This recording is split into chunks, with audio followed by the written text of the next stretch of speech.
I don't know where he was at. I pledge allegiance to the flag of the United States of America and to the republic for which it stands, one nation, under God, indivisible, with liberty and justice for all. All right, this is usually the time of the meeting that anybody that's not on the agenda has an opportunity to have a conversation or bring up something. We'll say that we can't vote on it. All we can do is bring it up and talk about it at a future meeting, so. I do, Mr. Jones. Yep. And you are? Adam Beaumar. I'm new to the community. I just wanted to come by and introduce myself, say hi. What did you say your last name was? Beaumar, B-O-M-A-R. Try to sit far away from the camera as possible. Get my good side anyway. Well, they'll get you, trust me. So, like I said, wife and I moved here about a year ago. We have no family ties here. So we look forward to growing up, little man growing up here, and look forward to donating any time and resources that we may have to the community to help make it safer, security, all that. Just getting to know y'all a little bit more. I know elections are coming up, all that good stuff. And is someone from the newspaper here? Thank you very much. Since I moved here a year ago, picking up the paper every week, just want to say thank you very much. So, my questions are kind of old business, but I couldn't find any resolution online to them. And so, it's not meant for any, it's not personal, it's not attacks, and so, just trying to find some resolution to it. So, on the 11/17/2021 meeting, the hot topic of the sheriff car situation, the list y'all had versus the sheriff, was that reconciled anyway? No, yeah. Yes, I had the proper list. I'm not trying to start anything. No, I did, yes. Yeah. It was, I had the right list. Okay, all right. I couldn't find that anywhere online. We're so- just gonna agree to disagree. Okay, The truth is, but gotcha. And so, another thing, I know in heated disagreements, words or statements have come out wrong and out of context. So on the 17th meeting, you made a comment, Mr. Jones, about refusing to work with law enforcement on missing or stolen equipment. I'm assuming that were paid for by the county or county taxpayers. It's a nut.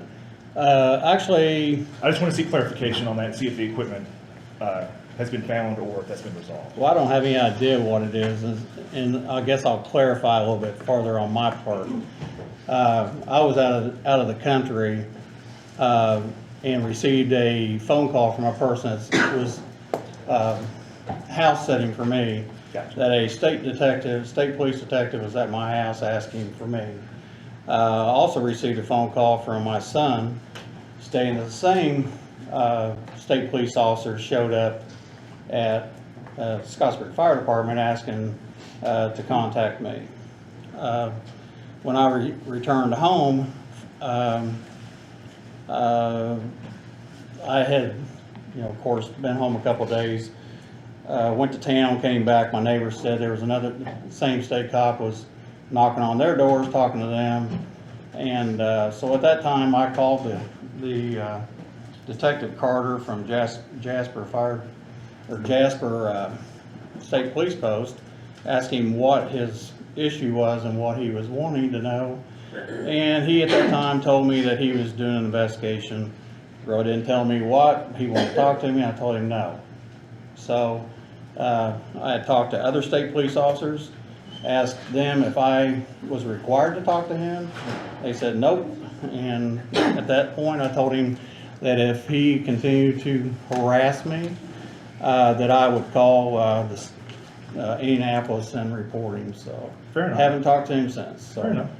I was looking online on the Scott County website, and I didn't see any official .gov email addresses for you. You're the only one listed. Mr. Julian and Mr. Linsby is not listed on the staff directory, the general staff directory. What are you're saying my what's not available? Email or phone number on the general staff directory. So I didn't know if that was for you. My email's been available to anybody. My phone number's available to anybody. I saw you had a phone number and a Gmail account on your commissioner Facebook. But Yeah, but I have a county that I haven't used my Gmail for county business since I've, okay, I wasn't going to go there. I was just in case I wanted to send y'all an email. I didn't see it on the staff directory.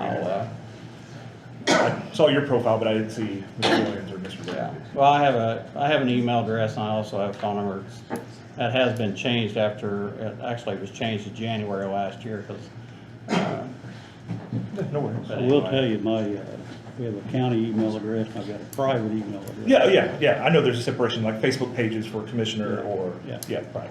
Yeah, I got that. And, let's see here. There was, during the last meeting, like 2 weeks ago, perception versus reality was brought up by the tourism committee, I believe is what it was. Coming from the government and military world myself, clean house and not kosher. Clean house to me means corruption at the highest levels. Just from a Scott County citizen, when I hear that, corruption at the highest levels and people need to be investigated to preserve evidence for the discovery process. And then not kosher, like paperwork was missed or something like that, it can be rounded back on. So I just wanted to say, hey, as a Scott County citizen, when I hear those words, that's what I believe. I'm not sure. I'm gonna take a guess here. I think there was some comments made. Yeah, something about a With previous joint council and Yeah, and I think commissioner it was meeting. taken out of context, to be Okay. honest with you. But it was brought up, and so I just wanted to, And I don't think clean house was It clean, was clean up. clean up, Okay. clean It up some was- needs to details. be cleaned Clean up. up, Clean, Yeah. clean up. and that Yeah. is, yeah, I don't think, and I, just term used I loosely. couldn't We all- find that statement, but from what, you know. and when heard- that was brought up, we're all like, well, I don't, it did Yeah. sound what you're saying, Yeah, but yeah. I don't think that's what. Yeah. And so that's all I had for questions, just to say hi, you know, just kind of things I couldn't find resolutions to on Yeah, the YouTube. well, there are, you know, back to your original thing about the sheriff's list of cars and the county's list of cars. Yeah. The list of cars that I had are from the auditor, which also comes from the insurance policies that we pay for, and that is what we go off of, is what the insurance is paying and what vehicles are at each department, so. I just didn't know if there was any reconciliation after the fact or where There parties is, came together. there is, you know, but it so- hasn't been brought up in a meeting again, so. Okay, and I'm But I'm that- not trying to start anything, I was just, No, it wasn't that's public fine. knowledge at the time. And so, you know, I'd love to meet with each and one of you one-on-one if you wanted to.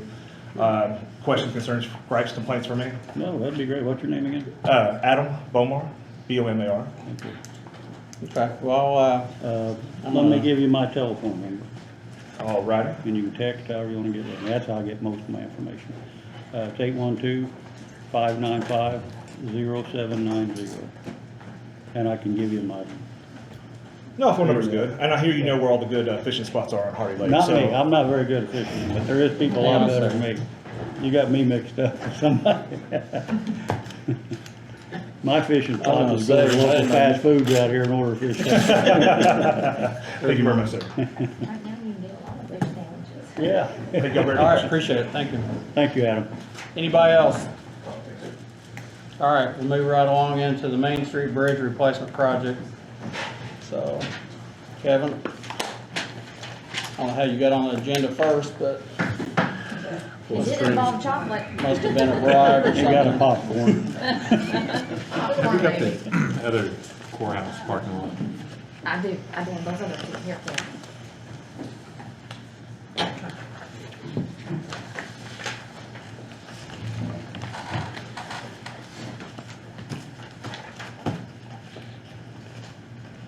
So I guess we'll talk about the Main Street first.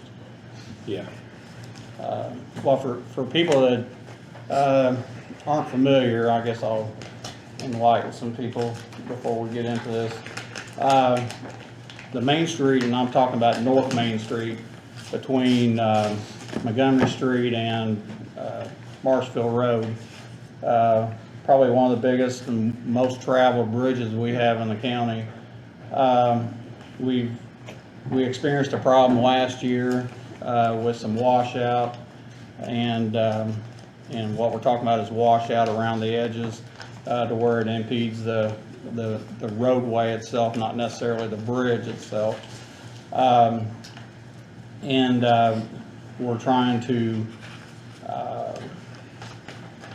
slow that process down of the washing. So the county has dropped some slabs of concrete and on some bank sides to try to take care of some of that washing. But anyway, we had a meeting with Civicon about replacing that bridge. We had that bridge, on, I think, a schedule to be replaced in 2024 anyway, but I think we had a meeting last week with the engineers and have came to the conclusion that we need to speed that process up to 2023. And with that, we're going to have to order steel early and then place bids for the construction of the bridge. So I guess, I know we have engineers here from the inspectors, from the other group that has talked about what type of bridge we're going to put there, and the cost of materials, or the estimated cost of materials. So I think at this point we're talking about how we're going to pay for the project. And this actually falls into an area that we can use ARP money for to pay for this project. We're looking at somewhere between, actually I had a number outside a minute ago, which I'd be more than happier if that was the number, but we're talking somewhere in the high numbers to be 1.5, and we're probably talking in realistic 1.3. And hopefully it's less than that, but cost of materials go up, cost of labor goes up, and everything else. So that's probably going to be something we need to proceed with sooner than later. And some reasons fall into our engineers telling us they want to design it with a certain size of I-beam, which we were told that, inches really, you don't think 48, 44, 46 is a big difference, but when you talk about a span underneath a bridge, they want to keep as much water off of the I-beams and off of the bridge as much as possible. So this particular size of I-beam is only made 2 times a year, and they run a third run at the end of the year to try to cover runs that they didn't, or orders that they didn't get done. So we need to be in a ballpark to have this. I guess we've already missed the March run, and there's going to be another run in, I think, what do you say, August? That's what I was told. So we need to move on, securing I guess our place in line to get the steel ordered. And I think it's also a matter of, we wait, the prices will probably And the go up. prices go up, but it locks the price in, I Yeah. think, for the material anyway. And then we'd have to get a bid package and put the bids out for whoever wants to do the construction side of it. So we're talking possibly spring of next year, and for the police officers and everybody else that's involved here, that's going to put that bridge down for at least 3 to 4 months, 4 being probably a more realistic number. So I know John brought up that the possibility of making our route around it, and that's probably unrealistic as far as money and time and area. So Randy, you got anything you want to add to that? In our bridge fund, we have about 900 and change. Yeah, roughly roughly 950,000. So it's not enough to pay for the bridge. Plus, we have about 8 bridges in the next 5 years coming up that will have to be replaced for an estimate of about $12 million. It's something that it just wasn't working on all that hard in the past. I don't know how, but anyways, so we're thinking about using the ARP money in order to save that $950,000 for grants put in for grants for the other bridges. And you gotta match a certain amount of each grant, and that's what we're gonna use that $950,000 for. Is to match those grants with the state, so we can keep going with the bridges. So. Well, that's actually exactly right. We're hoping to apply for community crossing grants for, the other, there are actually 4 bridges that are, I think, we're on a On the hot, 5-year plan, on there's a- 8 bridges, yeah. on a hot list, and then there's the other, 3 or 4 that are on a year that, you know, we're trying to, you know, push that down the road as much as possible, I guess, but these are, the bridge that we're talking about here, and everybody, I'm sure, if you haven't been across it, you probably haven't been in Scott County very long, but, it's probably been more traveled in the past 10, 15 years than it probably has in its lifetime, but, And anytime there's highway traffic on 31, bridge is huge, heavy, yes. but it is a very well-traveled road, so and you'll find that out whenever we start this project and it's shut down, because people are gonna complain, and you're gonna see more traffic on 31, you're gonna see more traffic on Marshville, or in Slab, and you probably see more traffic on Boatman, so, but anyway, we're here to talk about that project. I know both the engineers that are here from the engineers that did the inspections, and also from the engineering group that were hired in the past to start this project, as far as, you know, telling us what type of bridge would be best served there. And I will say this other thing, for people that just drive across it and have never walked across it or got out and looked underneath of it, this is a span bridge with a center divide in the center of it. So there's a pillar in the center of the creek bed. So when you get a tree or any debris coming down the creek, it hits that center piece and blocks it, and in turn it diverts water either, you know, north or south, and that's what's actually deteriorating the rest of the bank around this underneath this bridge. It's also washed out, I guess, I don't know, filler or whatever that sets around the pilings and stuff. So, and you know, it's not weakened the bridge, but it's not the way it should be set up, and this bridge has always been one that's been on the list to be repaired or replaced, not repaired, but replaced. But I know, did you say this bridge was built in what year? 83. 83. So I know it's had a new deck put on it, or it's been blacktop over or something. But in the new design of the bridge, and we'll try to post that pictures, you know, a design picture of what we're thinking about, what it's going to look like. But it will be a single span. There won't be a center divide anymore. That, we're being told, will allow water to clear the bridge quicker and not get into the banks as it is right now. So, and also the other part of this is that this has always been a bridge that, you know, over the years, I mean, I went across it, I think, when it was maybe a wooden bridge, but on the north end, it's got a pretty good sufficient drop off, so we're in the new design, that will not be there anymore. It's going to be, what I'm being told, and Andrew, you can correct me if I'm wrong,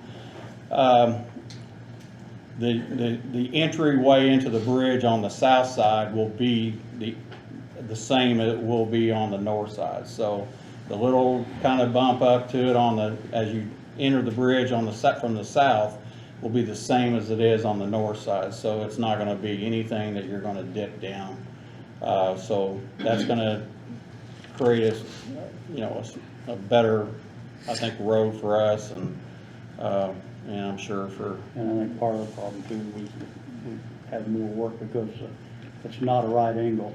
The creek doesn't go through it at a right angle, it goes through it Yeah, actually, like a 45 degree. And the way the water rolls into to that bridge, it comes in at an angle and it leaves at an angle. So it beats up the north side on the northeast side of the bank. It eats that up, and then when it comes through on the other side, it's eating up the southwest side of the bank. So it's coming in on one direction and hitting the direction. So And only a certain kind of beam can be worked on that. yeah. So anyway, Kevin, did you have anything else? No, I think you pretty well covered it. you want to talk, Kevin? Here, you want some water? No, kind of on what Randy was talking about. You're looking at, roughly 5 bridges that need to be replaced in the next 5 years. Those 5 bridges roughly is 3.7 million. Over the next 8 years, you're looking at 12 million. So the department's hope was if we could save back some of the cumulative budget that we currently have and able to use the ARP money to get this bridge complete, it'll basically put us on the jump, give us an opportunity to apply for some different grants, give us the match money maybe we need. Maybe we can even pay cash for some of these smaller bridges that we have, which, like some of them only equal 300,000, roughly, So that's kind of what we was proposing. The bridge is going to be 120 feet clear span, so it knocks out all the chances of the log jams and stuff, which is really what caused the damage to the bridge to begin with. So that's just kind of long and short of it. It'll be better approaches, clear span, and I think if we can finance it this way or pay for it this way, it'll give the department an opportunity to get a jump on some other things, to try to beat the having to do an emergency repair. Well, just I guess to clarify, the bridge is safe right now. So I mean, otherwise, we have shut it down a couple of times in the last. Well, we shut it down once last fall because the end of it started washing out and knocked the bridge with the roadway up to it, and we repaired that, and then we've shut it down a day, I think, last week before. To do the same thing. So. And since USI, who done our bridge inspection, came down and snapped some pictures of it, and it's taken under advisement too, that if we need to do anything further, as of right now, we're good. It just needs to be a project we get moving along. Yeah. So, I guess with that, go ahead. One question, obviously, you guys are on the safety part of it, but as a sheriff officer, if something was to happen that was unsafe, is there a system that you've got that would contact the schools and say, hey, listen, don't be driving this school bus over this bridge? Or is there a system already set up for that? If it is, it's something we expect if it did happen. Yeah, so USI took a look at it, and they're taking it back to their engineers. So if they find out that it needs a load rating changed on it, they may say no more than 5 ton, just to throw out a number. And if that's the case, then we would have to look if we need to change bus routes. But until the inspectors say, hey, you need to change your load ratings, then we'll be good to stay where we're at. Because I know farming season's getting ready to kick in too. It is, There's a lot of yeah. heavy equipment. And kind of like Mike said, it's not so much of the bridge that's causing the damage as it is the eroding bank that's getting under the roadway. I'm not saying that's not a problem, but Right. it's more the approaches that's causing the emergency issue, I guess. So, and we're keeping an eye on them. We're going down and checking them, make sure they're not moving, and trying on every couple of days anyway. Anything else? Just real quick, it's nothing, I was down there today and I talked to Chad about a ditch out in Leote. Hmm? And I called them, people to get a telephone number for if we could call them back. They'd already been there. Your guys was already there working on it. Oh, okay, yeah. So I just want, that's no praise. They got right Oh, on okay. it. Okay, I'll let them know. And I appreciate that. Yeah, I'll let them know. Yeah. Well, on this particular subject, I'm going to entertain a motion from someone to move forward with this project. And I'm going to be as conservative as I am here. I never like to spend this kind of money, and quite honestly, I'm sure no commissioners would ever wanna spend that kind of money, but, this money, as our, I guess I'm gonna say our accounting firm that we use, Baker Tilly out of Indianapolis, has spoken with the council and spoken with us about how and some projects how to spend some of the ARP money, and this would be something that was right down their alley of this is a capital project that, you know, if you didn't have the money, then, and this would be an ideal place to spend that kind of money, because, you know, 1 point whatever, I mean, $1 million is a lot of money for, infrastructure, but this being a main artery, I think it's something we have to do. It's not something I'd want to do, but I mean, I think it's a necessity, and in that sense, I think we need to move along sooner than later, so, I agree.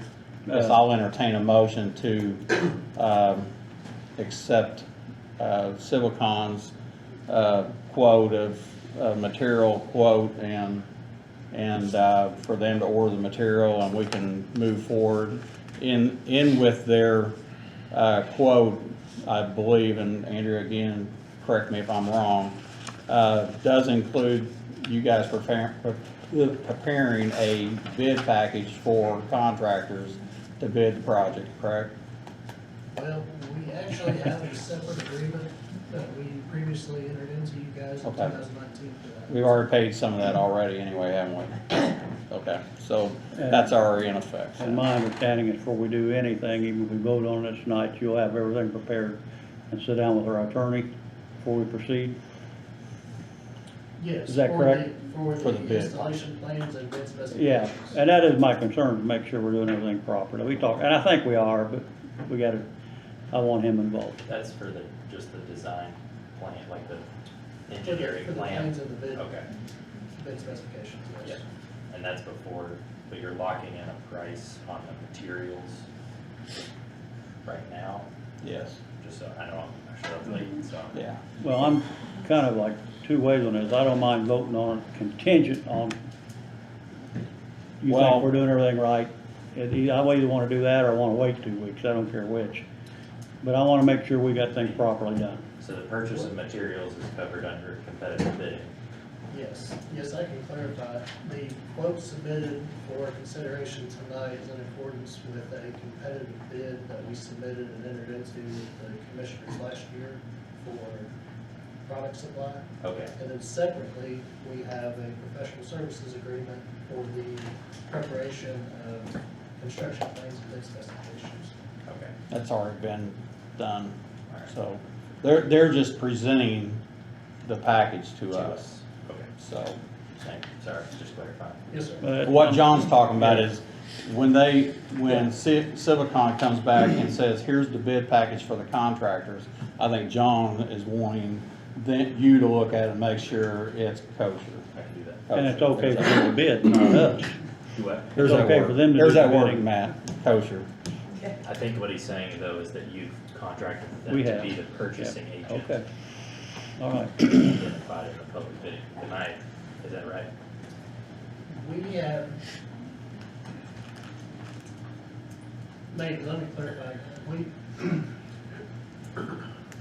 We are a material supplier of the bridge product through a material bid that we've entered into previously. But separately, we will be providing you the bid documents for the county to advertise and solicit for the For installation. the actual So, project? so we won't be doing bidding necessarily. We'll just be preparing the documents for you to. Submit. But I'm asking about the prior materials that you've already done, the bidding for the materials. Yes. Okay. Yeah. Good to go. So I'll entertain a motion. No, I'm sorry to be so difficult. We're making a motion just to proceed, or we talking about amount of money? I'm asking for a motion to proceed with the project, and the project would be that we're entering into an agreement with Civicon, which we already have, and they're bringing the numbers and the description of what the materials are that is going to build this bridge.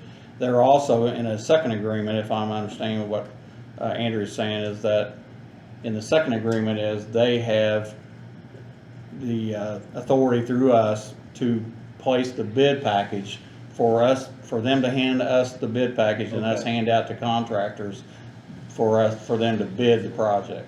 That is a separate type of thing. And that's, yeah, I'll make that motion to proceed exactly as you said. For rather than spread it out all, that's what I want. I made the motion. All right, John made a motion to accept Civicon's project and the amount and for the material to get ordered, and so I'll second that motion. Randy seconds that, and I'll make that unanimous, so. Now, take the motion to move it on to council on using PowerPoint. I've got that later. She's got it, I thought Later that in was the agenda. down here in the farther, where we have to change Oh, yeah, you we do. have to change the ordinance to accept that bridge. And again, that, we'll explain that later, but it's, every time we use ARP money, and in the beginning, we had certain areas that we were gonna spend ARP money or said we were going to. At any time, we can change that, but when we do that, we have to come back and create a separate ordinance for each project, so with that. So, all right, what else you got, Kevin? The courthouse parking lot bids. Did you get them clarified, We did. cleaned up? They are kind of across the board, but kind of going on what we talked about during our last meeting on what you was expecting, what you wanted. From a Cadillac to a, Yeah, from Cadillac To to a the Chevy. Chevette or something. So you can see that one's your Chevette price. It's kind of the basics and bare bones of what it is. With no drawings per se on that, it's kind of every contractor's opinion. That's kind of, I mean, it's their trade, and that's kind of what we went with. The cheapest bid right there does have good references on who they worked for and so on and so forth, so.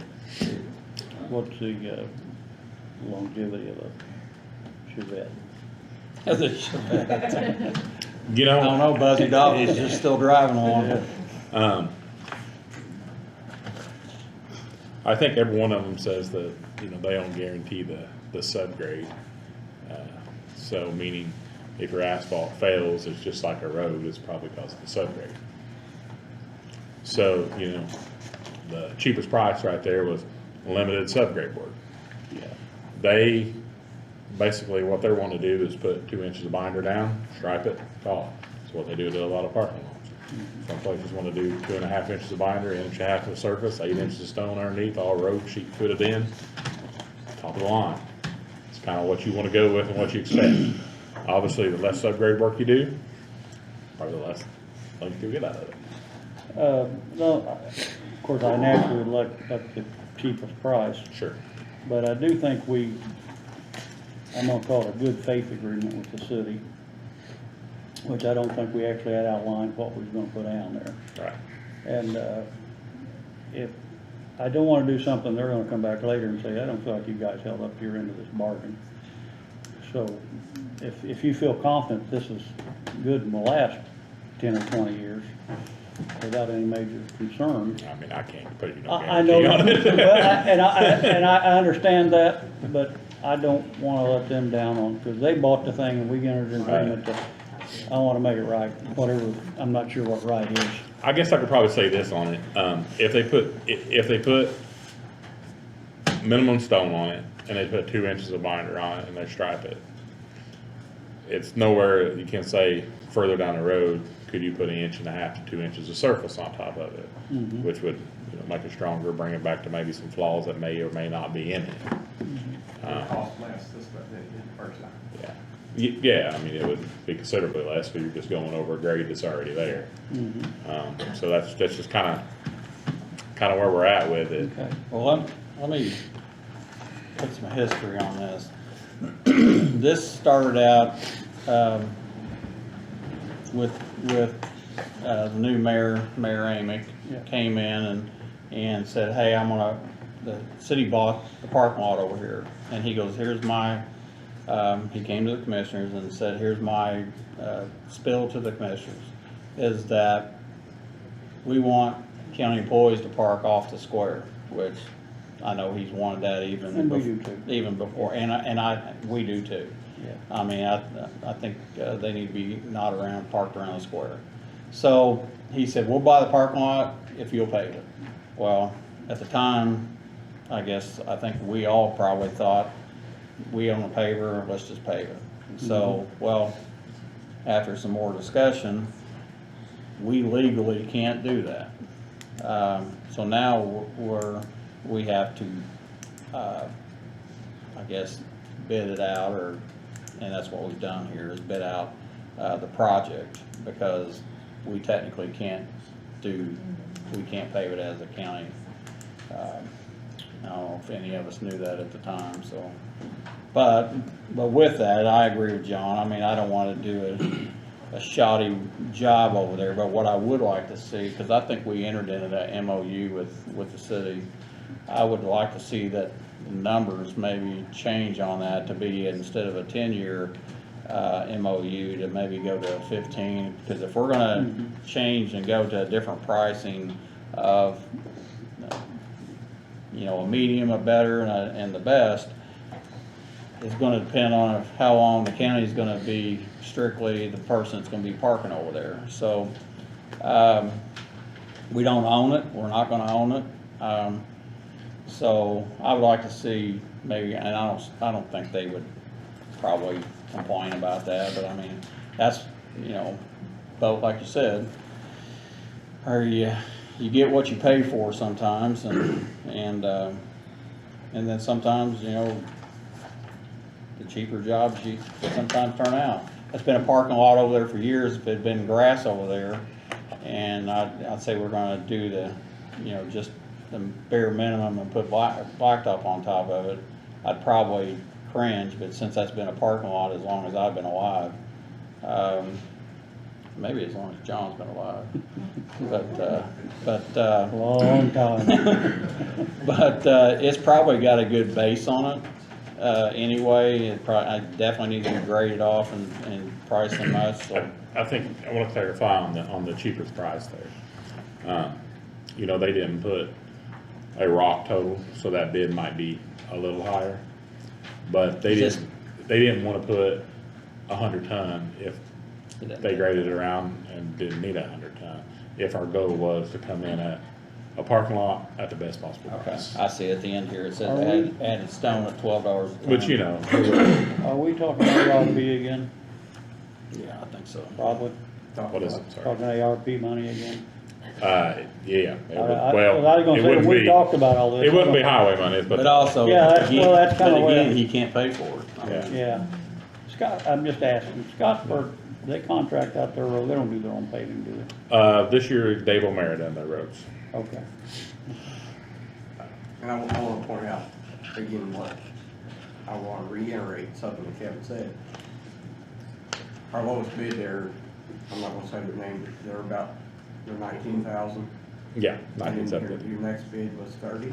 31, 88, You 35. need to read the names. Okay. We need to read his name? Correct.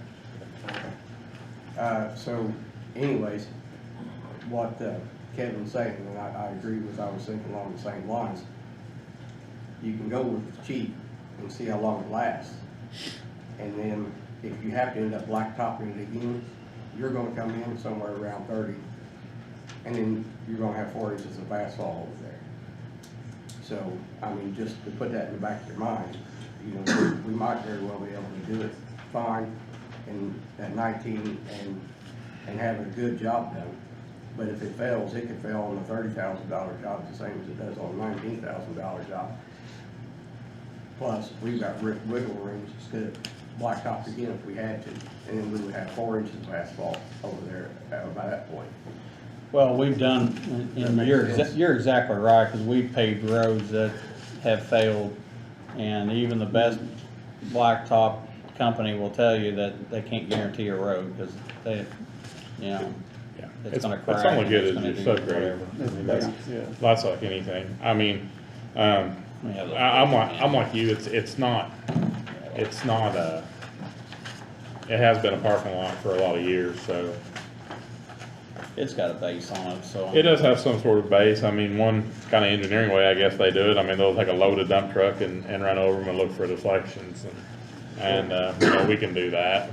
I don't have the parameters of what that's supposed to be, but we can probably get it and dig into it and see if we do our own. From my understanding, you have how much pavement over there? With the lowest bid, it was Striegel, it was 2 inches of binder asphalt. So the difference between binder and surface is the binder has a bigger rock and it's a more open porous for the water and so on, which obviously they just don't last as long because water rots it just like anything else. Surface is a more sandy mix on top. Will you be able to tell the difference just looking at it? No, not to, most people could. You'd have to know what you're looking at. Yeah. All right, so since he's opened these up, I'll read all 3 bids here, so. Are the Street, bids or quotes? They're quotes.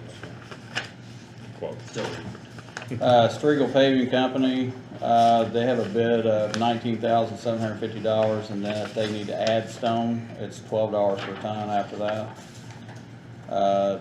Temple and Temple, their price is $31,835, and they have a note on here that says, I figured 100 ton of stone. If all is not needed or more should be, it would be at $16.60 a ton.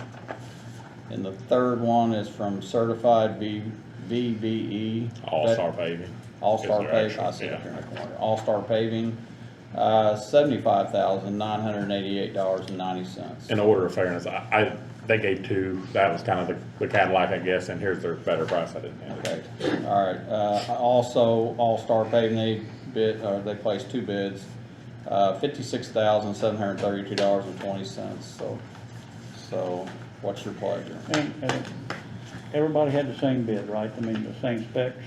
Yeah, everybody come over and looked at it, and, Okay. I mean, we don't have some of these one- guys, a couple of these guys resubmitted one, both, or all resubmitted one for less work, I guess per se, after our conversation on what you wanted to do. And, so you kinda got high and low, I guess, kinda pick your poison on what we wanna do with it. And we don't have to bid any of that, do we? I don't think. I mean, you did, but that's not a requirement, was it? Well, it's under the 50,000 mark, so Yeah. it's just a quote. it's just quotes. Yeah, it's a Yeah, quote. under, if it's estimated under 50, Okay. you still have to go with the lowest responsive quote, unless you're gonna make a finding as to why it's not responsive Yeah. or. Well, like I said earlier, I want to go with the low bid, but with a man who's that's not my expertise.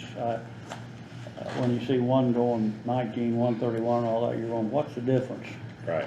And I don't know these companies, so I'm kind of taking a guess and asking for help from you on this one, on if you feel comfortable with that low price.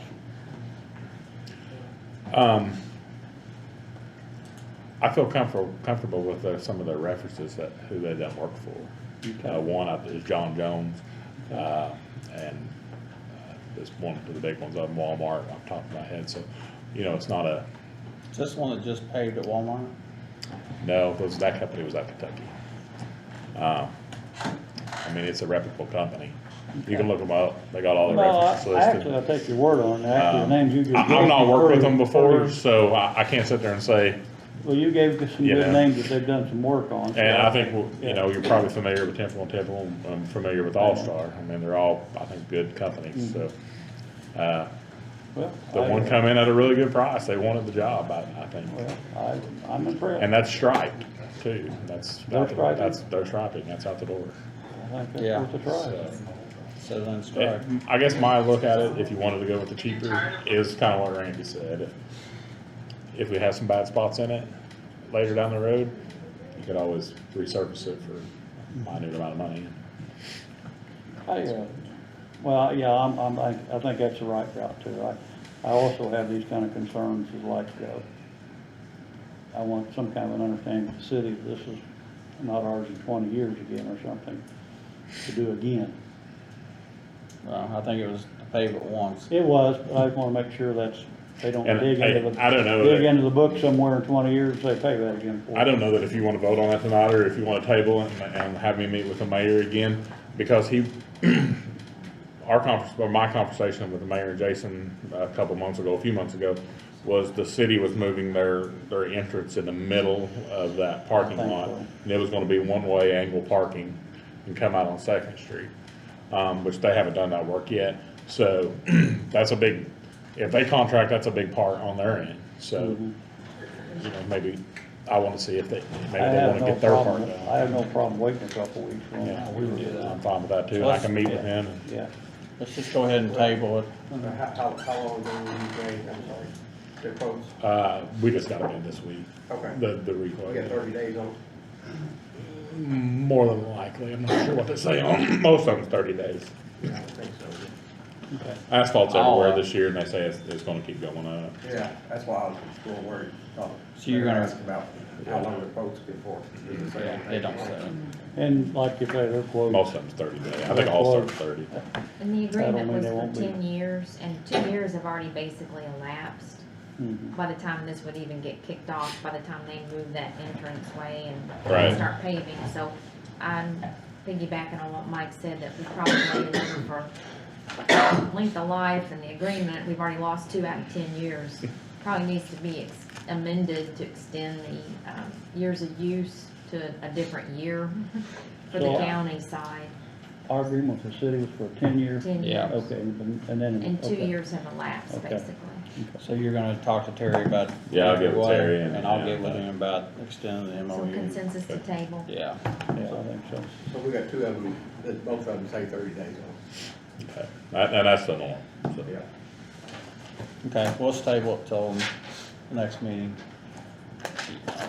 Thanks, sir. Anything else? That's it. I just wanna praise you and guys for rocking some roads that, some people had some major concerns about, and rightly so, but I mean, I know as soon as, and you and I have had this conversation, as soon as the roads start thawing out a little bit and we get some warmer weather, all of a sudden the mud shows up and everybody starts screaming for rocks, so, I will say you guys jumped on, two or three of the roads I called you about, so So we, I appreciate that, I'm sure they do too, so. we have 127,000 allotted for rock roads this year, which is actually modest, believe it or not, real modest. But it's a stride to get them better. And, I think if we keep on them, it's not gonna happen overnight, but That's we'll what I- solve a lot of issues. And that's what I told them, I said, these roads have not had any loving for a lot of years, so. So we'll get there. All right, appreciate it. Thank you. Thank you. Thank you. I second that, I appreciate it. Sheriff. Enjoy the popcorn. Oh, yeah, I'll probably get choked. I'll enjoy my one. Is it okay if I bring up a couple of experts? Sure. My kisser jumped up there. I said, bring up the experts, he jumped up.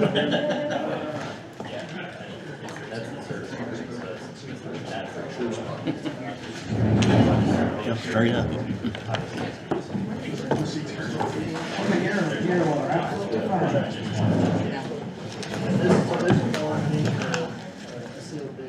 All right. What do you got, Sheriff? All right, we talked the last meeting about the radios, 800 radios, and of course I said that's what we have to have, the 800 radios at the sheriff's office. So, I'm not an expert in radios, but I brought some folks with me that are. So I don't claim to be an expert, and I don't want to get into anybody's lane.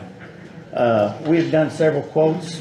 What I told you last time was accurate, because I spoke to them, but I want them to explain it, because they have a much way better of explaining it than what I ever could. What this is for the 800 radio system. It is for the radios. It's actual turnkey. You got it and you go. You're ready to go. You're not putting nothing up, no tires, no nothing. And before I get started, I want to reiterate this, okay? This is for the sheriff's office only. Okay, this is for our radios only. I do not tell Wayne with finding what they need. I ain't telling Scottsbury, that's their business, okay? This is for the sheriff's office only, is what I have to reiterate, okay? Also, some of the research we've done is, and he can clarify this for us, this does qualify for ARP funds. That's one of the things I said last time, as long as it qualifies for ARP funds. So he can give the state law to where it does clarify for ARP funds. Now, what we want to do is this, obviously we spoke about, I'm not going to go into great detail, but I'm going to let these folks introduce themselves and give their proper title so I don't screw nothing up. So go ahead. Yeah, so I'm Jerry Baker. So I'm the Motorola account manager in Indiana. So based up in Indianapolis, but grew up more in this part of the world over in Lagodi, just down 56 and up a little bit.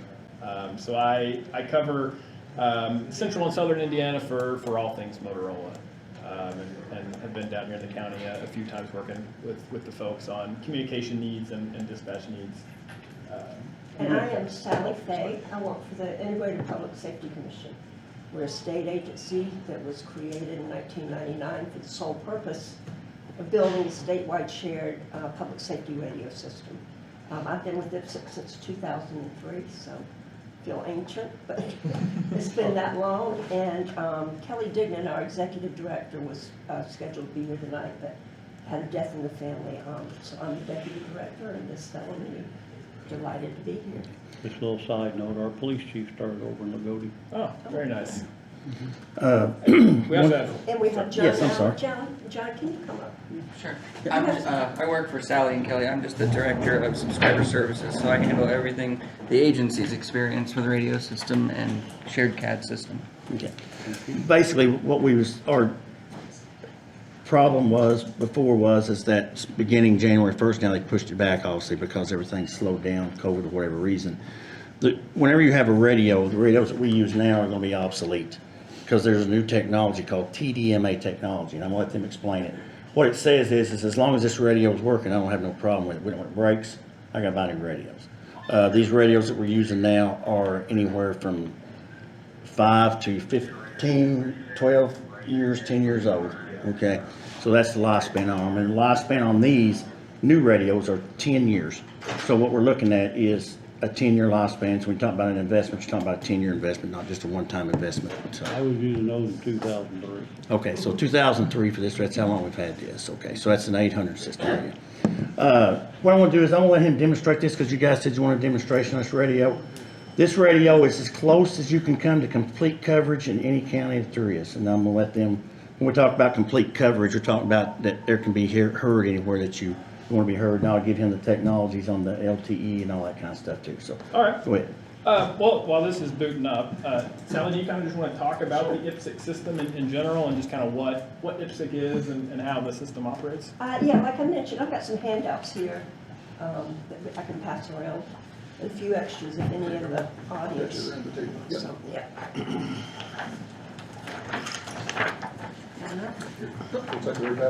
Thank you. Like I said, we're a state agency. We were created to build out a statewide land mobile radio system, which is, most of you in here are aware, is called the safety system. It's a 700, 800 megahertz system. We bid out the contract to build out the system. Motorola was selected, so we partner with Motorola. But our job as an agency really is to do what's best, make the best decisions for public safety across the state. The safety system currently costs the state about 200 towers. There's some facts on the backside of this sheet. We have about 93,000 users across the state in all 92 counties, all levels of government, city, county, state, federal. There's a listing on the back sheet here of all of the agencies we serve and kind of those numbers to give you an idea of who uses the system. Ipsec also is in charge. We have systems, there's a microwave system that serves as the backbone to the land mobile radio system that we manage. And we have a statewide computer-aided dispatch RMS system. It's a shared system, about 250 agencies use that. In both cases, the state built out the infrastructure. We pay for the upgrades and maintenance, everything that's involved with building and maintaining and securing those systems, making sure they're very secure. And the user agencies that use the system only pay for their equipment used on the system, radios, et cetera. This is unique in the country. There's no other state that does that. We charge no user fees, so it's free. But you do pay your equipment and whatever it costs to maintain that. We are also in charge of rolling out and coordinating Indiana's part in the nationwide public safety broadband network, or FirstNet. That's where all this new cool technology comes in that John will help talk about a little bit, and I'm sure Jared will too. Some really, really, really exciting things coming out in terms of technology that can not only increase safety, but extend range, and it can potentially be cheaper in the long run. So really excited about that. Our motto was saving money, saving lives. We live, breathe, eat, sleep communications. That's all we do as an agency. There are 33 of us. Most of us are out and about maintaining the towers, but a small handful of us, concentrate on the planning and the looking forward into the future and what we can do to serve first responders and public safety across the state. We also have planning, training, and outreach, offer that free of charge, so it doesn't have to necessarily be safety system training. We will do interoperability training. That's if, different systems, different bands, different frequencies. We do a bunch of emergency training, response training, for example, communications unit. These people deploy during emergencies and they serve as communications leaders. We provide that free of charge and on demand. So, for example, a lot of public safety departments have 3 shifts. We'll come in any shift. And again, that's free of charge. Really excited about the third function that we do, and that's response and restoration. Really been working hard on that the last few years, building it up. We have a whole bunch of cash equipment. Say this flooding occurs or the Henryville tornado, for example, everything's wiped out. We have 2 big deployable vehicles that are portable radio towers, so we can roll those in, put the mast up, and we're in service. Hundreds of cash radios. Again, we provide that ComL and ComT support, and we're really focusing on amateur radio as well now, building up those capacities. So when and if the big one does hit, we know that all communications will be wiped out, and we're going to have to rely on that ham radio community, and really working with organizing that, getting it to function. So I think just in short, I think there are some misconceptions about the system.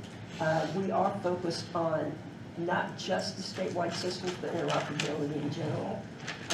And I think that, Jared, do you want to go? I was going to explain one thing to you so know this.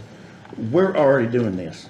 This is what we're on. This is what the sheriff's office on. It ain't costing us a penny. The only thing it costs us is our radios we use. Yeah, no, Tires are here. If something strikes a tire, if it tears it down, who pays for it? They do. Okay. So the only thing we're responsible for is these radios. The system's already there. The network's there. Everything's there. So I just want to make sure they know this is not something new. This is something we've been doing, well, since John's been around. Actually, I was there 2, 3, they were already there. Yeah. So, I mean, that's how long we've been doing it. So we've not had any upgrades to our system here besides the radios that I want to thank you guys publicly for that you donated to our department. Thank you very much. Donnie Markham donated us some 800 radios for us.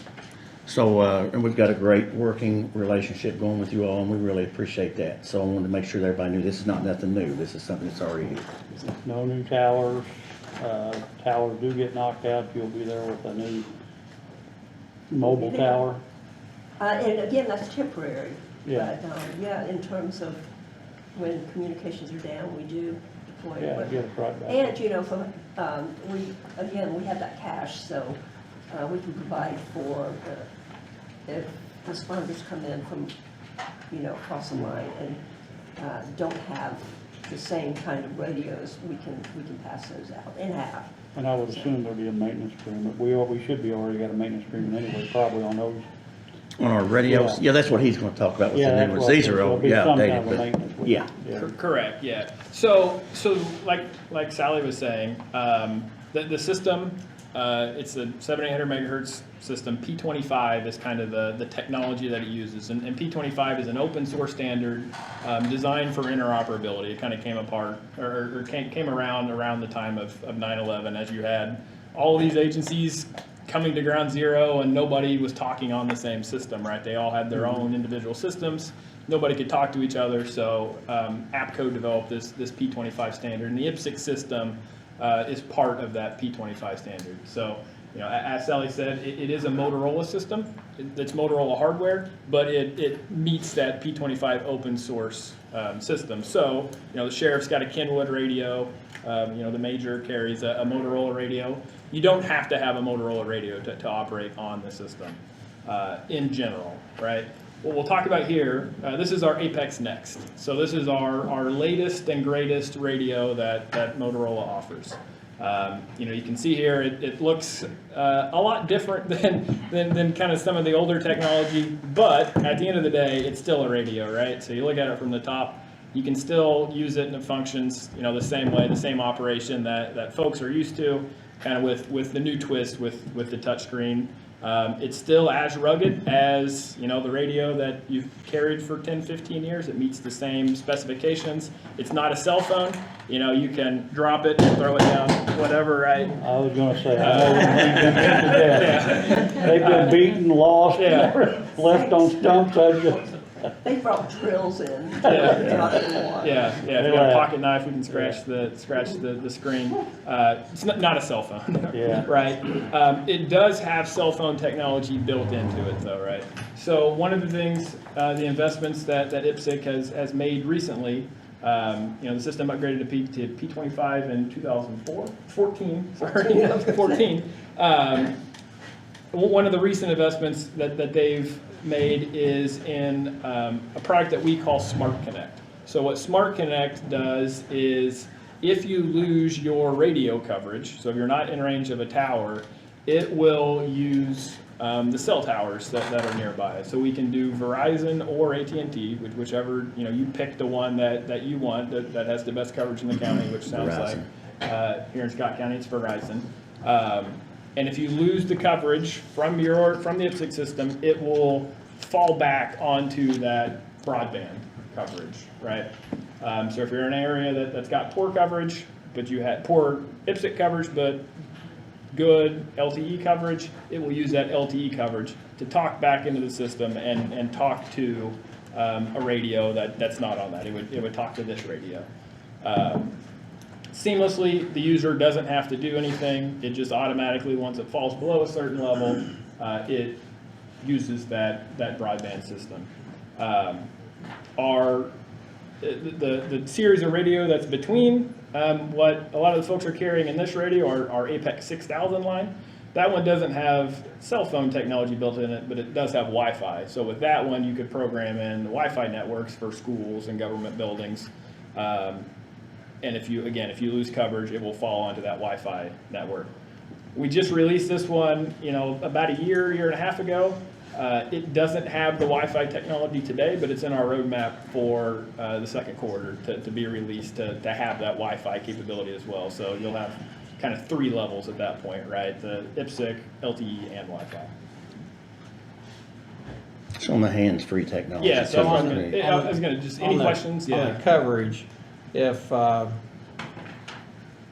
I'm not saying it does, but I mean, if you have weak or low cell coverage, you can still, and you don't have the 800, you can still be, is there, I guess, in Scott County, is there areas that you have tested that it would, you know, you got good cell coverage every place within the county, or you could still be in a place where if you're someplace that has weak coverage, you know, could you Correct, be yeah. still in that situation where If- you have no Have you done a coverage? study of the area to So- see whether or not there's weak spots? Yes. Right, Mike? So Yeah, I that's did where I'm come getting down Monday and kind of did a little bit of a drive test around Hardy Lake and I think some of your roads that maybe didn't have rock at the time. They ought to have in the future. They got a car wash. Yeah, exactly, right, it's all good. And did some testing and, you know, was able to switch over back and forth. I did leave the radio, Major Granari's got the radio, and he's had some folks drive around and do operations. You know, it's only been a couple days, so it hasn't been extensive. I do know that Verizon is increasing the coverage in the county. They're on Herod Road. They're building the towers needs to be up. turned They just on, need they to say, turn it so. on. So that coverage is increasing, and again, that's at no cost to you, right? They're doing that for their commercial and public safety customers, and you're able to leverage that. So yeah, is it possible there are locations where there's poor Ipsec coverage and poor cell coverage? Yes, right. Okay. That would just, you know, We can use our leverage as a state agency too. Verizon and AT&T, FirstNet are our partners. And so we have and do use, you know, that leverage. Ipsec responds, it's called Emergency Support Function 2 desk in the State Emergency Operations Center, which is communications. And we do monitor and can bring them to the table to talk if there are coverage issues. So we can also request coverage maps from them if you would like to. I know there's a place in front of the health department that Verizon loses coverage. yeah. So anyway, Yeah. I was just curious if you did some sort of study to know, you know, is there dead spots, is there not dead spots or whatever. I have one question. Is there a SIM card in that? There is a SIM card in it, yes. So if the sheriff purchased those, they would have to buy an additional SIM card with an additional Verizon coverage. So the way that we do it, we enter an agreement with Verizon or with AT&T, and we have a master corporate agreement with them to lower the rate. The data is minimal and there's no voice. So there is a yearly fee that you pay to Motorola, and then we in turn pay the Verizons, AT&T of the world. And then there's some to do what we call Smart Connect. There's some cloud-based systems to connect everything together, so that fee is included in that as well. So there's a yearly fee with the service. Correct. Let me ask a question, because that's a question I need to ask you also. So the first 3 years, there's no fee? We can build it in, yeah. Yeah, with that. Okay, Yeah. then after that, then we have Verizon, so that's up to us to do the negotiations No, with we would Verizon. still do it through us. So the way it works is it's $12 per radio per month for like the Smart Connect option. We do have some additional smart features as well with tracking and messaging and some other stuff. Those are all $12 as well until you get up above a certain amount. So that includes the LTE subscription that we pay Verizon, and it also includes the Smart Connect cloud as a service fee that we host on our side as well. So there's no additional third-party payments that have to be made as well. And we can prepay that for up to 5 years. We can we can lock in the price for up to 5 years, kind of whatever works out best. So we're roughly looking around an additional $60,000 on top of the $200,000. Yeah. I mean, yeah. I don't know exactly what like the numbers, the quantities would be, but yeah, it's about. Yeah. And you touched on something there that's just a second ago. You talking about 9/11, how everybody was on a different radio. Mm-hmm. The thing is, if we purchase these things, that's exactly the case that we're gonna have. Because our city police won't be on. Yeah, they Either are. city police will not be on. None of the fire departments, none of the EMS, none of the first responders, none of them will have this radio system. That's not We're true, bringing because they've got in it now. A system. Yes, so that they operate on the system today, the sheriff's They department, do. yeah. But what about all the other agencies? The statewide radio system, we did build in some interoperable channels, communication channels. We also use the NIPSPAC system, which is the National Public Safety Communications. So those are available, so we can work with programming and we're able to dual program. We do that with many agencies. There are several counties, John, you can probably help. Yeah, we have 8 counties that have disparate or separate systems from the state system, and we just dual program those systems into that radio as well. So when they go into, when troopers, for example, go into that county, they just change the knob and they're on that system as well. But just to clarify that, those are P25 Correct, systems, P25 right? systems. Yeah, not necessarily like a VHF Correct. type yet. Would they have to switch over to it? And I'm assuming that's gonna come with an additional fee, or you guys gonna throw it in free? The switch over? Or what you said, The program, programming, that'll be absolutely free to us? on our end, it's free. I can't speak to. So that, Program. so what he's talking is. It's built into the 200,000 or whatever. What he's talking, so like the city of Indianapolis, for instance, they have a system that's very similar to Ipsec. It uses the same technology as Ipsec. So what Ipsec does is helps ISP and you actually do the programming for Indiana State Police. So if they go into the city of Indianapolis, they can turn the channel on their radio and then communicate on the city of Indianapolis system. So kind of like what Jeff can do now with the 800s, right, Jeff? Kind of like what you can do with the 800s now, if you want to communicate between the police officers and low band. Patch 800 to the low band. Dispatch, yeah. Yeah. Is that, let me ask a Yeah, question. yeah. Is that something we'll have to ask Jeff too, because we've not been able to make that function work because you can't understand it, so if that's something that's been improved. Also, what we need to is this, understand is, all the fire departments have access to 800 radios. They're already on the 800 system. It's there. It's not like if we, because it's not going to affect them, because we're on a different radio system anyway. Does that make sense? This is tough for people to understand that don't. Well, know the yeah, radio I system. guess my problem, or what I'm trying to get at is, I was talking to a city police officer the other day who was working a wreck alongside the county. Mhm. And both of them was outside the car, and neither one could communicate to each other. Right. That's what I've been talking about the whole time. So, I mean, so what I'm getting at is, you know, for everybody to get on that system, it's gonna cost a lot of money. Well, that's what he's gonna talk about. He said that it would be, and he's gonna do the quotes, but, for the 100 of these radios, 100 of them, that's all you have to buy is just the radios, that's it. Because it's already system, all you do is turn them on and go. For 100 of them, I'm not sure he can do the quotes on them. Yeah. And that'll supply most of the county offices, or even the city. I don't know if it's your responsibility to buy for the cities, or that's, again. But here's something you need to understand is this, okay? We're not on the same radio system now. We're not on it, and we're not gonna be, because we can't go to the low band system, because just what you said, we have to be able to talk to the state police, we have to talk to DNR, we have to talk to the FBI, we have to talk to Jefferson County, Jennings County. They're all on this 800 system. The only place around us besides Washington County that's not, is Washington County that's not on this system. So that's who we have to, you know what I'm saying, communicate with. I realize, and this is gonna upset you, okay? Mhm. I'm sorry. Mhm. But it's cheaper for us to pay for radios for the state police and the DNR to have in their vehicles. And I talked to all of them, and they said that they absolutely would allow us to purchase the low band to put in their vehicles. Okay.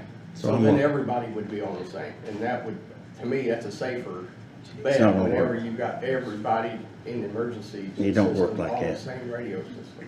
In a perfect world, we're gonna say that works, but in reality, it don't work. Why does not work?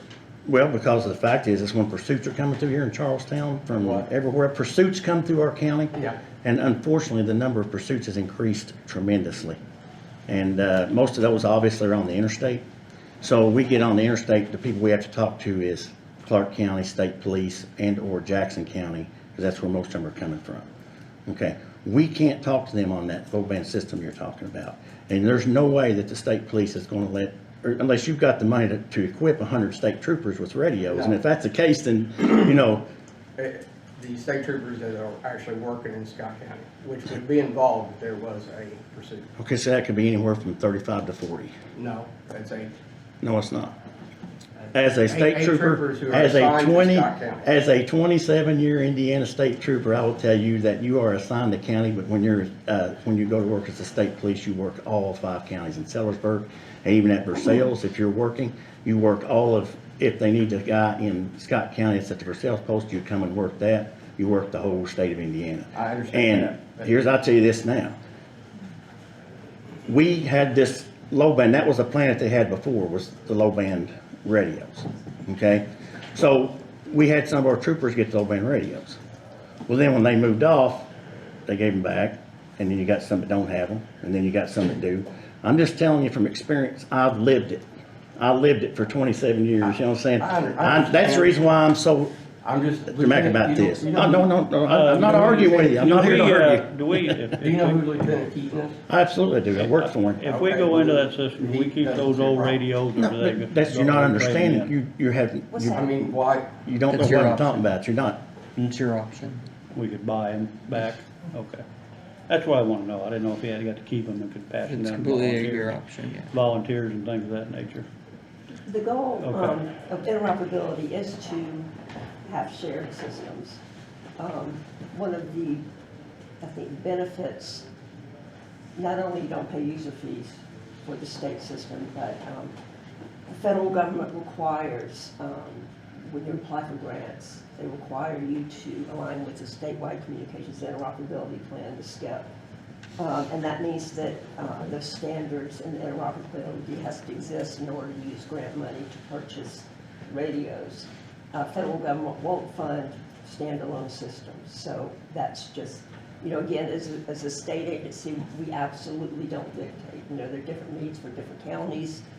But Every if county needs to you're, do what's a best state for them. agency and the state is handing you money, why didn't the governor just make everybody, or tell 'Cause we're a everybody? home rule No, state. why, huh? We're a home rule state. But why doesn't the governor dictate that everybody's gonna be on 800s?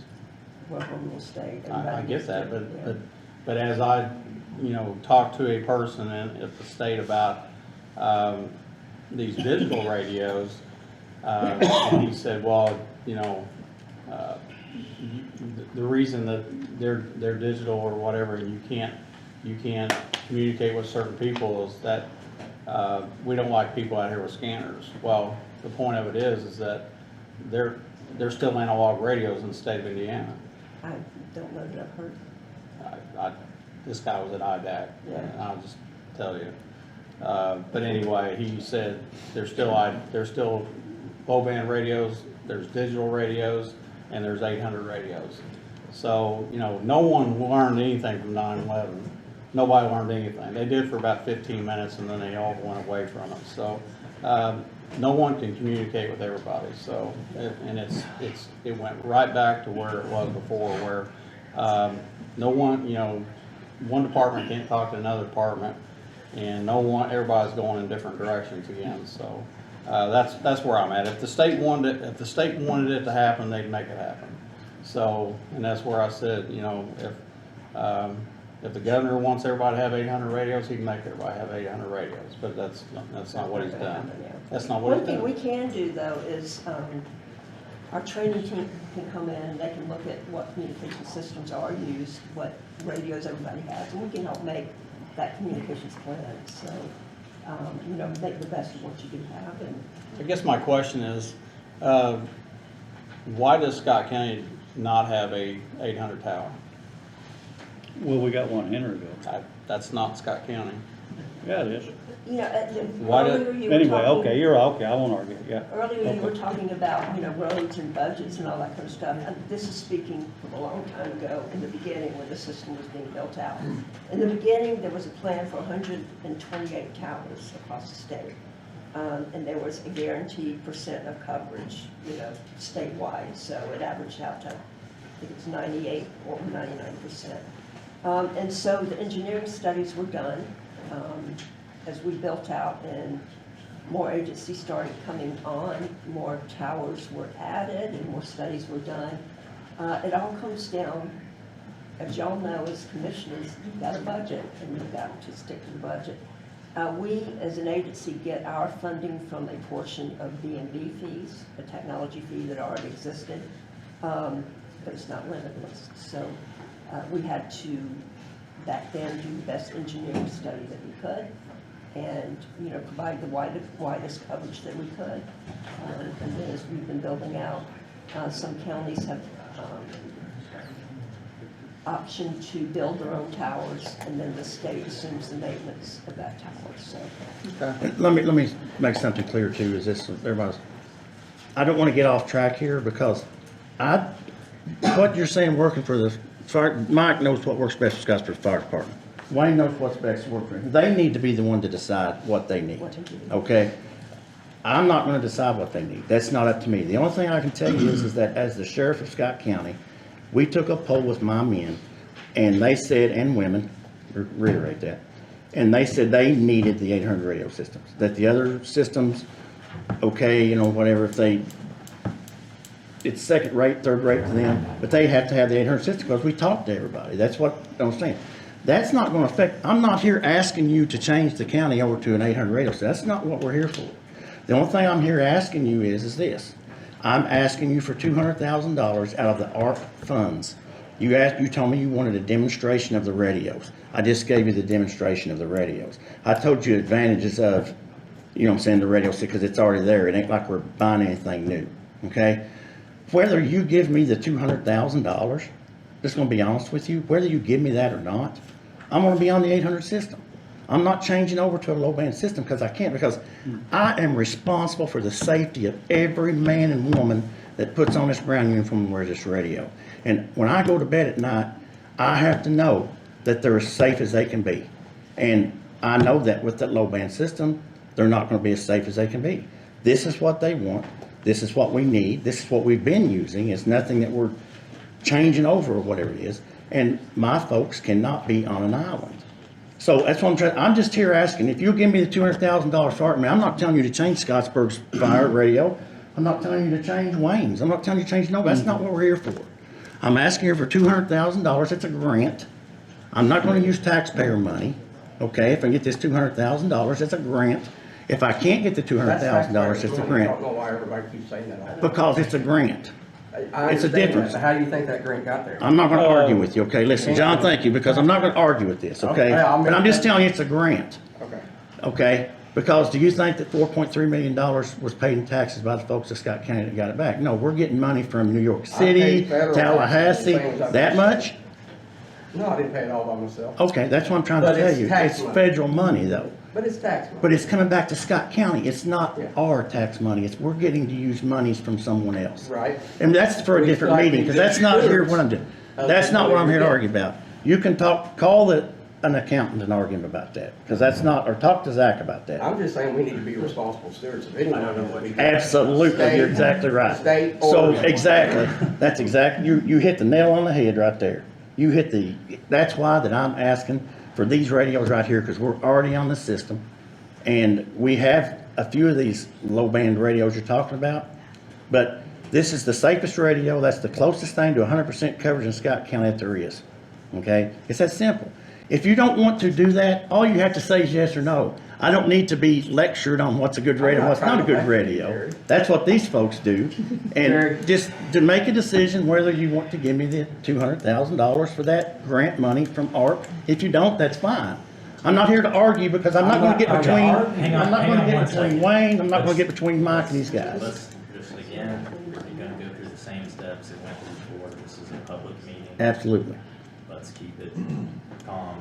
I do have a question. Mm-hmm.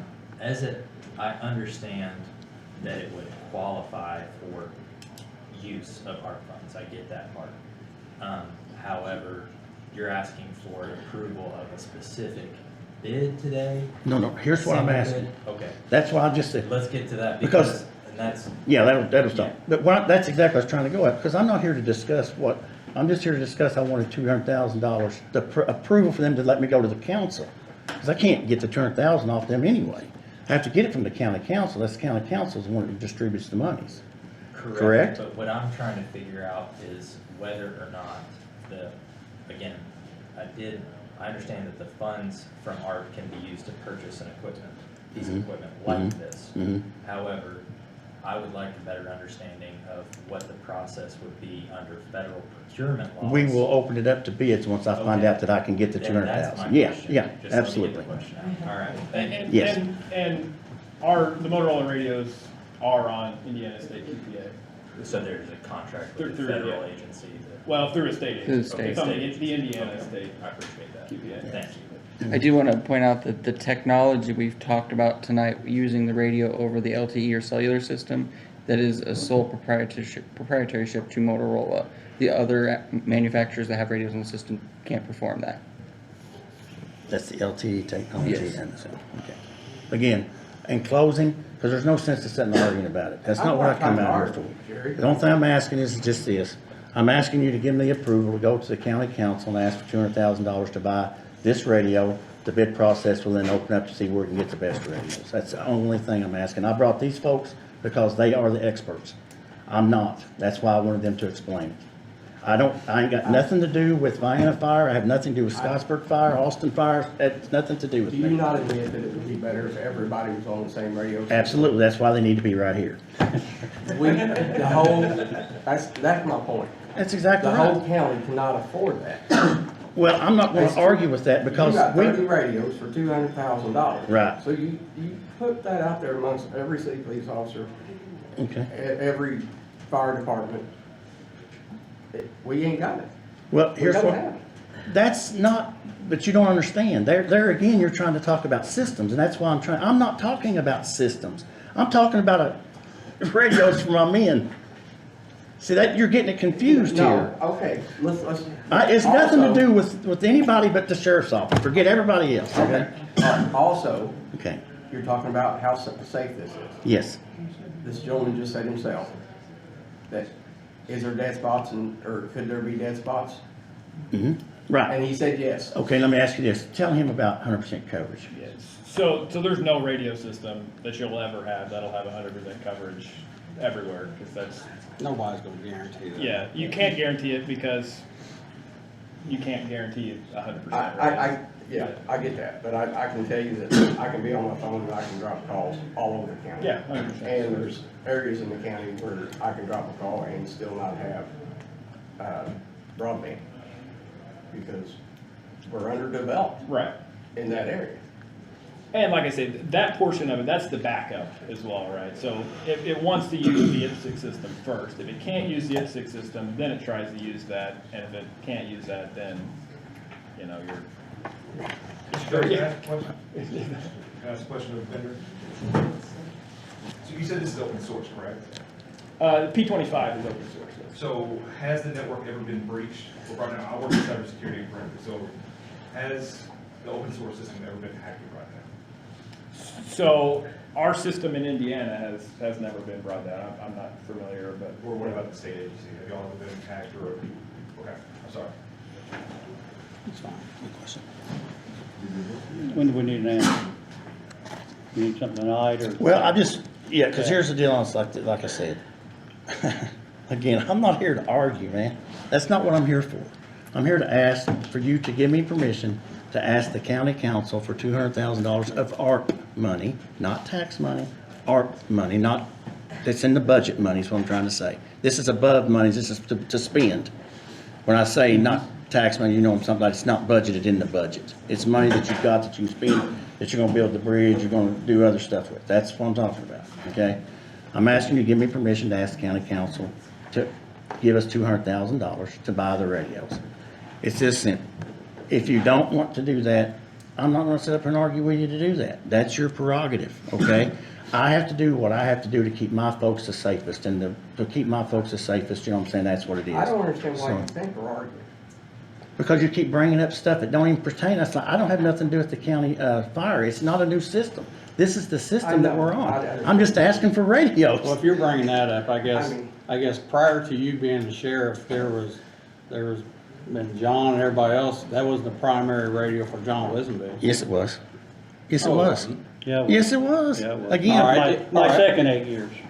All right, Yeah. so Dan McLean was there, was it a primary for Dan McLean? no, because he changed it, and that's the reason why we Was had to it change Gordon, it back. Julian, did he have 800? There wasn't no. I don't even think there was some such thing. Prior to 9/11, or it all came in after 9/11. I mean, So so- I'd say, I don't know this, but Ben, they were there when I went in No, 2003. no. I think Tommy probably got it. I'm not gonna say, I'm saying, Yeah. you had 800 radios, Yeah, but your primary radio was low band radio. No, it was 800. no. So how do you The one thing communicate? we had was 800. How did you communicate with anybody else? So How'd you communicate with the city police? Everybody I was think on there. everybody had them, yeah. Yes, It's it been a was. while, I mean, we're Dan talking. changed it. Hang on. But it don't matter, that's not what Hang I'm on, here it's been anyway. 20 years, so can't say for sure, but I don't remember ever having a call. I think they all had. They did. No, I'm not saying I'm not all the saying fire you didn't departments. have I'm We not did. saying you We didn't did. have 800 radios. I'm saying in your car you had a low band radio. We may have, I don't know, it's been so long ago. The primary system was the 800. For me, That the requires, safest system, that requires you to update. So anyway, the reason I'm asking, Hold on just a second. Hang on, everybody's talking here. yeah, I'm on it. All right, I appreciate that. For me, the safest system is a system that you can communicate with everybody without flipping switches, without doing anything special. Because when, you know, you're talking about safety for your officers, and I don't want to impugn what you said. I believe your heartfelt message on that, okay? But you know as well as I know, if you're being shot at, you're under duress. So the best thing to do is be able to grab the radio and be able to talk to any officer that is available to you. There you go, brother. You just put the words in my Which mouth. might be a city police officer. Maybe. You know what it could be too? It could be a state trooper, it could be a DNR, it Which could be. is why I said that the same- I talked to them and seen about buying them. It don't work like that, purchasing them Randy.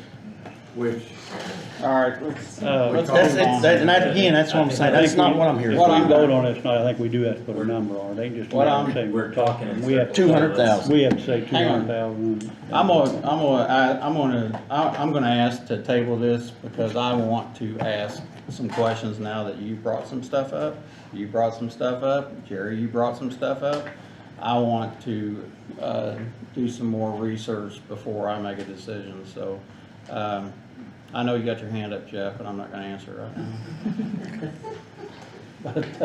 But anyway, I would ask to table it till our next meeting because I like to pride myself in knowing what I'm talking about, so I don't wanna say something. I want your information, we ask you to bring the information.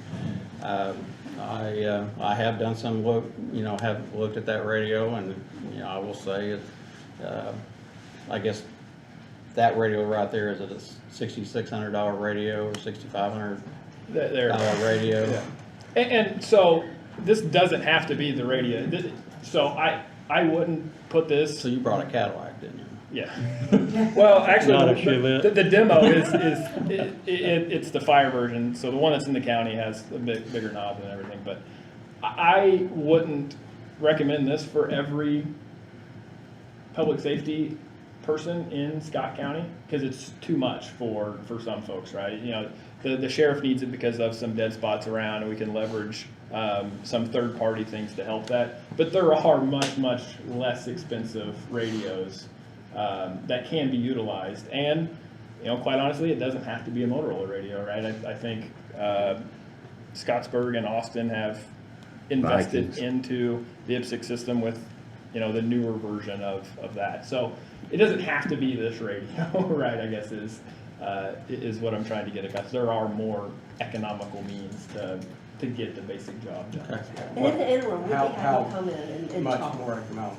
So from us, it can go anywhere from $2,200 to $12,000, right? And quite honestly, So you brought middle of the road. well, the 12,000. I mean, that's going to be like an all-band radio that's got every level of encryption and all that stuff. This base model is the best radio that we make. It's the highest tier radio that we make. There just are other options out there that don't pertain to Scott County. They're more federal type things, right? That if you want to talk to. Are they as strong as far as signal wise and Yeah. the cheaper ones? The cheaper ones don't have the LTE from a just P25 push to talk. Yeah, they are strong. They don't have.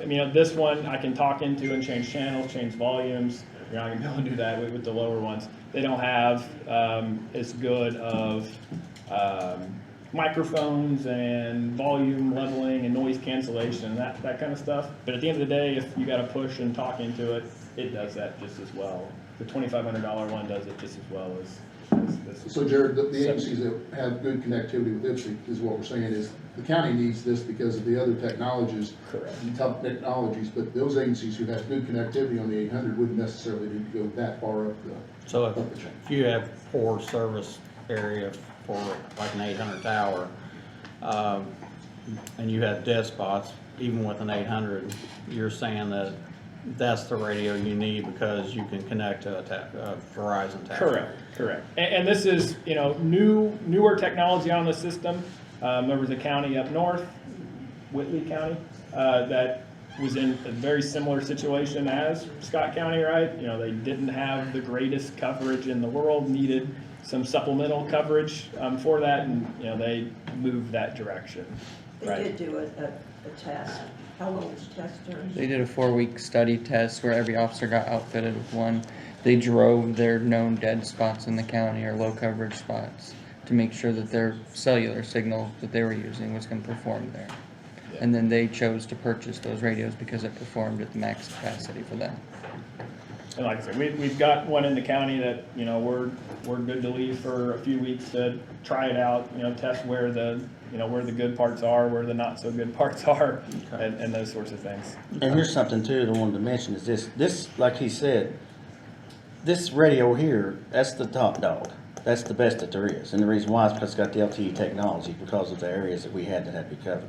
But they make, I'm not trying to cut Motorola down, you know what I'm saying, nothing like that. But they make these Kenwood radios that are a lot cheaper, that can talk the same as that can at a lot cheaper price. Well, he Okay. acted like. That's the LTE now. I LTE. get that, but he also said that, didn't you say that you have the LT that's cheaper than that one? No, Just that is the bottom line on the LT. On the LTE, yeah. This is the only one on the LTE. Okay. From just P25 to just the 800 Ipsec system, we have lower tier rate. That's where I say it goes from 2200 to, That radio there is 12, no, this radio right here is about 6.5. it's the one you're looking at. Yeah, and here's what I was gonna do is this, we didn't necessarily, I'm gonna get to 200,000, because everybody don't need these. I've got some folks like that's in the courthouse here, they don't need this radio. I got folks that's in the schools, they don't need them. You know, they're just gonna use the lower type rails, because they can get the coverage, they can get everything that they need. You know what I'm saying? So, we're gonna have the top-notch ones for the guys that's on the road, that are out there every day, humping it on the road. And then the other folks that's inside the buildings or in the courthouses would have the second model down, with the Wi-Fi model. So, would have that Wi-Fi model. Okay. What would be the radio count for the rest of the county, since you were looking at a different system? 100 plus. 100 plus radios on something that would hit the state Well, system? that's just fire departments.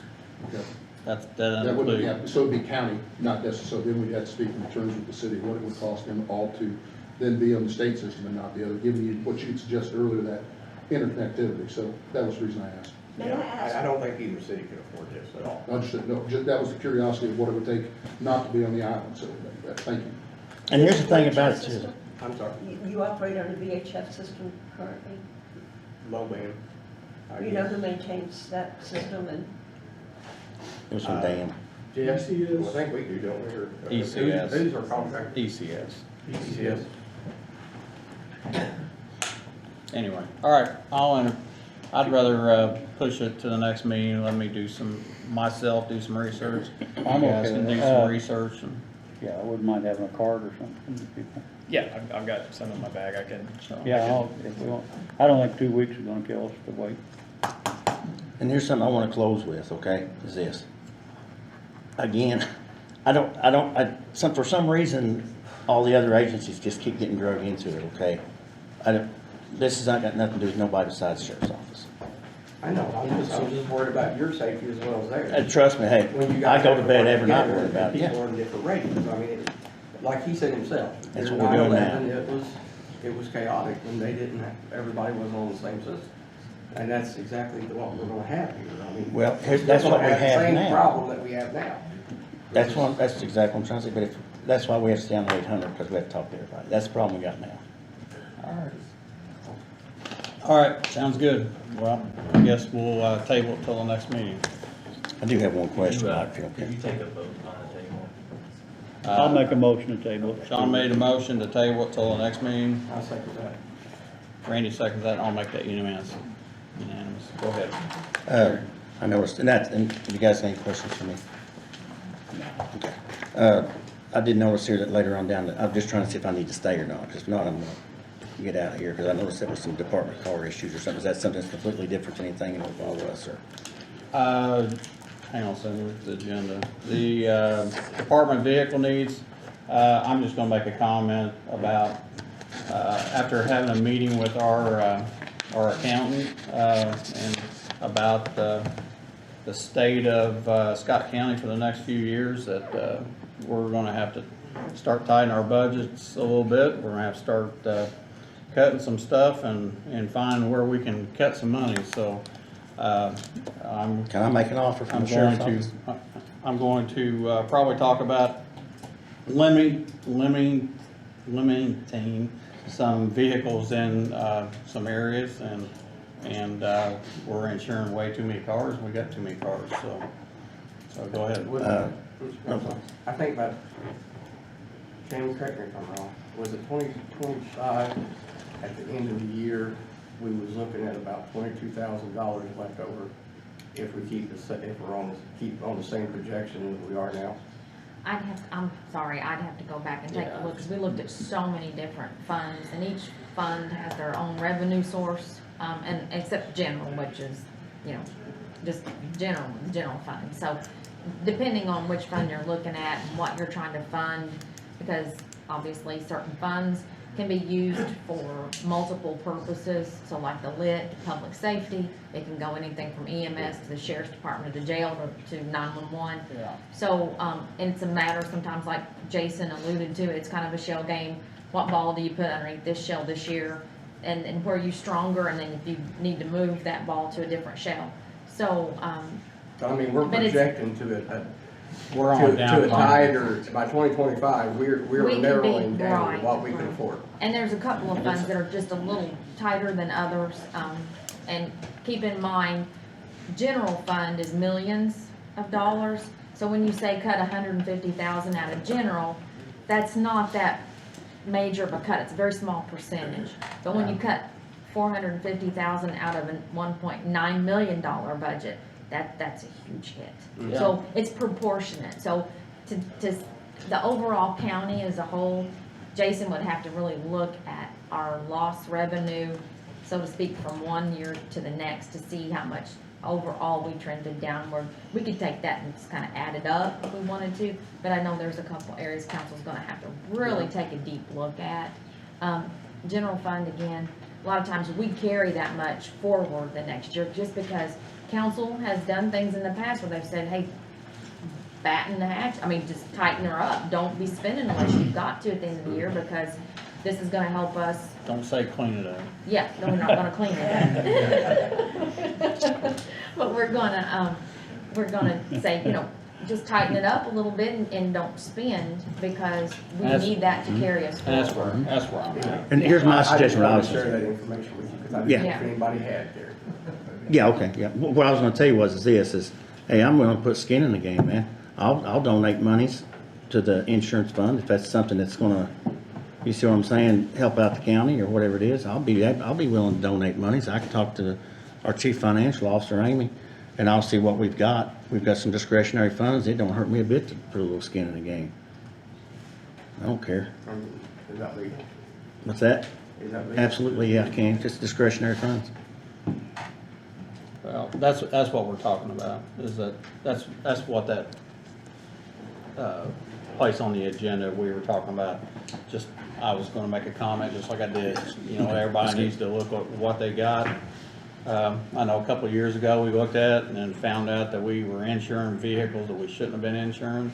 And we went to every department and said, if you got an old vehicle, you better have just basic coverage on it and do away with the rest of it, because, it's costing us, we're putting full coverage on a 1985 Crown Vic, we don't need to be doing that. Or we're putting full I coverage. drove that car. It's the same one you Probably had. bought it. Exactly. So, anyway. No, and I agree with you. That's what I just didn't. That's what we're talking about. But like I said, throw it in there. I'll be more than willing to put some skin in But the it's game. gonna be everybody. It's just not one department. It's gonna be, Agree. everybody's gonna have to Should tighten be. up a little Yep. bit, so.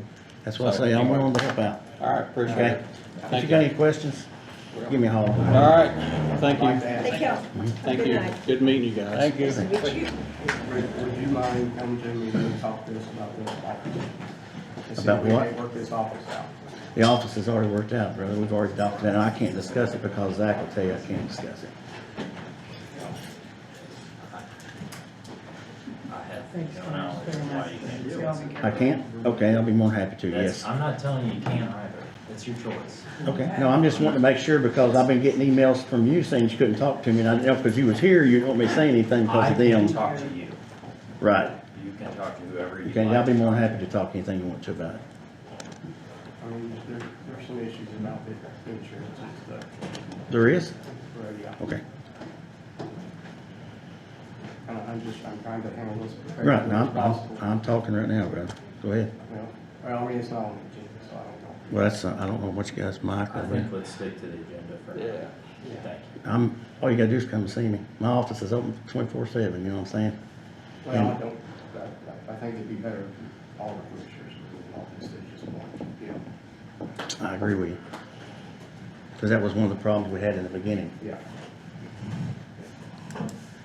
Thank you. All right, moving on. Thank you. Okay, thank you. Thank you. That's a Anything, good- let me know. Good presentation. Yeah. Use of the campus at the health department.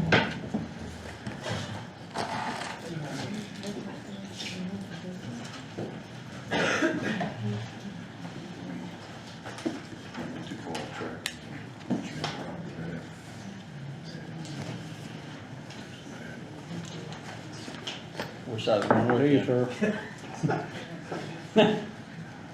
All the work guys have left the building.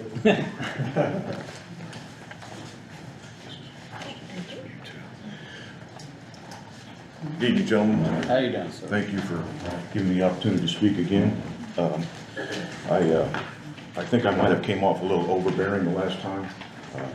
People tell me I'm a little passionate about the subject, and that's true. My name is Robert O'Donnell. I'm the unit commander for the Scott County Young Marines. I would like to clear up something I said about the schools, which what I meant in what I said, and what you should mean what you say, and I do, but what I meant needs a little explanation. What I meant by the ABCs and the elemental Ps is they follow what curriculum of what they're told to teach the kids. Their job is not discipline and respect. That should be coming from their home life and their parents and stuff. But with today's society, when both parents have to work, you know, the kids watch themselves, they play video games, they go to school, they don't get an opportunity to learn that anywhere besides something like the Boy Scouts or the Young Marines or a sports program. So that's what I meant. I wasn't being derogatory that the school doesn't care about kids, because I know they do, but their curriculum kind of curtails what they can and can't do with kids. So that's what I meant. Okay. I already did that. You had questions about what exactly we want to use the building for.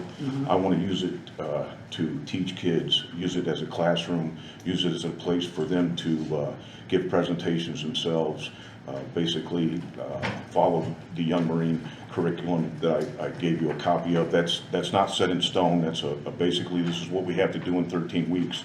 We can move it around because if we're scheduled to do an encampment, but it's going to be bad weather, we can move that to the next week, stuff like that. That's just a kind of a generic, this is what we do in the 13-week period. Of course, on the days when we're going to swim call, we'll meet at the building, we'll leave, we'll come back to the building, we won't be there the whole time. I'm so willing to do whatever it takes to get to use this facility. We're wanting to clean it up, we're wanting to paint it, we're wanting to fix it and make it nice. We only basically need it for the Young Marines on Saturday afternoons. Any other time, sure, the Boy Scouts, the 4-H, anybody that needs a building to meet in, it would be there and available for them to use. I've talked to, You said what days, I'm sorry? Saturdays from, yes, we meet from, basically I need it from 12 to 5 on Saturdays. I'm not, throwing out names or nothing, but I was in Washington DC this time last week. I was in Norfolk, Virginia for the rest of the week. A lot of the big weeks for the Young Marines is part of why I was there. You know, they mentioned at other places, everybody has the same issue. They want to help the kids, they don't have the facility to do it, so they make agreements and deals. And, you know, they said they'll let us pay a 1-year lease for $1, you know, just so they can say it's legal or whatever. You guys brought up insurance. I told you I could get insurance, and if that doesn't meet the standard, then just let me know. They'll basically write it for anything that you need. They've got millions. You're already insured. You just We're under the umbrella of the National Young Marines, and anything we do, it's millions of dollars, and then you can get, like, if we're gonna have a fireworks presentation, then we can get insured just for that. If you have over 150 people at an event, like a 5K run, and there's gonna be a lot of people, they'll give you additional insurance for $35 or something. You know, we can protect you and protect ourselves. I basically wanna take this part of that building and spiffy it up and make it into something that can look good in the whole county. Once again, I go outside the county because we have kids from Washington County, Floyd County, you know, anybody that comes, I want to train. We are, this coming Saturday and next, we're having our, what we call our meet and greets, trying to get kids signed up for our next class, which starts on March 19th. So we're coming up against, we got to have a place to go.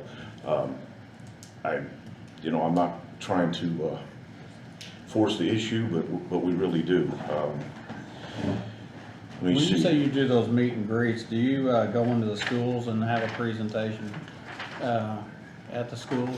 We have had contact with the schools, and I'm not, you know, COVID gets blamed for a lot of stuff, but they kind of shun outside activities because of it. Yeah.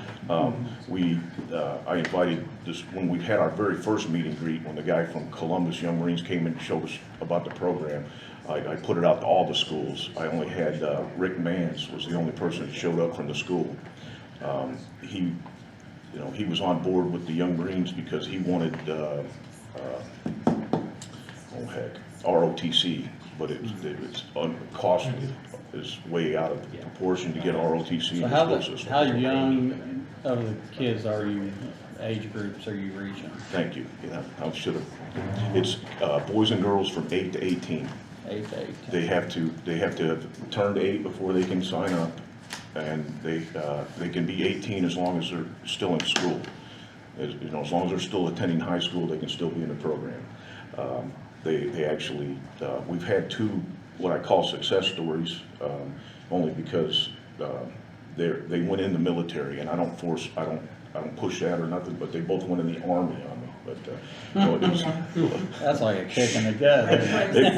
it was you know, kind of a lifelong dream, as he wanted to be, you know, a ranger or something. So I don't deter that. I don't push the military. I prepare them for it if that's where they want to go. We teach leadership, discipline, respect. We do physical fitness, and we, you know, promote a healthy, drug-free lifestyle. And it's all there, and we you know, every kid is different. They learn at different levels, and you can sit there and watch the light bulbs come on when they finally get it. And then the next thing you know, they're teaching the new kids. Every new class, you know, we put kids in charge of the recruits, and it is just the best program out there. I'm not trying to backdoor the sheriff, because I know he's using that building for storage, but you shouldn't bring a problem without presenting a solution. If you go down on Main Street to the city garage, there's a fenced-in area all the way around it, and right in that corner by the armory, there's a separate gate and an area that's fenced in that's big enough for the military vehicles to sit in, and they can sit there and look at the military vehicles at the armory that are sitting outside and wave at each other. I'm not trying to take away anything, and it's 1.5 miles from the sheriff's department to the building of the John Jones building, and it's 1 mile down there, so they're actually a half mile closer for the reaction time in case there's an emergency and they need the vehicles. I'm really not trying to get in anybody's you know, conflicts. I'm just trying to help the kids, and if you would consider this, I would really appreciate it greatly, because you know, we gotta land somewhere, and you know, the schools were on board, and then they weren't, and you know, that's. I completely agree with them. I do want to say one thing, because go back to the schools. After that meeting last week, I actually had a phone call from the school and a text message from the superintendent, and he was in Nashville, Tennessee, but I got a text message from him and a phone call from, 2 people at the school about our meeting. And it wasn't all about you, but they did say, hey, during COVID, the building that you were using over here at the school, that they said, well, they've used it on a Saturday and a Sunday, and he goes, we were happy to have them. He goes, the problem was then when COVID hit and the school system came in, and the school board told them, your athletes cannot go into this building and work out or do whatever they do in that building. They said they felt like at that time, if they couldn't allow their own students to go in there, how can they let an outside organization go in and use the same facility? He said, and I'm gonna tell you what he told me, and I'm not telling you, I mean, I'm for happening what we're doing. He said they're more than welcome to come back. And he said they're more than welcome to come back. They can go in on Saturday and Sunday as well. So I'm just telling you, that's the phone call I got from them. So, so I do know they heard it, and they heard, so, but again, I think this, I don't know how we're gonna separate some areas out there, because I don't know how much area you need. I don't know how we can separate it. I don't have a problem whatsoever. I mean, I'm. Have you talked to Sheriff about it? Well, we had that meeting 2 weeks ago on a Wednesday. Thursday, I did get a call from the sheriff. I got a call from the mayor's office. I got a nice message on Facebook from I take it, the superintendent at the school. I was very popular the next morning. Maybe not like popular. Popular might not be the right word. Now you feel like me. I'm not kicking rocks at that, because like I said in the meeting, that was a perfect place for us to do, because, the floor wasn't that nice. It didn't matter if they got black marks on it from combat boots, or they're not combat boots. Well, yeah, they are. But anyway, they're old ones, Vietnam era jungle boots. But anyway, like I said. Are you talking of which place you're talking about? The school. Okay. Yeah, it worked really, but now they fixed it up, they fancied it up, so they want to keep it, and some of them black marks are really hard to get up. My point being is it's nice it worked really good, but it wasn't ours. So we had to tear down our stuff and move out, and then every week we got to move back in. You're taking time away from the training to set stuff up, and time away from the training to tear stuff back down. We really need to place it, hey, this is ours, and we can leave our flags and trust that nobody's going to, do anything with them while they use the building on Wednesday for Girl Scouts or whatever. That we're fine with that. I'm more than willing to share, but I would just. I need them to know, hey, we're going to meet. They don't have to ask where. It's going to be right here. This is where we're going to meet, and we'll be. If you guys let us use it for a year, great. If you let us use it for 10 years, that's great too. Or maybe down the road something bigger or better comes along. But I just need a place that I can at least settle for. I'm shooting for a year, because that way I will know for a whole year this is where we're going to be. And I'm not ringing my own bell or nothing, but right now I am the battalion commander, and I envision having every unit come to Scott County and have competitions and last all weekend long. And right now we can't send kids to the bigger schools because it's cost prohibitive. They're not having them because of COVID. You get the word late because we're not up to speed on all that stuff. But I want to have my own schools. They have junior leadership, senior leadership, and advanced leadership schools that we could be putting on and bringing kids from all the different states here to do it. And that falls back to putting the heads on the pillows. The parents got to bring them. They got to stay here with them and that kind of stuff. So the reason I asked if you talked to the sheriff is because I know he's got rid of one of those machines out there, one of those military vehicles, and I thought maybe he's trying to get rid of some of them himself, or may create some more room. Right. And I thought maybe it might be a good idea to sit down and talk with him, and I think you said you had. Yes, he did call me, and he talked to me when he came in the room tonight that him and the mayor are talking about something, and that's, I got my eyes set on that building just because I know it will work. And it's, Okay. I don't really care where it's at, just as long as it's somewhere we can call it. When you're inside, what kind of a space do you need? We need basically a classroom this size will suffice, because that's what we had when we was at the science park. but there is a qualification of having at least 2 functioning bathrooms, one for boys and one for girls. Like I stated before, we can get by with porta-johns. We can make that work to start with. I'm not trying to say, hey, you guys go spend the $30,000 and revamp this, and we want, you know, perfectly functioning facilities, because, you know, temporary will work as long as we can. And I know there's words on there that, you know, close order drill. That's where we get out there and we march around, and the great big open parking lot is perfect for that. You don't have to worry about them, you know, tripping and falling over something. And, you know, it's just the space plus the space, the outside space as well is just perfect. And you know, What's your thoughts? I'm 100% behind it. I couldn't think of a better use for that building. So, I mean, I guess, and I guess I'm gonna ask you, how do you separate an area that you would designate for them, or you're talking about just giving the key and whatever's the rest of that building they occupy? And you're talking about between them and the Boy Scouts?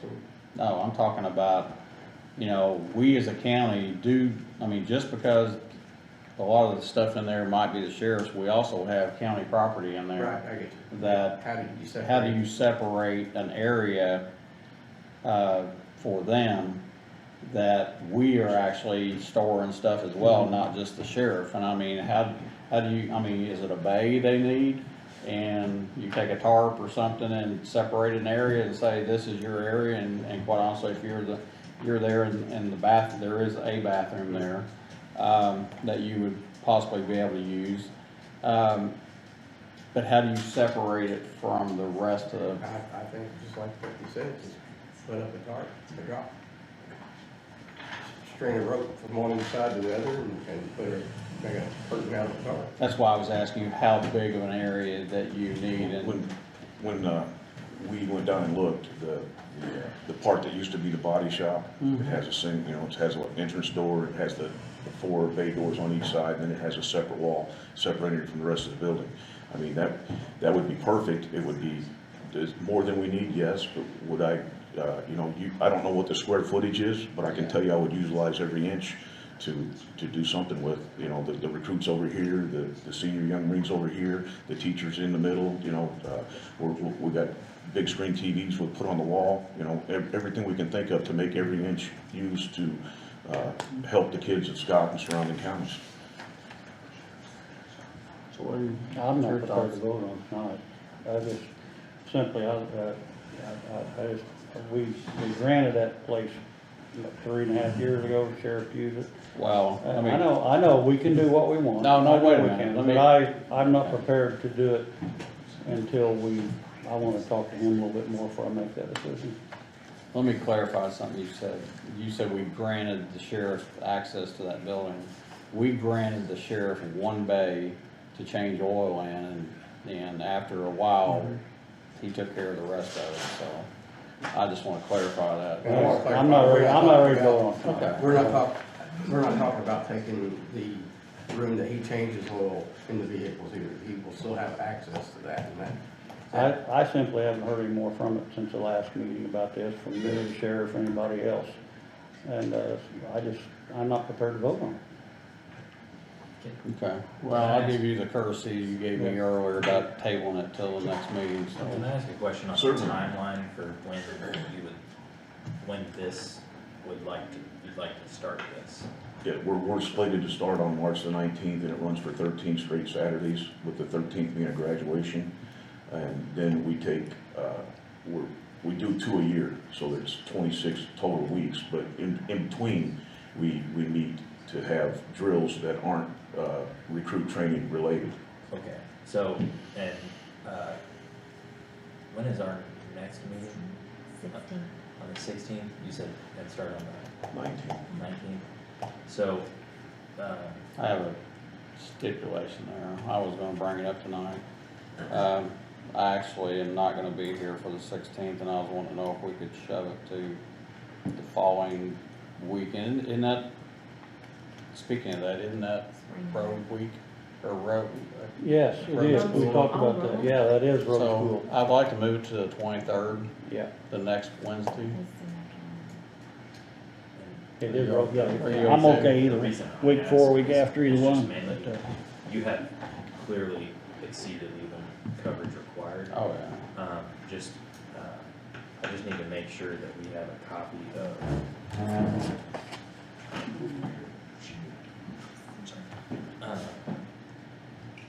ISO form that shows a waiver of subrogation. Because there's a piece on the policy that talks about up here, even though we're named as a certificate as additional insured that we. yeah, 14, 15, 16. Yeah. Okay. And I'd then- like to move into the 23rd. Well, that's good luck to do it, because there's that extra. But this is the weekend. same thing. Well, that works out. So is everybody all right with that? Any- Yeah, I'm good. it's gonna I'm cover it. good with that. And then when you use the space, we did the same thing with Gotcha. recently, so, So, yeah. Can I keep a copy of this, actually? Yes. I'll give you this. okay, yep, thank you. All right, Our so next meeting is is on the 23rd. Actually, road school is the 16th, and I think there's another conflict that week, so. March So- 23rd. Is that a Wednesday? available March 23rd. 23rd. That Wednesday? Here's where I'm gonna go I'm with good, this. I'm here. Wednesday? You said you Wednesday, need a March place 23rd, on what if you're day? good. March 19th, but that's when we start, but, we can, you know, I've got fallback locations that suffice, but like, you know, it's not ours. I get So that. I can, So you can play with it a little bit. I can pop, you know, yeah, right, I'm not saying, oh, I want a place by this I day, you get know, I'm that, not I get that, demanding, and, but, I'm gonna be honest with you here, I think this is great, and I think what you're doing is super great. Well, I could do. I'm looking farther down the road here, That and, on Wednesday. giving you a space out here that I still look at as a warehouse. We have the church over here that I would love to, put a roof on. And that would be something that we've talked about, having like a community building where people like yourself could come in and set up and have, you know, meetings there and whatnot. And quite honestly, I wouldn't have a problem with what Randy's talking about with other organizations, like the Girl Scouts and the Boy Scouts. And you would be more than welcome if we get down the road where we get that facility set like we want it. It would have that girl, boy bathroom set up. And it would be something you could leave your stuff there. I mean, so I'm not talking about that over there is gonna happen in the next Correct. short time, but Right.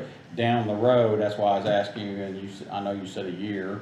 I don't have a problem doing that, but like John says, he's wanting to ask some more questions and Yeah. find out some more stuff. there's nothing that I'm going to do to the building that will change the configuration, so it can't be utilized as its intended purpose once we, you know, if you guys say, okay, you did your thing, you know, you're welcome, go away, then it'll still be the same building when I leave that it was when I got there, so. I don't, We, it'd be better, we got an AIC district, that maybe if we could do it in the daytime. There's an AI, there's a ball tariff thing, Just like any- oh, yeah. which well, We could do it in the I'm morning. gonna ask you, information prior I mean, to you said there's an extra week, I mean, you wanna go forward. the 30th, but then we're gonna be in that deal where you go the 30th and come back And the then next we're- week. next week. I don't care. Would you wanna That's do, up can to you do guys. the night of the 22nd or the We 24th? could do that. Let's do the 24th. You wanna do on Thursday the 24th? Can you do Thursday 24th? Has to be less than a year. I mean, it doesn't have to be. I've got Wednesday, something but here, and I don't know what it is, my wife put in there, I got the Shirley, the K, whatever that is. Oh, I know what it is, it's doctors. So- Tuesday be So better the for me. 24th now. Yeah, 24th wouldn't work for me. Well, 22nd would work better. Well, let's do, Look, Yeah. I'm good with it. I'm good either day. Let's do the 22nd. 22nd at what time? At just 5 PM? Yeah. March Send a 22nd. reminder, please. I will. Yes, yeah. Appreciate it. Thank you. Y'all confusing me. So, John, will you be able to get permission Zachary. from the sheriff by then? March 22nd. Can you do That's fine. You're a troublemaker. 3/22 at March 22nd March 22nd at what time? at 5? At 5, So- that's fine. just be nice. And no, I don't have to have his permission, but I do think we need I'm teasing. I think he needs to be brought to discussion. Well, it sounds like Yeah.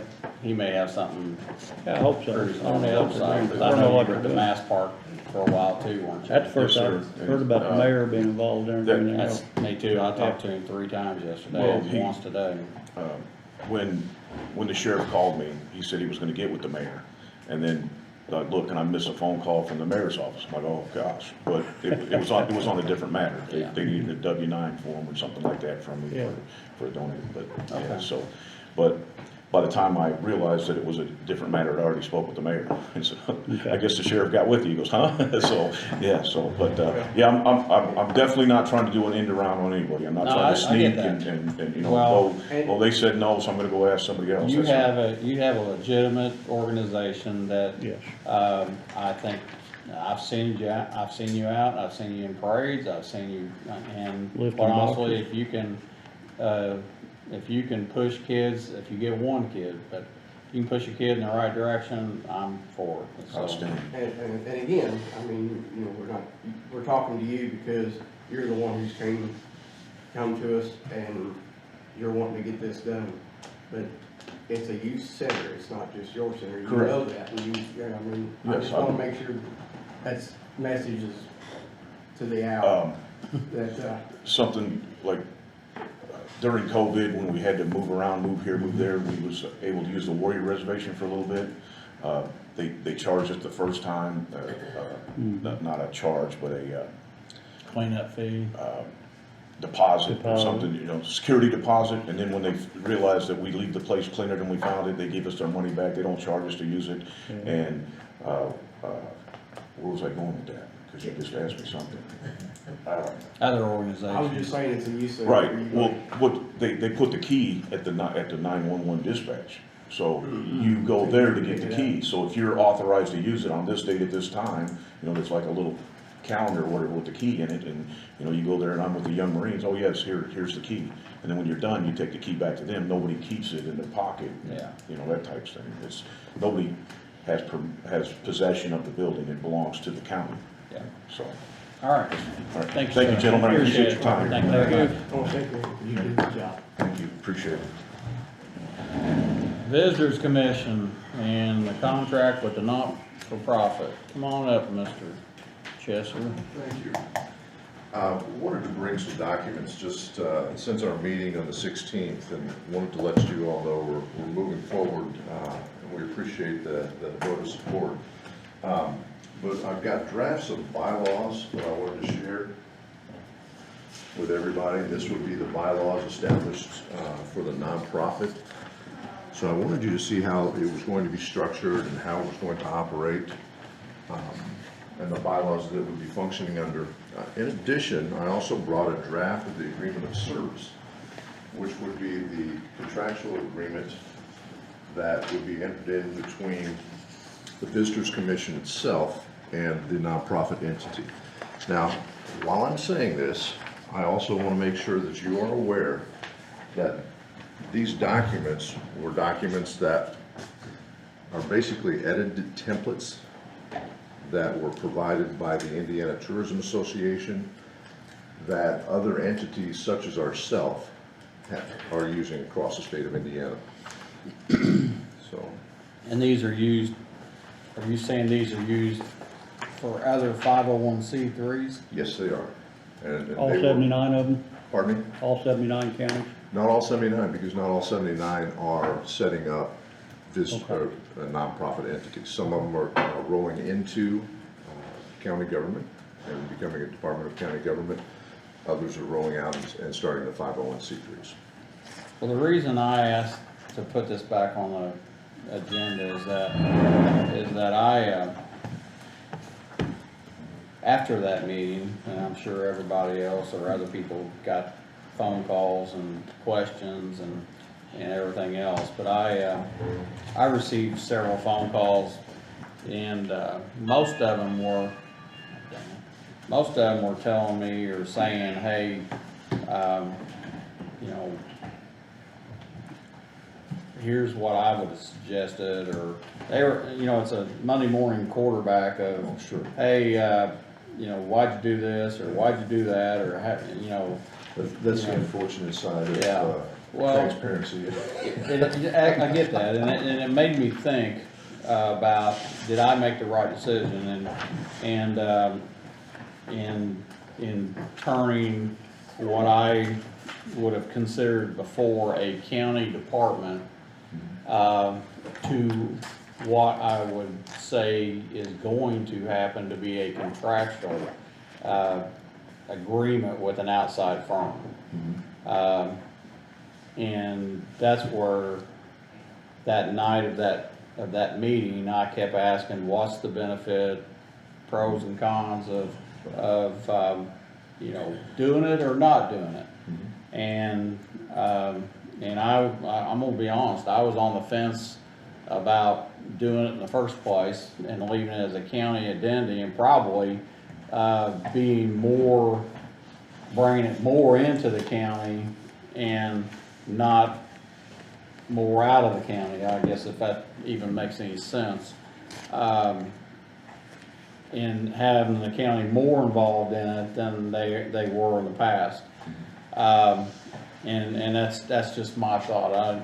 I asked these, you know, I haven't asked these guys, but I mean, I asked Tammy to put it on the agenda to bring it back up. And I'm actually, I just want to go on the record and say that I'm probably going to change my vote to, and I don't know, I guess I can do that.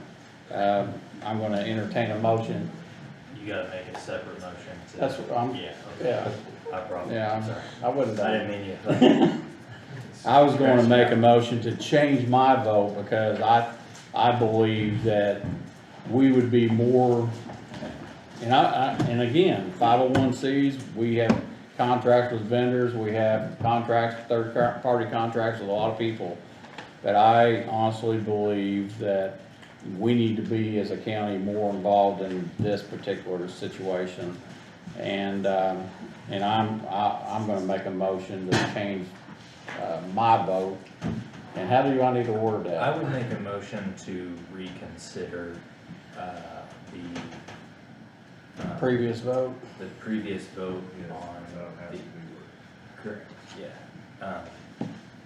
That would be the motion. Okay, well, I'm gonna well, first of all, I'm gonna let anybody, if John wants to say something, Randy wants to say something. Yeah, on my part, I'm okay with what you're doing now, but I understand there might be some legal issues here. And that's why I wanted to bring you, I haven't talked to you about this, but I'd like to have more, your look in it, because my understanding is even if, no matter what we do, and you can help me, and you can help me looking at this, you might be considered more of a vendor than an actual employee if we do the 501c. Is that your understanding? That's my understanding. Okay. And I'm okay with that.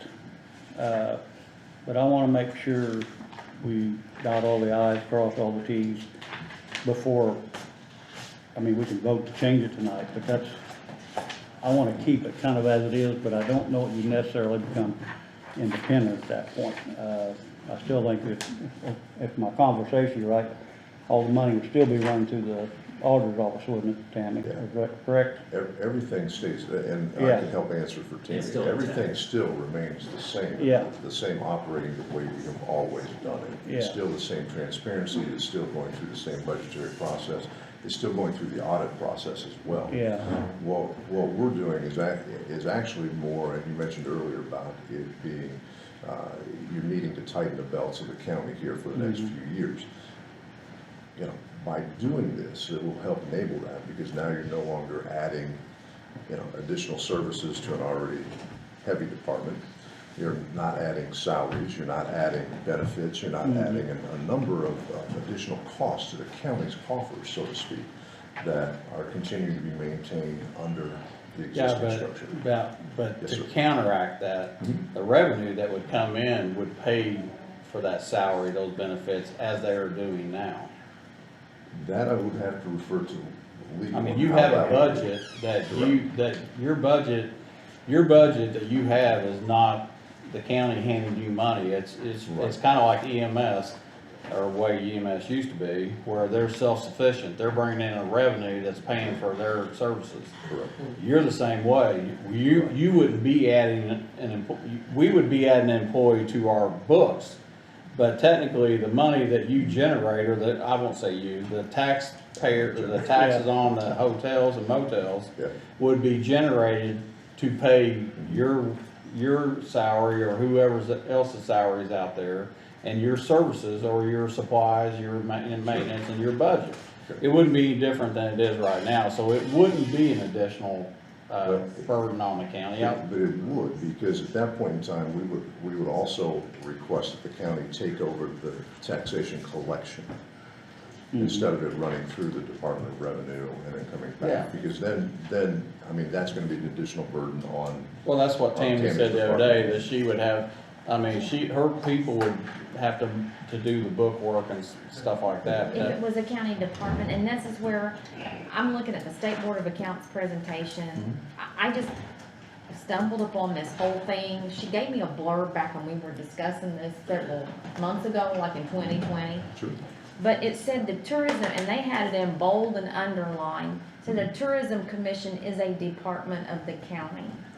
And so if, by that, the county can't be a 501c3 or have any entity that I'm aware of in the county that's a 501c3, because we are a government agency. We can't be a not-for-profit and a government agency at the same time.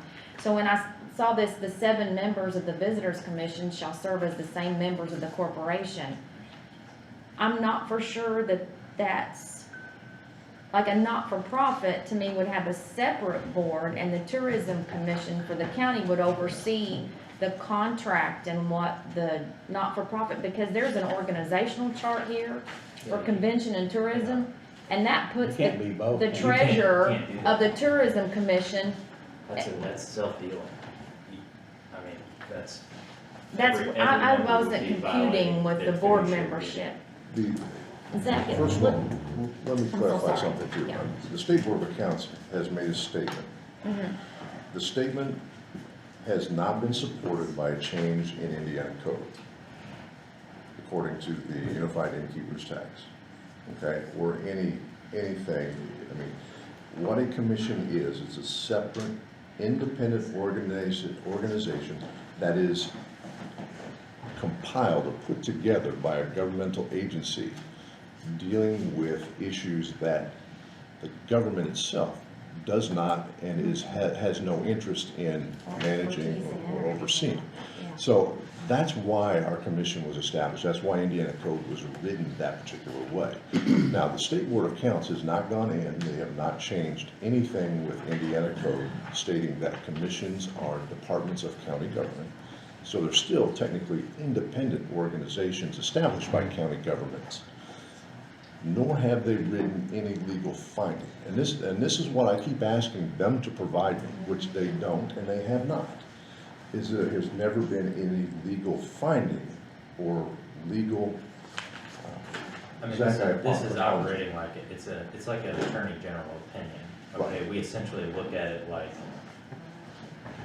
okay, like a statute, we have no choice, right? It is binding. You follow the code. So, but an attorney general opinion is, in some sense, like a persuasive kind of interpretation. Argument for best It is practices. an Or best practices, Yes. right? I guess where I'm not necessarily getting hung up on the idea that the commission could be a department that contracts with a third party as a service provider to do the work that was formally, and I agree with you that they haven't changed the code, right? And it's not clear that it would be, and there are some sections of the Indiana code that I think create the opportunity for different political subdivisions that operate within Scott County, but aren't part of county government.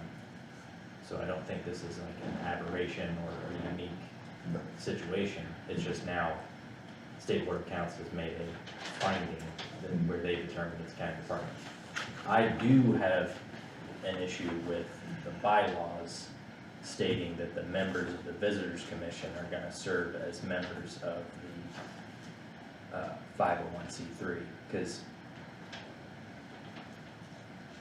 well, I mean, the commissioners decide who to contract with, Sure. right, if you are a county department, but each member of a board of directors of a private entity has a fiduciary duty to always act in the best interests of the 501c3. Yes. The Visitors Commission, as a county department, has a separate duty that they've got to act in the best interests of the county and the citizenry of the county. Sure. And not that those wouldn't coincide in most circumstances, but I could probably imagine a couple where it would work well. And I don't want any of the members putting themselves in a bind, right? And that's why, They're liable. and that's why I presented this information, is because this is information that was provided me by the Indiana Tourism Association and their legislative affairs They president. agree that that's a good idea. Yeah, this is what they've been using across the state, so. Yes, well, Can I just ask one question? And this whole thing is definitely confusing to me too. I agree. I mean, Very. we've been audited every 4 years from the beginning of the organization.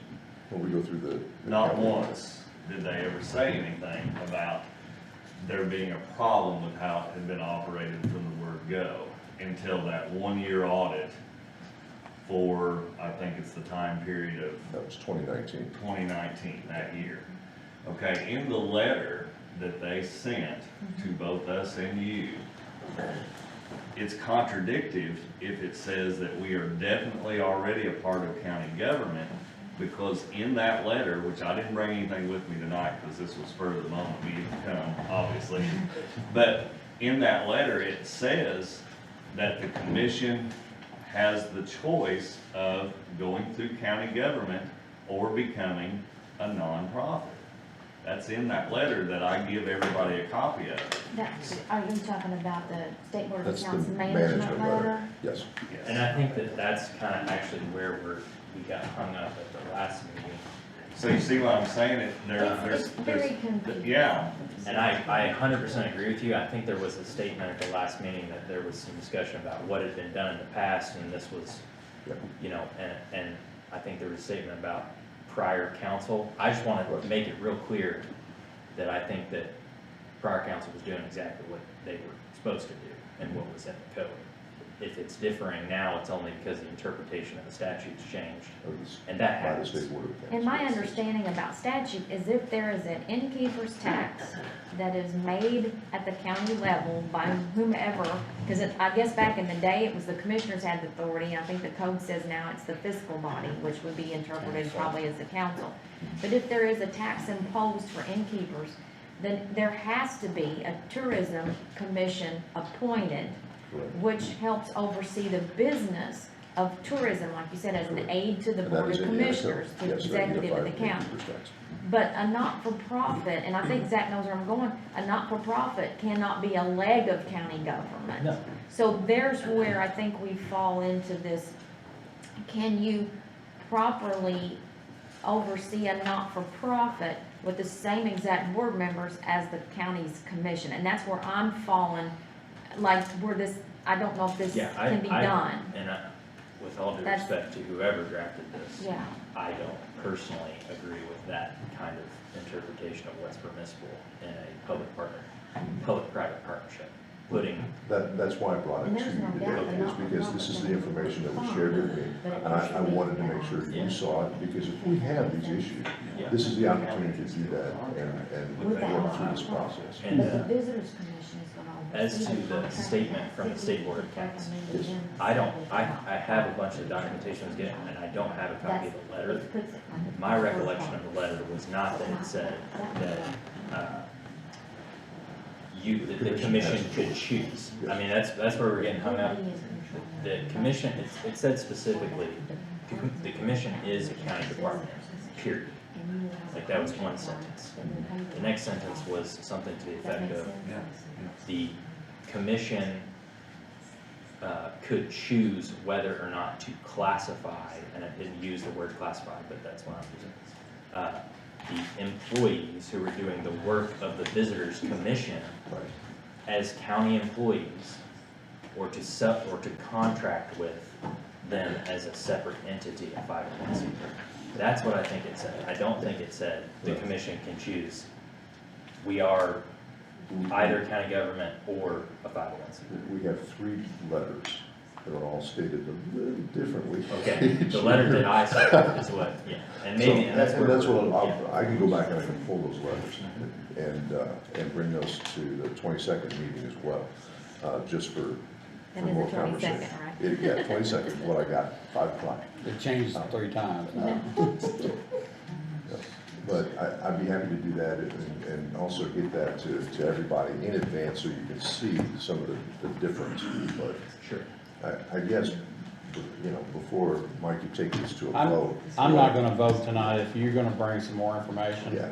I'll like wait that till the opportunity. 22nd and but I do, you know, I will say right now that if I was gonna vote right now, I would vote to change it back or leave it like it is, not as a not to go to a 501c3. So I think that it needs to stay as a county department, and I think it needs to be in that realm. Maybe it needs to be ran, you know, and not you guys, but we need to be doing a better job on our part with you guys and not necessarily change how it's ran. Is we need to be, you know, a better government identity to your board. And I just have a hard time going to a contract with an outside firm. I mean, most times you don't ever want to do that. You want to keep everything in-house and keep it as a county identity, and that's technically what I would like to do. They did that, the state, I mean, you remember Mitch Daniels. I don't know Mitch Daniels. Mitch For worked me, with a lot of nonprofits. I didn't realize that you guys would be a private vendor at that point, when I voted last time also. That's what But as- I agree. So tired. Yeah. You know, I think you guys do a great job. Okay, first off, I want to say that, you know, I don't want no mixed messages, no cleanup needs to be done there. On all 3. On all 3, yeah. I think you guys do a great job. But when I start thinking of the idea that you're now a vendor, that you're receiving, and before I say this, I'm going to explain this, but that you are receiving a tax, you know. Although the tax that they receive cannot be spent any other way. I want to make that clear. But because you are receiving a tax, and that makes you a private vendor now, had I put the 2 together before, I think I would have voted the other way. The process, the auditing process would never change. Right. We would still keep a separate, I mean, and this is important for everybody to know, there would still be a separate set of books, minutes, all of that for the 501c3. It would also be same with the commission, the Visitors Commission, and it would still be the same process that we've always worked with the county. Well, I mean, I guess what I'm trying, that's not my concern, but I do understand that. My concern is, like I was saying, seeing how you do receive a tax.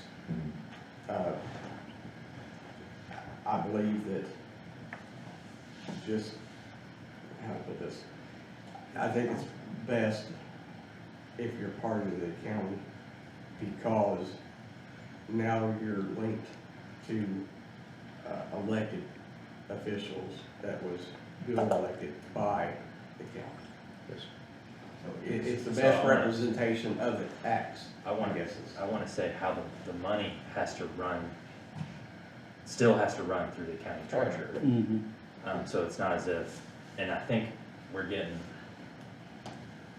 you would be a separate entity than the Visitors Commission. That's right? So it would be exactly, not that you can, again, I'm not telling you, you can reconsider your vote. I'm just saying that in terms of how the money would run, it would run through the treasurer's account and be paid to the not-for-profit who would keep its own set of books. But I assume, and maybe I shouldn't assume this, but any contract that the not-for-profit entered into with the Visitors Commission would include reference to the items that are in the statutory code that talk about what you can actually spend the money for, and that any breach of that contract would be Determination. Sure. Okay, well, I mean. Well, first of all, let try to me put say this- something. I don't think anybody did anything wrong. I mean, don't think, No, don't think no, and what I mean, I don't think anybody on this board ever thought that you did anything wrong, or your board, or you did anything wrong. I don't think that whatsoever. Let me just say that best case scenario is we never got that letter and things kept trucking along the way they Yeah. are. Because if we do the 501c3, it complicates things a little bit because it adds another step to it. And then, but if we go the other way, I think what we've talked about, the way things might have to be handled, would put a lot of extra time and work onto you guys. No, it's Tammy.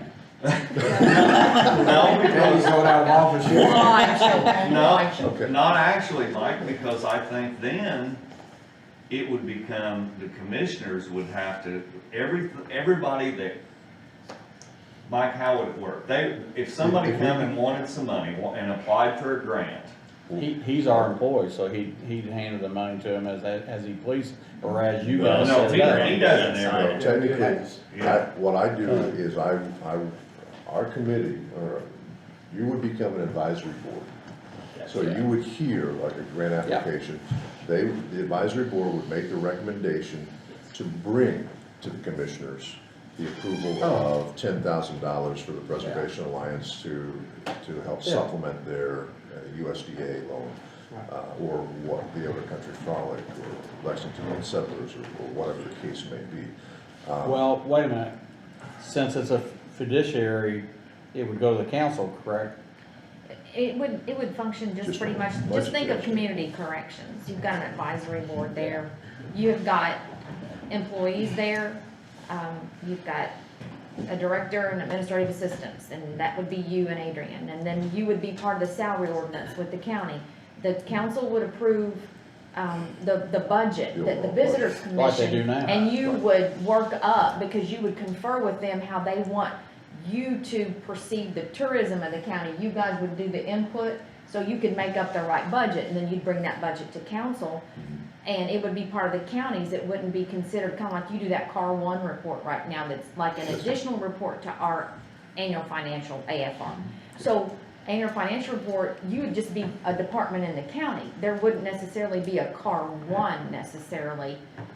You would be a department in the county, so you would be, but your revenue stream would be the innkeeper's tax that we collect. And that would be budgeted and appropriated, but right now, what I perceive, if you guys pursue the 501c3, you'll have a not-for-profit that you and Adrian will work for. That not-for-profit will bring to the Visitors Commission a contract for services. They will review that and recommend to this board that that's what we enter into. They like your not-for-profit and how you do stuff. Now, what you communicate back with them is Visitors Commission, in your budget, since you are a department of the county, you bring to council, I have a $100,000 contract with I'm just throwing out numbers, $100,000 contract with a not-for-profit because they're gonna give me X, Y, and Z, and the commissioners are okay with that. Then you go down here and you guys work out your marketing budget, okay, events budget, your supplies budget, that type of thing.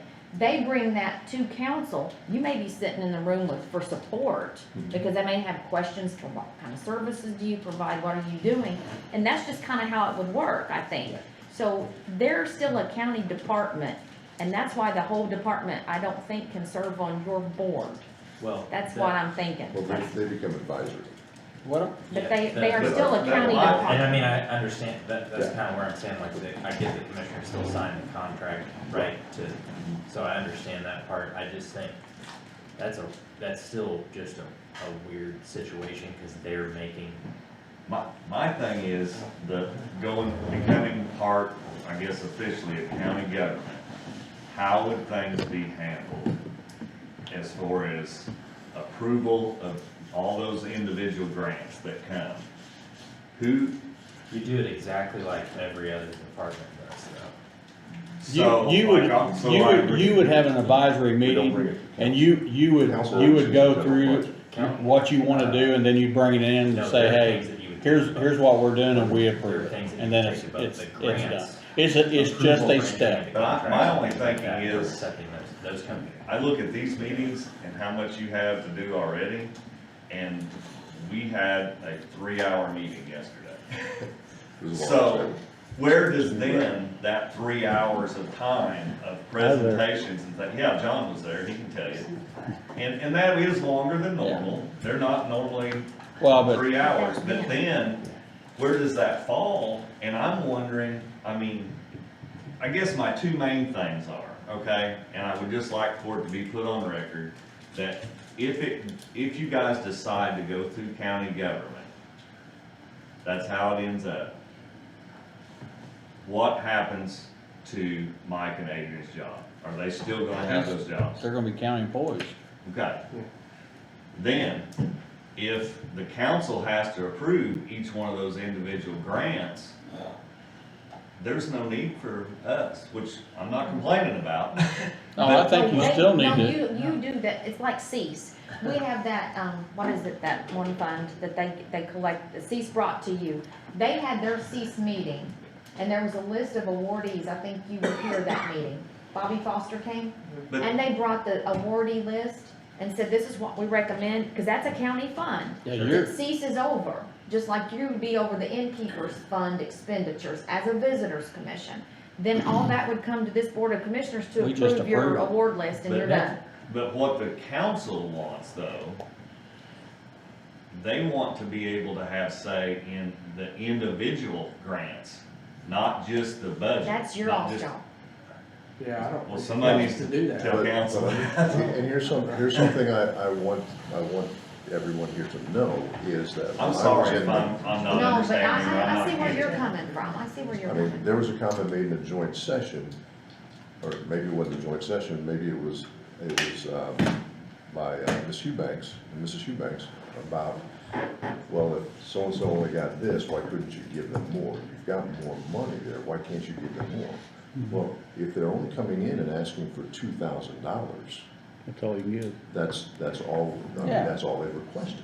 So, So, I I'd mean, like it would to be stay poor away from, fiduciary responsibility to give them 4,000. Yeah. So- and again, I'd like to stay away from, talking about what council's role would be in this, in the sense that nobody's here from council.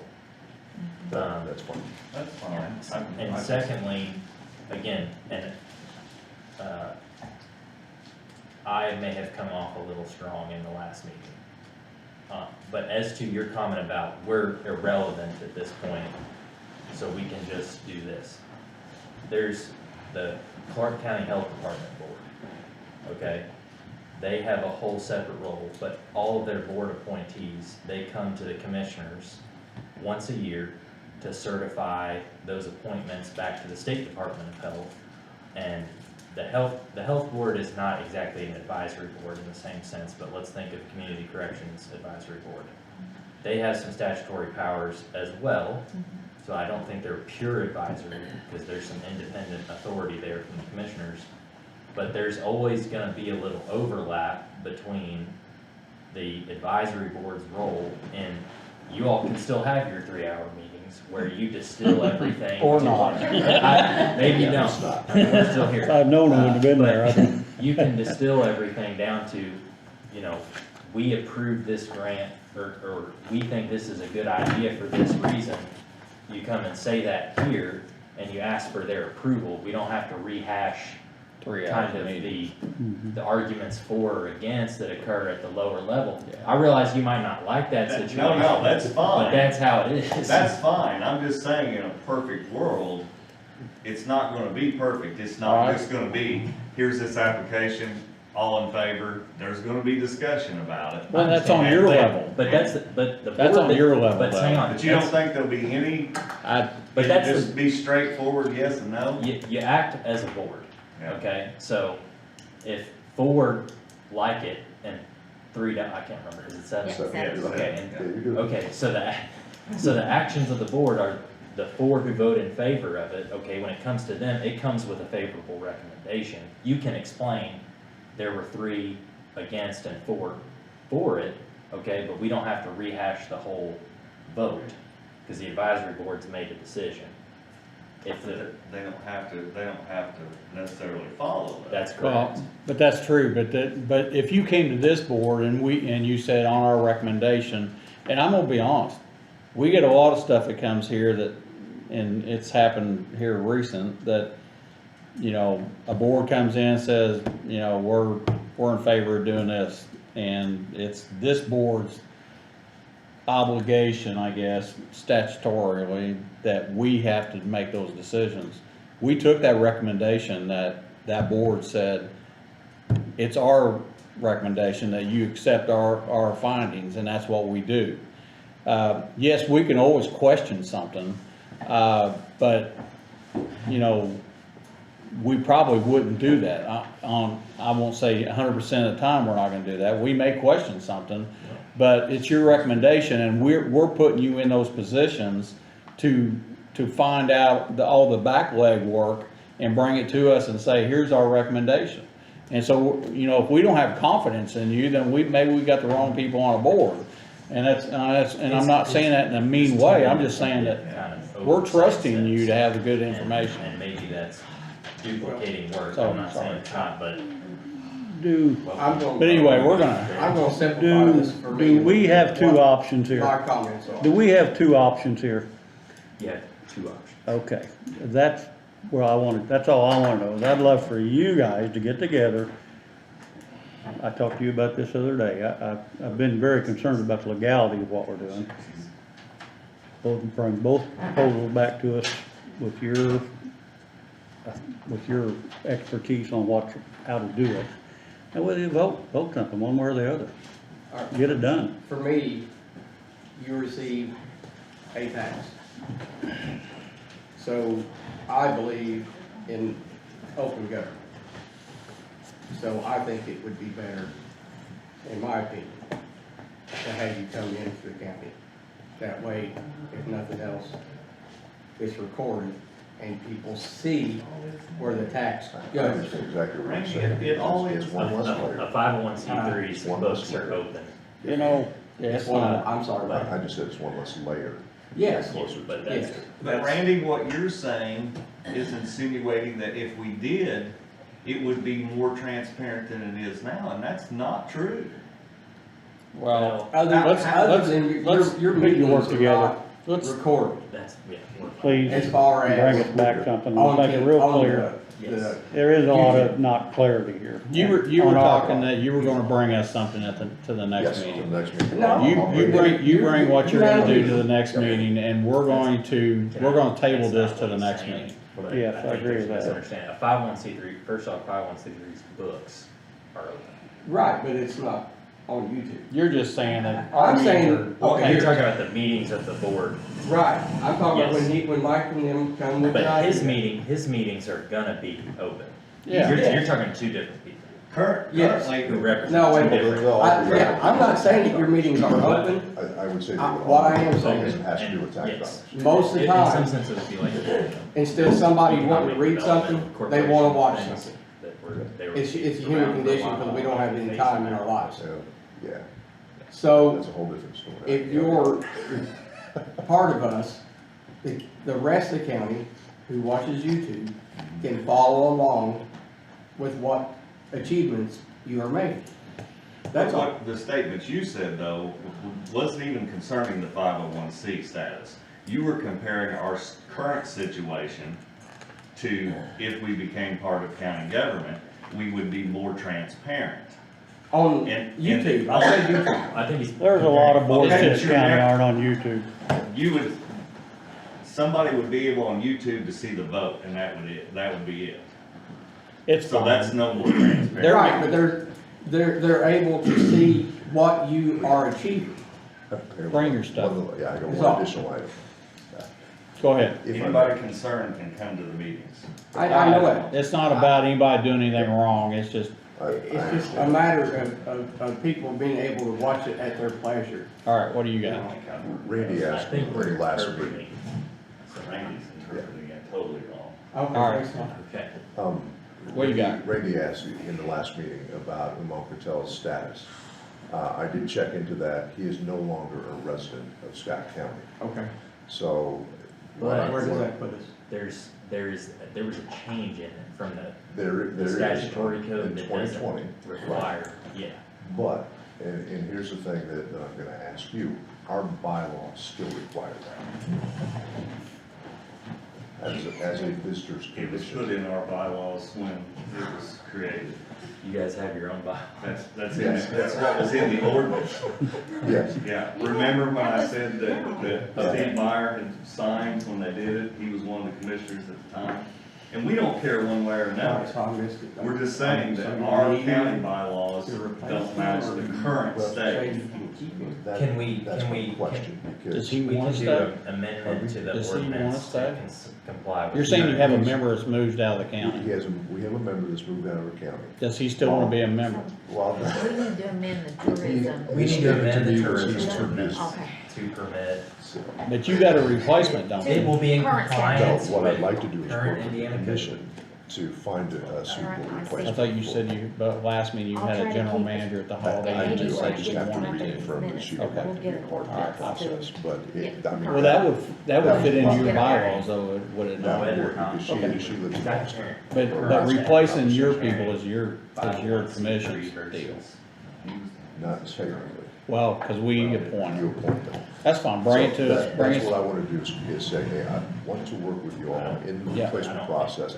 I'll do all the legwork. Yeah, just behind bring the us scenes, And I'll bring you your- a yep. recommendation. And if you have additional ideas and suggestions, please, by all means, Which is fine. let me know who who you're thinking about. I'd just like to visit with them, Well, I talk mean, with them a little bit. I think as, I'm not saying your bylaws, but I think one of them is to have someone from a hotel on your commission.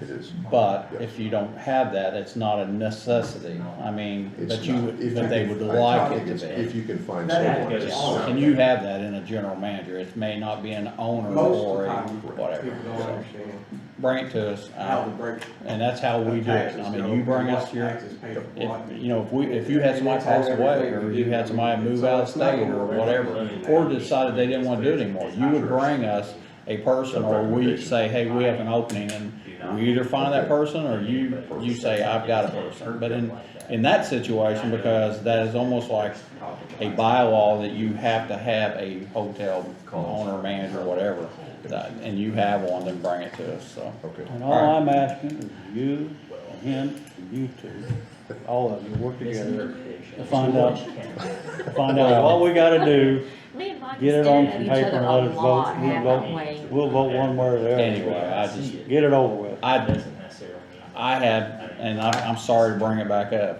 but like I said, I've had a lot of conversation with people, and I'd rather you be a county employee myself. I mean, you may not wanna be, I don't know what your thoughts are, but I'd rather it stay in that, and I'm gonna shut up and And we're I'll gonna throw move on my to the 2 next cents one. in. Cause she's about ready to have a cow over there. My daughter's birthday is today, so Uh-oh. everybody needs to say happy birthday to Ziva so that she. Well, I won't throw my 2 She knows cents in that I'm there. really here. You don't want Work to together. Say it, well, when There's you 3 get up there, people here, I say it think. first, cause then it'll go to Bring your it. face, So okay? you're saying we just went to commercial? All right, we're gonna table this You have to until make a the scene. March 22nd meeting, Thank and you. you bring your information. I will do that. Thank you very much. Thank you, gentlemen. Thank you, thank you. Todd, thank you for your input. No, you're fine.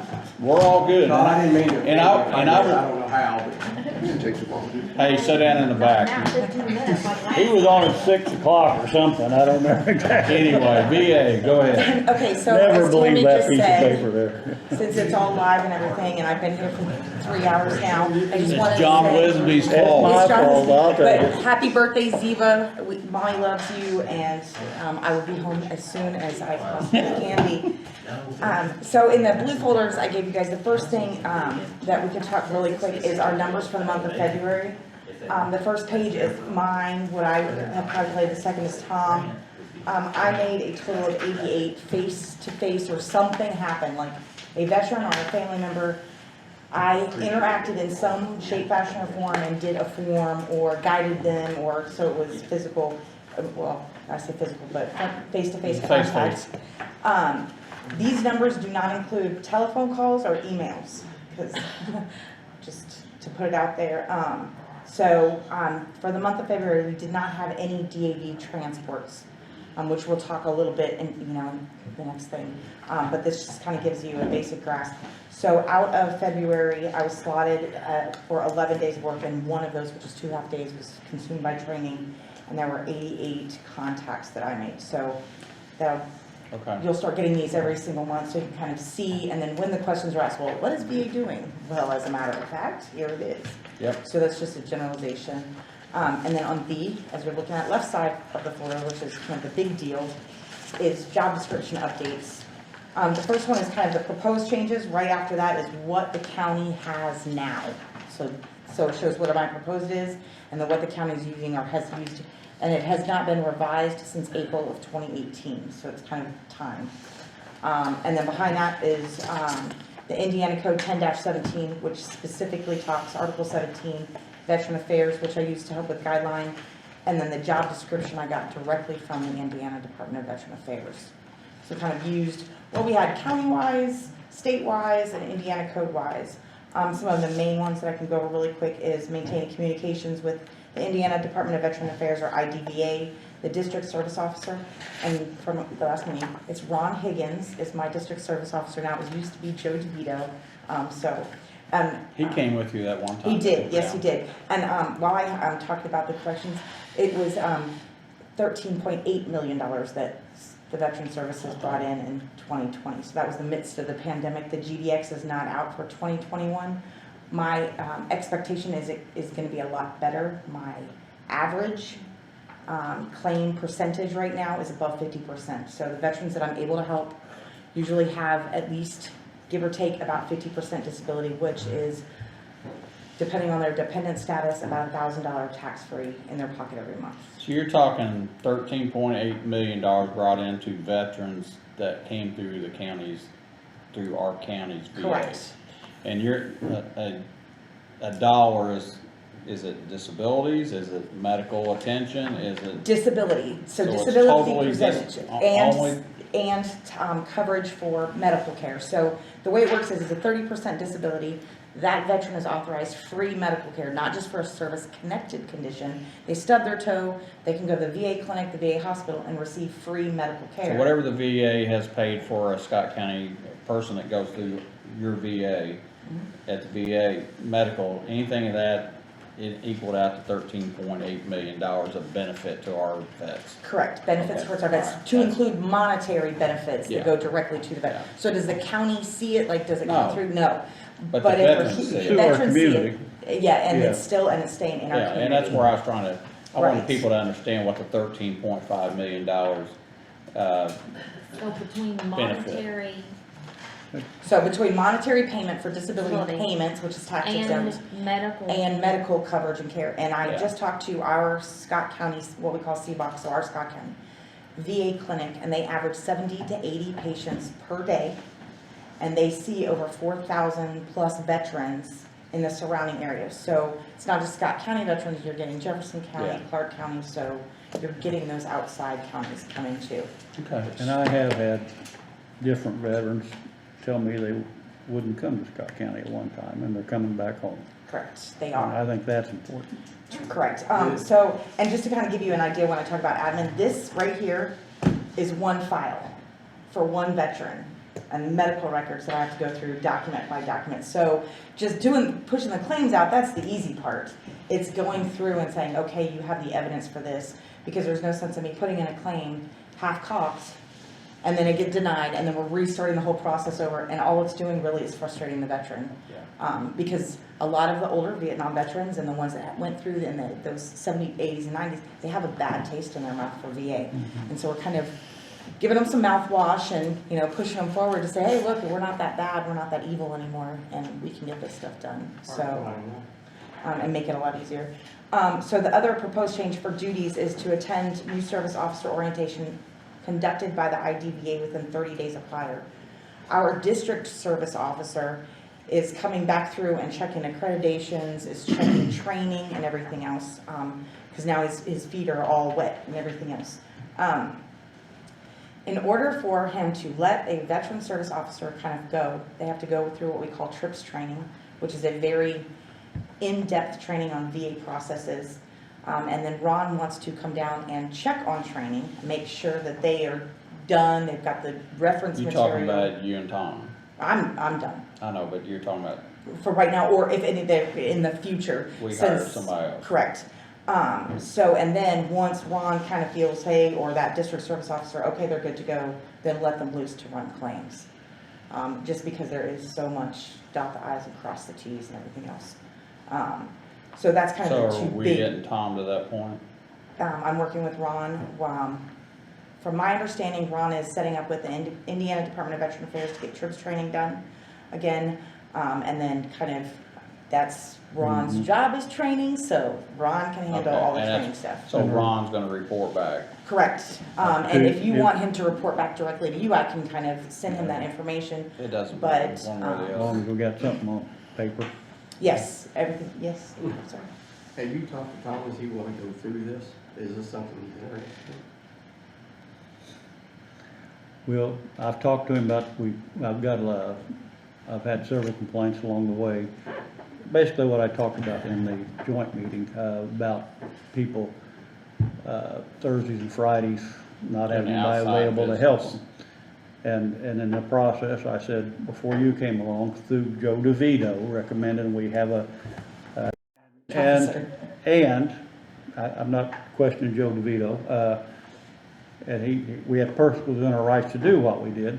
However, I don't think we're getting 5 days of service. We're getting a field officer who, he may be doing great, I'm not disputing that, but there's no accountability back to us what's being done on those hours. Well, the other part of that is that if you're doing all the computer work and That's what the training thing is. and then we need to make sure you're both equals, I mean. And that's my question, is the computer work and learning all this, is that something that Tom? I haven't talked to him about that, but I'm sure he will have to learn it. Yeah. I don't And that's know where- if there's a choice on that. There isn't. Well, that's what you're saying, it's not. Yeah, it's not That's what I'm choosable, asking. yeah, because everything is all digital. I haven't talked to There's him no about that paper or part of it, anything. but I'm sure he's aware of it. Well, I mean, I just he's didn't- gonna, I just didn't know if it was worth it to him. well, It may not be, but that's something Because I mean, we'll have to go Well, through the when- process and he'll have to decide what he can do and can't do. when their boss. we'll have to decide, When their one or boss the other. comes down and says, here's what we're requiring you to do, it's gonna be our employees' discretion, decision, I can do this, or I don't wanna do this. Yes, yes. So, but this is a federal mandate. I Correct, mean, and it's an Indiana code mandate. right, in these Yeah. states. And that's what I'm saying, he's. And I'm just saying, you know, Yeah, and We're for gonna have me to, personally, thank God I'm married, because there's a lot of things that I wouldn't be doing. but what I'm saying is, Well, I this think is we, not us telling him to do Write this. that down. This is the Correct, state Indiana government. code, it's the Indiana code 10-17, Okay, yes. and that's somewhere along the line, we have to confront Now, can Ron say, oh, well, you can't have this job because you don't go through this training? No, because he doesn't have that power, that's y'all's power. I get We, that. But- fall under y'all, but, But by their standards, this is what's required. correct. Okay, that's where we're That at. training. And that's, Yes, yeah, sir. that's what we gotta look So at. that's And my I- question. Do you want me to update the county's job description I to think you current do. state standards? So if you guys would so move to do that, then I'll get Wagner, Irwin, and Shealy on this, Yes. so you will have a document to base. Yeah. I The think, next- And to not do that, I hire think we on would not be following through with the law. that's right, state code. I believe that that's in the best interest of the veterans, so I absolutely, I think we're in, So we can make that we're in That's what we're consensus that, interested we update the Job description. job description per Yeah. state standards. We say by consensus to We're go ahead getting to it. proceed to, okay, yes. okay. I'm, no, Do we I'm need to make a sorry. motion? No, we just did it by consensus. Yeah. So And we'll that's see it. where it goes. Okay, Yeah. and just so that way, because it's been, quite a few many years since the update and a lot of changes. Right, that's So just want to make sure everybody's on there. So the other part that we talked about was the transportation vehicle, and I know, Mike, you and I had a small conversation about it. Currently. Can I stop a second? Yes, sir. No. Marty Randall, are you listening to this part? Because I'm really hoping we can get something in the newspaper on And that that's part. what, I'll give you Let's my, look for an article, that's what she's here for. I will give you this Just look at it one. and say big ears. Well, okay, it's about the transportation vehicle and volunteer drivers, but I'll stop from there. I just wanna make sure you're listening on this part. So currently, we have one qualified volunteer driver that's completely through it, and that's Linwood. However, Linwood now is in school full-time. So it's very, like I said, month of February, he wasn't available because he had schoolwork and everything. It is a lengthy process, like I should write on here. So there are requirements. You do not have to be a veteran or a family member of a veteran to be a volunteer for VA. Civilian can do it, Joe down the street, but the requirements are they have to have and maintain a valid driver's license, have and maintain personal vehicle insurance, complete the volunteer application, which I attached to this, and I've got it digitally, and then turn it into me so I can get it down to Louisville. Complete fingerprints, and that location is at Robley Rec, so they can't just do it at the sheriff's office. It has to go through the federal they system. don't do that anymore anyway. So, and then that fingerprint is a kickoff to a federal background check. So a federal background check will be done at no expense to that volunteer. What's nice is that now they have that federal background check on their record, which can be helpful for job placement. Of course, it depends upon the job, but it will not be. But all this from complete physical and all this is done in Louisville. Correct, the physical is done local. If I get enough drivers to attain the orientation, they will come to us. So it's all done here, so it's not back and forth to and from Louisville. But they've got to make that coordination. So I've got one that's qualified, and then I have one that's waiting on their physical. So there's another one out there, but the more volunteers that we can get. Because Linwood can no longer handle the vehicle part of it, our office had to pick up fleet management. So now I have to manage all of the paperwork and the one vehicle. I know it's not a lot, but the one vehicle that we do have. So because we have a vehicle that we paid so much on it and VA paid the rest of it, this is the only person that can drive this car. At the moment, yeah. No, I'm saying, but Yes, sir. we can't say, hey, You go move that, no. you know, Yeah, we could. John, you're gonna yeah. drive today, and, Yeah. and Randy, you're gonna drive tomorrow, and No. you And can't do that's that. because the DAV, so the Disabled American Veterans and the Veterans Affairs are the one that cover the maintenance, the insurance and all that. So we kind of have to fall under their policy. Okay, so this is a policy that we have to follow to have the car. Correct, and right now, we are not running any risk of losing it, because as long as we have a fleet manager or a vehicle manager, which I'm kind of filling that role right now, we are okay. So, and I've been Okay. staying in close contact with Trent. So Marty, we're asking you to put a big one ad, Can There you go, look Marty, up- you can, and here's the front, this is. here it what- is, the application, the whole bit. I know you'll put it in paper anyway, but we'd like, I think we all are wanting a special article about to get some volunteers. in. Yeah, cause these guys need to know that they need, you know, Anything some you of these need to guys are know. sitting home wanting something What to do, can I they don't do? know how to do it, Exactly. so. Yeah, Exactly. and we wanna get them, yes. And then I know we've talked about the vehicle, and I'll just kind of, just to put it out there, it is still at the sheriff's department. The reason that it is the sheriff's department is because under our memorandum of understanding, it's kept on county property where the key is accessible 24/7. So having it at the sheriff's department, they know who's authorized, and that's how the key gets in. And I think we decided on that a long time ago. Yes. I mean, we did, I think. Well, but that, and the reason she's bringing this up is I asked her, why it didn't move to her office out there at the hospital. Because they're Yeah. skunks. And, huh? Because they're skunks. Well, the skunks, they don't like I it. heard about that. But anyway, that's why she's Okay. even saying this, is because I said, hey, you got a facility out there. It actually is a billboard and an advertisement, so I mean, why wouldn't we put it out there to where people know, hey, there's that office? Right. And, but she gave reasons why, and I'm fine with that Okay. at the moment, and I'd like to see it eventually out there, but, and I talked to her about maybe a drop box or a key box where the person that has, you know, the designation to drive the vehicle and can go out there and put a combo in, take the key out, drive the vehicle, put the key back when he comes back, so, go ahead, sorry. The other thing too, that I just want to let everybody know is any volunteer that is an approved volunteer that does drive the vehicle, if they do drive the vehicle down to Louisville, make that trip, when they turn it in, the VA, the volunteer department, gives them vouchers, so they can go to the cantina and eat there for free, so they're not kind of stuck having, oh, I drove this person here and I had a bag of lunch.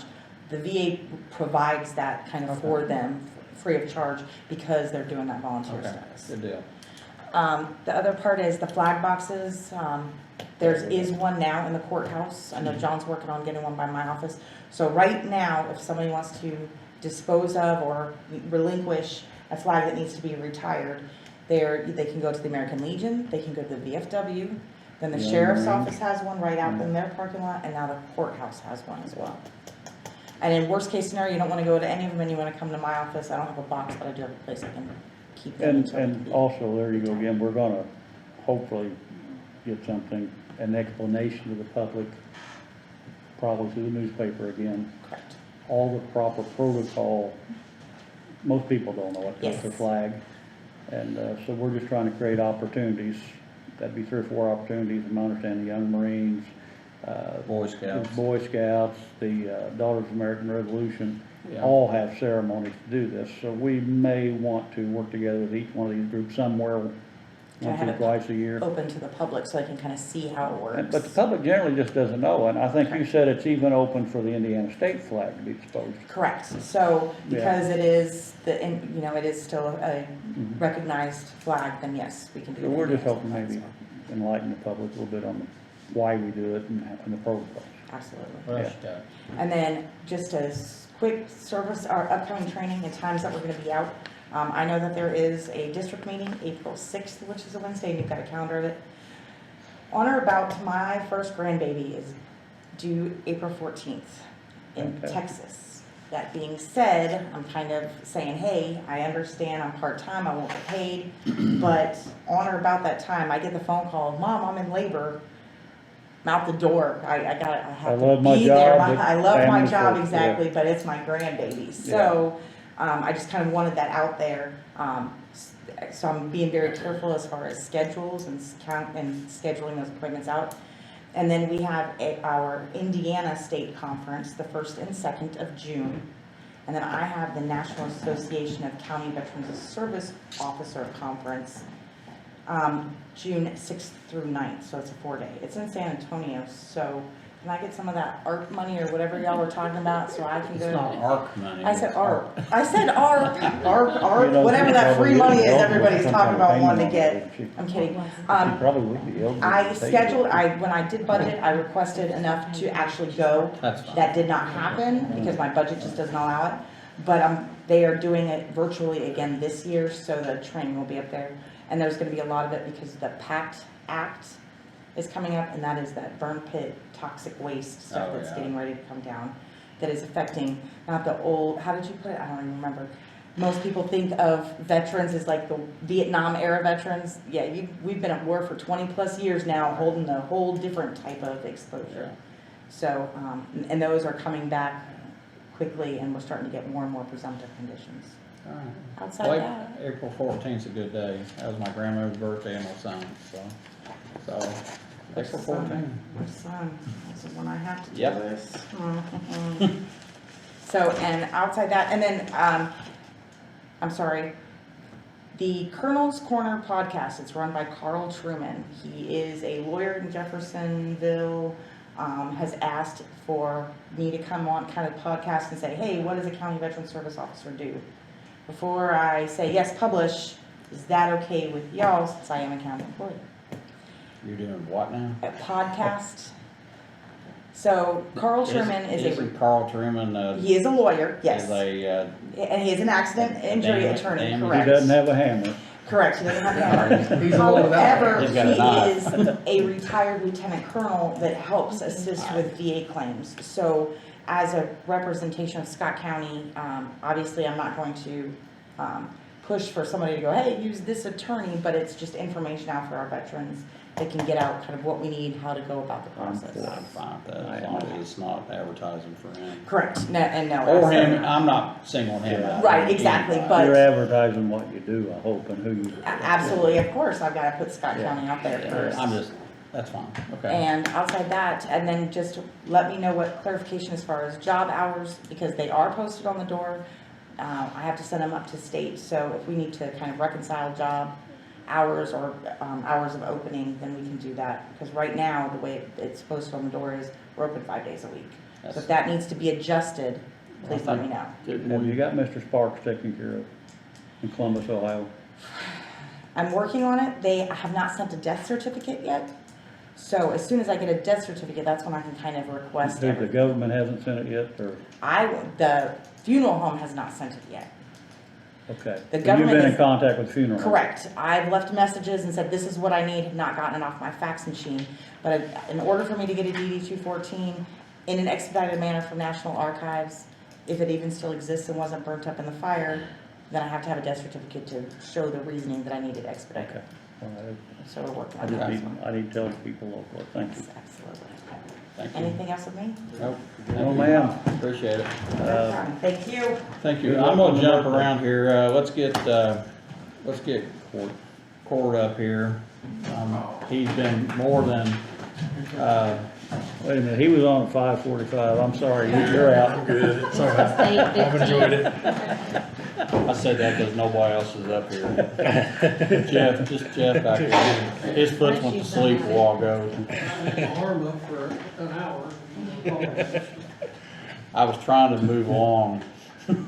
Anyway, I'll get back to you I'm though. with him on this. I was gonna defend you. I know you were, but we're just, What? I was gonna defend John, not you. well then put your arm down. All right, we're at the transfer station hours. What are we, Well, this is kind of me. I mean, if you don't mind, I then don't go want right to. ahead. Yeah, it's just simple. We talked about a while back about rearranging the hours for him. We thought we might get some better hours. It would work better for him too. Talk about this Yeah. Saturday, Monday Yeah, thing. yeah, and I went out and saw him and said I wanted to bring this up. I thought So we did that already. Well, we talked about it, but I don't think we implemented it. We've What's kind of that? got, What's But that? anyway. Is he fine, are you fine with that? I talked with her and we've kind of got two options. Yeah. We can do the option number one, which is the same as the Bureau of Motor Vehicles. Monday off. Or option number two, which is Monday off.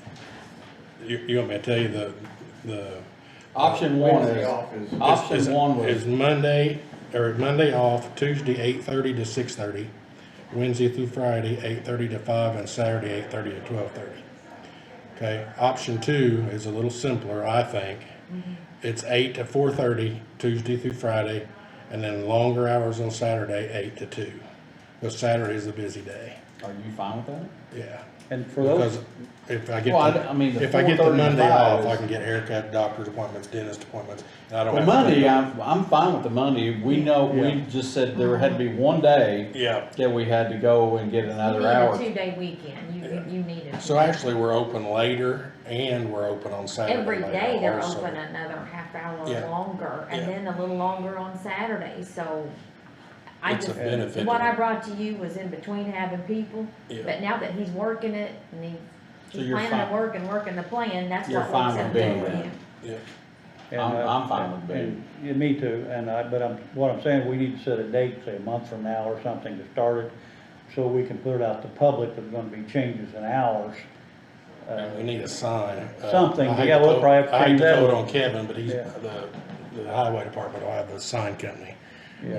We need to make a sign with new hours, cause my sign now says 8 to 3, or 9 to Can- 3:45. I'm wondering if we can we get, like, and I'm gonna throw out here, I mean, I'm not picking one company or the other, but find a sign company that can make a sticker that would go out there and stick over whatever the hours are now. Leave the You've same been doing a little sign bit of that up. already, haven't you? Yeah, I've already took some stuff. There was a sign out there that said dump site closed. Well, it confused everybody. I got tired of answering the question. Well, it says dump site closed, where do I dump? Well, here, I don't know why that sign's down there, so the sign disappeared. But is the hour sign attached to the big sign that Yeah, has all the other stuff it's on really it? faded. You can't hardly read it. The big, all the other stuff? So we can't implement that until we get the sign changed. Yeah, So we need, however, do you think you could have that done in a month? Well, there's other, probably. I'm sure. I don't wanna single out a company, cause there's other people in town Yeah. that make signs. That's why I thought we'd leave it up to Kevin, because he's got a sign company I'm sure the county uses. but. Well, and that's where I'd like to keep it in town, so I I would don't too. care who does it, I just Okay. wanna, and here's what I'm gonna say. You need a sign, go get quotes for a sign that you want, that says what you want, and bring it back to us, and Okay. we'll vote on who we're gonna go get Yeah. a sign made from. And then it's about advertisement from there to Yeah. let people know we're changing things. Okay, so I'll see you the 22nd. Alright. Do we need to talk about the, Alright, Marty's got a question. Good. Are your hours gonna change on the reuse shop? no, that's something else I had to consider. I have to make sure that I'm there when she's there. And that is actually very, very, very busy. A lot of people use that reuse center. But no, she doesn't work on Mondays. She works Tuesday, Thursday, and Saturday. Good. Oh, wow, that's awesome. Well, that's got. So are you good with You're all- ahead of it. I You're would ahead of agree. it. I think it sounds You good. good with that? Which days we voting on? B, Okay. That's The good. eighth. 4:30 and 8 to then, 4:30. and I'm, then I'll make the motion. You want that? John makes a motion to change the dates to Option B. being off on Monday. And you're saying 8 to 8 4:30, 4:30, Tuesday through Friday. Friday, Saturday is 8 to 2. Yep. But it's not effective immediately. It's not effective until we get a sign We'll- made. We'll set that date. Actually, let's just say it's April 1st. Are you fine with that? Yeah, I'm fine with We can that. get her done by April 1st? Yeah, I mean, We'll just make it April 1st. Well, I'm If he has with you. to go I'm out just there trying to see with what crayon, day April 1st he has is. to go out there with a April 6th is crayon. your all's meeting. Yeah, that's the. I just wanna see what day that falls on. right? But if you say April 1st, then we can do the website change, we can have, We're talking Miss about Randall making it put April stuff 1st. in. April 1st falls on a Friday. Can you get your sign made that I week? mean, would it be better, I'm just asking, we're trying to get the right days here. April 1st is a Friday, we wanna start on Friday? Well, he's already, I would love to start that date, but here's my question. He's coming back on the 22nd with quotes. So that's only going to give you a few days to get your sign made up. Yeah, well, but he can, I can do that. you man. can, I can get you that started can now. crayon a sign out there that Yeah. says, 4:30 or 8 to 4:30, and I'm just asking, do we wanna start this on a Friday? I'd rather. Does that be on make any Monday. effect on how you do your business at all? I'd rather start on a first of the week. that would be- Saturday's a busy day. Jeff, I'll would let be- you say something. It would, Tuesday the 5th would be the day you would start Can I then. offer court something in the meantime? I have Your portable sign, Those portable signs, I have 2 on the trailer. You can put them up. We can take Yeah. one out there and put your hours up Okay. until you get signed. yeah. Okay. But Tuesday the 5th seems to make sense. What about the safety of that sign? Well, they put it inside the fence, won't you? Well, it gets sent out on 31 during the Yeah. fair. I can take Yeah. the hitch off. Yeah, yeah. The hitch comes off. That you can put it inside the gate. I guess I was worried about somebody shooting it. Or hell, that's gonna happen anyway. It'd be nice if we get it up before then, that way people know that come out there effective regularly. April, whatever, Effective new April hours. Tuesday the 1st. first day, I you mean, be I'm all off for it. Monday. I'm just I'm fine with that. Okay. I'm bringing it up. Okay. It looks to me like if we all agree on this, Tuesday the 5th. 2 on the trailer. Effective April, Whichever one you Tuesday, falls April best. the 5th, 5th. Well, that would be the first open date. the first day that we So change. technically, Yeah. April 4th is a Monday. And it's That's when it changed, stops, yes. that's when it Yeah. starts. So April 4th would be the first day. April But they're 4th. closed that Yeah, day, but that's Yes, the but first that's day of the they new change. schedule. Yes, First week. So April 4th. April 4th. Okay. I'll bring one on the trailer First out week there, of so April. there's solar power. You don't have to plug me in. You can program it. Okay. So, While we're here, so Jeff's gonna bring you a sign to put out there for a temporary fix. You bring us quotes back on the 22nd and get 2 or 3 if you can. Okay, I will. And then, and this is a new sign from, hell, that one's probably been out there, what, 15, 20 years? 2010. Yeah, 20, yeah. 2010. okay. So we need to get a new vamp sign and get us a quote, and so we're all good. Oh, good. All So right. John made the motion for option B for the new transfer station hours of operation. That'll be 8 o'clock to 4:30, Tuesday through Friday, closed on Mondays, and 8 to 2 on Saturdays, effective April the 4th, That's correct. 2022. John made the motion, I second it. Randy seconds that, and I'll make that unanimous. So, Thank you, guys. all right, appreciate the work. We you're still doing. need to, Go we ahead. still need to talk about the claim. Yes. And There's a our claim. Well, that's kind of where I was going, but not. All right, we're going to a claim for Midwest Services for $1,128.60.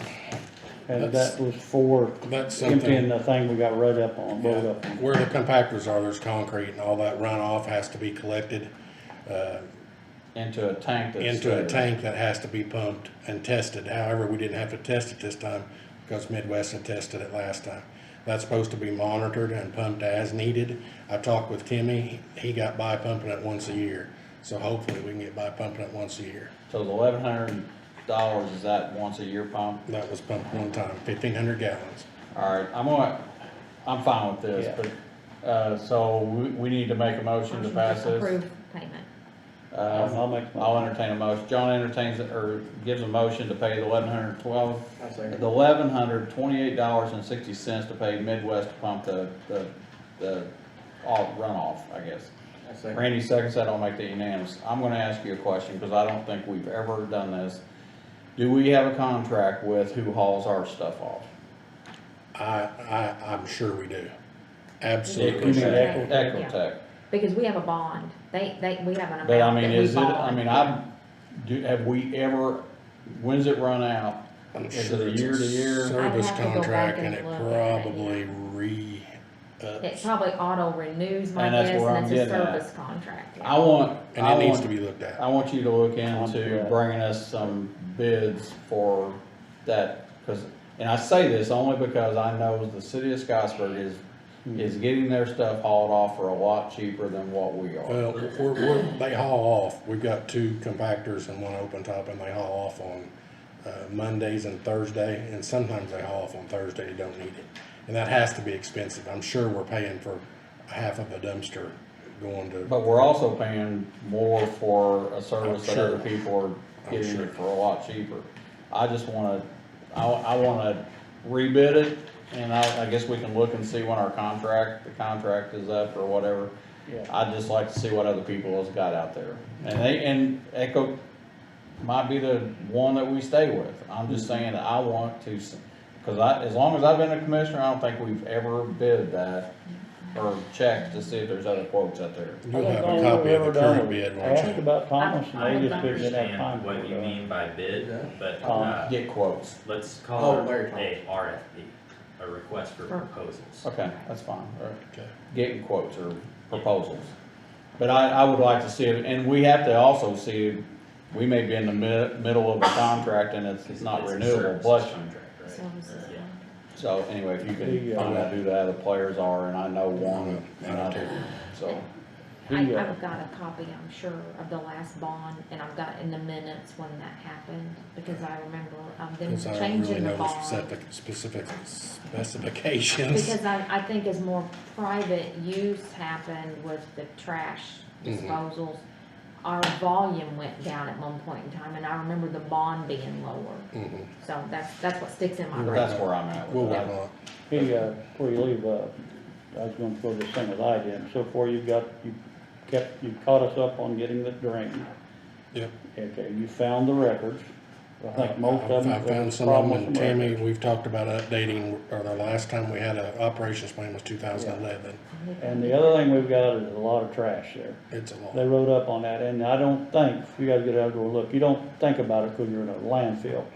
But I went out the other day, and I suppose maybe because it's a little bit drier weather, I didn't realize how much it was. It's pretty bad, and, I picked up some, so, but I mean, can't- I have talked to Josh about taking care of it. You've been picking up a little bit here and there when you get a chance. I don't know maybe Josh is the one to do it. Somebody's gotta pick it up. Or I think, what do we got, 90 days? And it's Yeah. already been at least 30. Yeah. What are you talking about? All around the Trash that- hoppers and everything, there's trash all over the place. And you really don't see it as much until, you guys just have to look on it, but it's, you I guess can I never fill up noticed half it. a dozen pickup trucks But probably. I guess, It's on the outsides. There's some on the inside down at the bottom, but, and he can explain it better than I did, but I asked him the other day, a lot of times there'll be people pulling but trash. you're talking about around where Yeah. they dump there. Mostly on the backside, Okay. and you That's just what I don't know. notice it. Well, I'm gonna ask silly question here. I mean, I know we're utilizing some inmates to do stuff. Can we not utilize them maybe to go out and help pick up some I think stuff? you talked to the sheriff about that. I talked to the sheriff and he said yes, and then, Somebody else the said no. maintenance guy, Yeah. he talked to the sheriff and the sheriff said no.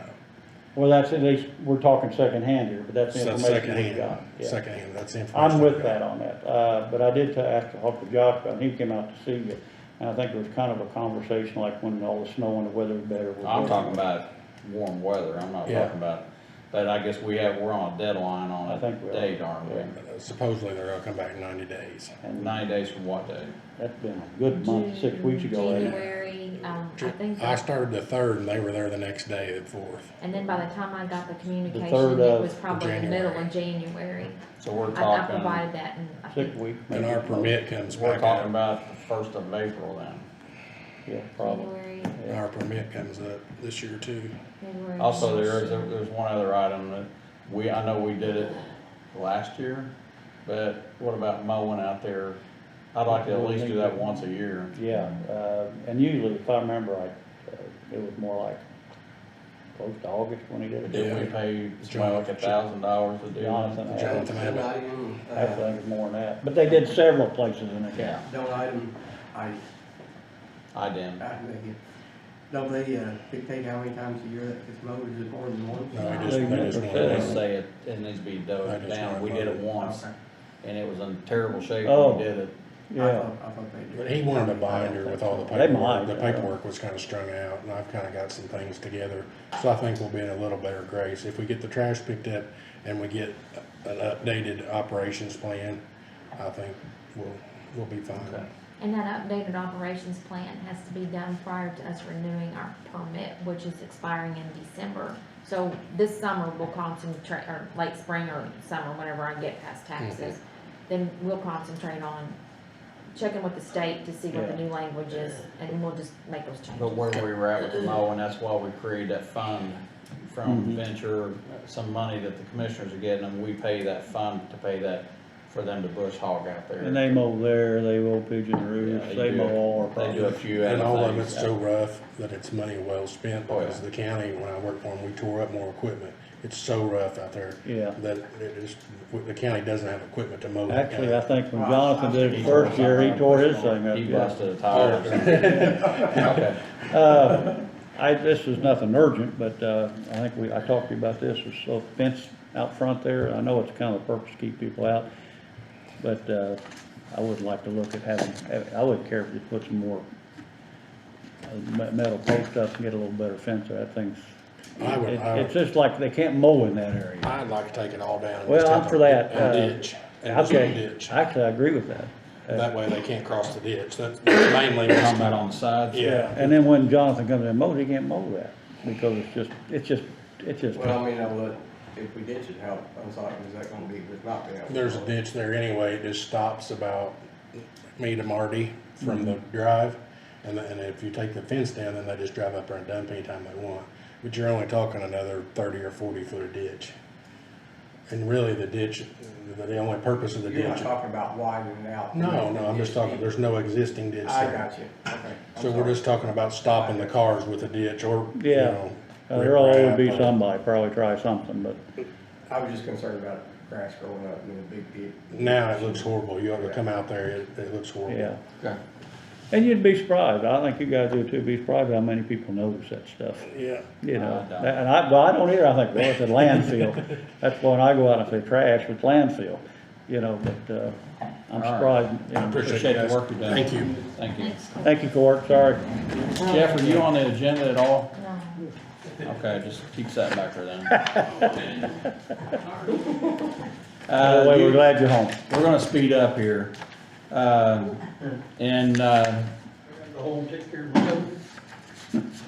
you take it home in a jar or something? Not me, Carly. Oh, I know. Take care of your I wife. asked if I could keep it and put it under my pillow for the tote ferry, but I certainly didn't find anywhere in it. Take care of your toe. Thank you, buddy. Is that what they call tofu? Oh, Anyway, Lord. Just so you know, John was right. When? the 800s first came out, all the police agencies in the county were on it, Yeah. or jumped on it, Yeah. and it didn't work, because there was no power in the county. But I don't remember having trouble with it, but I take your word for it. Well, I don't. I'm gonna say as a long time scanner listener from the time I was probably 8 or 9 years old, and my scanner was a low band scanner, I always heard Sheriff's Department, City Police. It did, until Greg Brown was the EMA now. Yeah. And that's when it switched to 800. But that was right after 9/11, wasn't it? Yeah. Yeah, I've been doing it 22 years. Yeah. So it was around 2000. But still, the county sheriff's department was still communicating on low band to city, police departments. But at one point, after it came out, all the police agencies here were on 800 strictly. Okay. Yeah, I know in those 4 years I was out and came back. But to clarify, all the car radios at the sheriff's department, because they didn't have 800 car radios, were all low band.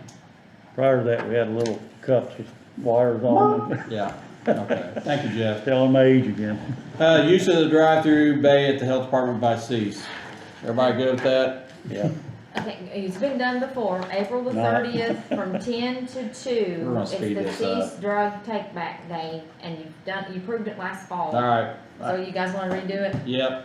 Okay, Yeah. who said that? Consensus? I'll make a motion. I'll second that motion. I'll make that unanimous. Let's move on. Because I know Zach's got a long thing here at the end. Department vehicle needs, I've already said that once, and my concern is the presentation that Baker Tilly gave us the other day, and Baker Tilly is our accounting firm, that down the road, the county is in some financial straits that we need to tighten our budget.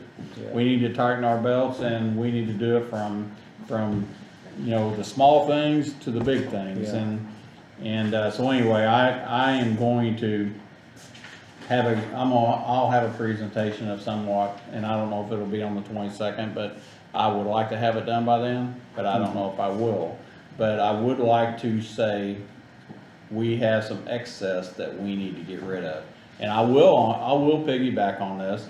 At the highway department, Kevin, using the auction.gov auction, is getting rid of a lot of the items down there that I would have thought we couldn't get a dime out of, but he is generating some income or some revenue down there. It's not income, revenue down there. So if we can other departments do the same thing with some equipment they have, we can maybe, at least or shrink our footprint. So that's what I was talking about with the vehicle needs. So if nobody's got anything, let's move on. Yeah. The ARP policy amendment ordinance, and I think this ordinance is probably for the use of the ARP money for the bridge. Is that not right? I reworded this to reflect that it's an amendment. Regarding the uses of the ARP funds, the thing that's highlighted here is basically, I rearranged it because I had to reword it a little bit because this is not the establishment of, it's an amendment to what we've established, is that to respond in accordance with the IRS final rule for the replacement of lost public sector revenue up to the standard allowance of 10 million in aggregate, not exceeding the awarded amount. Well, we got 4.63 million. Yeah. So basically, I amended this to say, if the commissioners decide to use their plan and do loss recovery, you can take it up to your awarded amount. It's not tying you into a dollar amount. So this kind of frees you up, and that's what Jason was talking about, freeing you up to pick and choose from a bigger list, and if you decide to take it all in A, then you just do it, so. Okay. Have I got that? Yes, you do. Yeah. You want another copy? Yes, I would. Anyway, Here, you can have that. Mr. Legal Advice, do we need to read this, or can we just say that it's Section A has been changed to update to the current federal guidelines? This doesn't impose any kind of fines or fees. It or doesn't change how anything. we do It's an business. administrative ordinance. It doesn't change As how long we do as it business. passes unanimously. Doesn't restrict you us can on how we approve vote. it No, at no, today's no. meeting. It So opens asking, you up. do you need to read it It- aloud? I'm just saying that, can I just read Section A that is what has been changed? We already have an ordinance that covers this. We're just amending this amendment to say that by the new federal guidelines, they're saying that we can use it as lost revenue. Yes, that's fine. Okay, all right, ordinance number 2022-003, in accordance with federal guidelines, section A has been amended to respond in accordance with the IRS final rule for replacement of lost public sector revenue up to the standard allowance of $10 million in aggregate, not to exceed the awarded amount. I will accept a, Motion for a amendment. motion to amend the ordinance 2022-003. Okay, and it says to respond in accordance with the IRS final rule for the replacement of lost public sector revenue. What does that mean before I vote on it? So what I think that means, Tammy, you can tell me if I'm wrong, but the IRS, Final there's rule. a procedure by which agencies like the IRS, which are executive agencies, do rule promulgation and adoption. They allow for a period of like public comment or revision, I guess, and the final rule changes in the IRS's final rule. In this case, talked about the idea that if the awards to the individual political subdivisions were less than $10 million, it was possible to allocate all of the revenue received under the American Recovery Protection Act towards loss recovery, which I think ours would. Because we're 4.63, what was the prior rule, the interim rule, You had to go in and do a do calculation? essentially Yes. like an audit from Base year 2019. like 2019 and then look at 2020 and 2021 and see and go into each individual kind of department and look at, okay, did we meet or exceed, or was our revenue less than, you know, what it was in 2019, and can we assume or find a cause that was, not a cause, can we assume or find a reason to show that it's caused by COVID, okay? Then you could take the difference between those two numbers, and that was how you got to your loss recovery number. Okay. You don't have to go through those steps anymore. Yeah. They've just said if it's It less doesn't than 10 restrict at all how we'll be This voting on what we opens wanna us give up. away, or wanna award. Is it Not- gonna restrict, like I'm looking at museum and different things, is it gonna restrict what we do there? No, actually, in many senses, it's going to be less restrictive Okay, in terms of what you can use loss recovery funds for versus whether or not you declare them as loss recovery funds. okay, So, no, it would do the opposite. okay, Yeah. okay, this is something we need to do then. I would suggest that basically you're just adopting, you're not saying by adopting this ordinance, my understanding is that you're not saying that you are allocating all those funds for loss recovery. You're just making the ordinance comply with the final rule from the IRS. So Because before I it guess was that based on a decision, calculation. that decision will occur at a later date, right? Because this doesn't hem you in, because everything else that was Yeah. there before is still there. I Okay. just changed the calculation loss revenue specific to Scott County government to the final rule that says, hey, look, if you got 10 million or less, you can take it all unit. That's a choice. Then you Yes. still can choose by yours. You didn't delete the other options. You just changed the one option to be from a calculation of loss recovery to give me the whole thing if I want it as a board. So if I could Yeah. say, like, maybe I'm not gonna say this the right way, but you're not making a decision today On how to spend it. how to spend it. Yeah. You're just setting, let's say if we had like 5 different categories, and one of them previously was this loss recovery category where you had to do the calculation. You're making the local rule conform with the federal rule and saying that you no longer have to do that calculation if it's less than $10 million. So you get to decide at a later date whether or not you think it would be a good idea to claim some or all of the funds and what will be received as loss recovery under that first section. And just to be clear, that kind of opens up a gambit of things that you can use that money for that are not available under subsection B, C, D, or E, right? Okay, so what we did a while ago with passing the bridge, I mean, do we have to do anything in accordance with Not this? necessarily. Because right now, we're sending it to the council to say, we have said that we're wanting to use up to the 1.3 million out of the ARP money for this bridge project.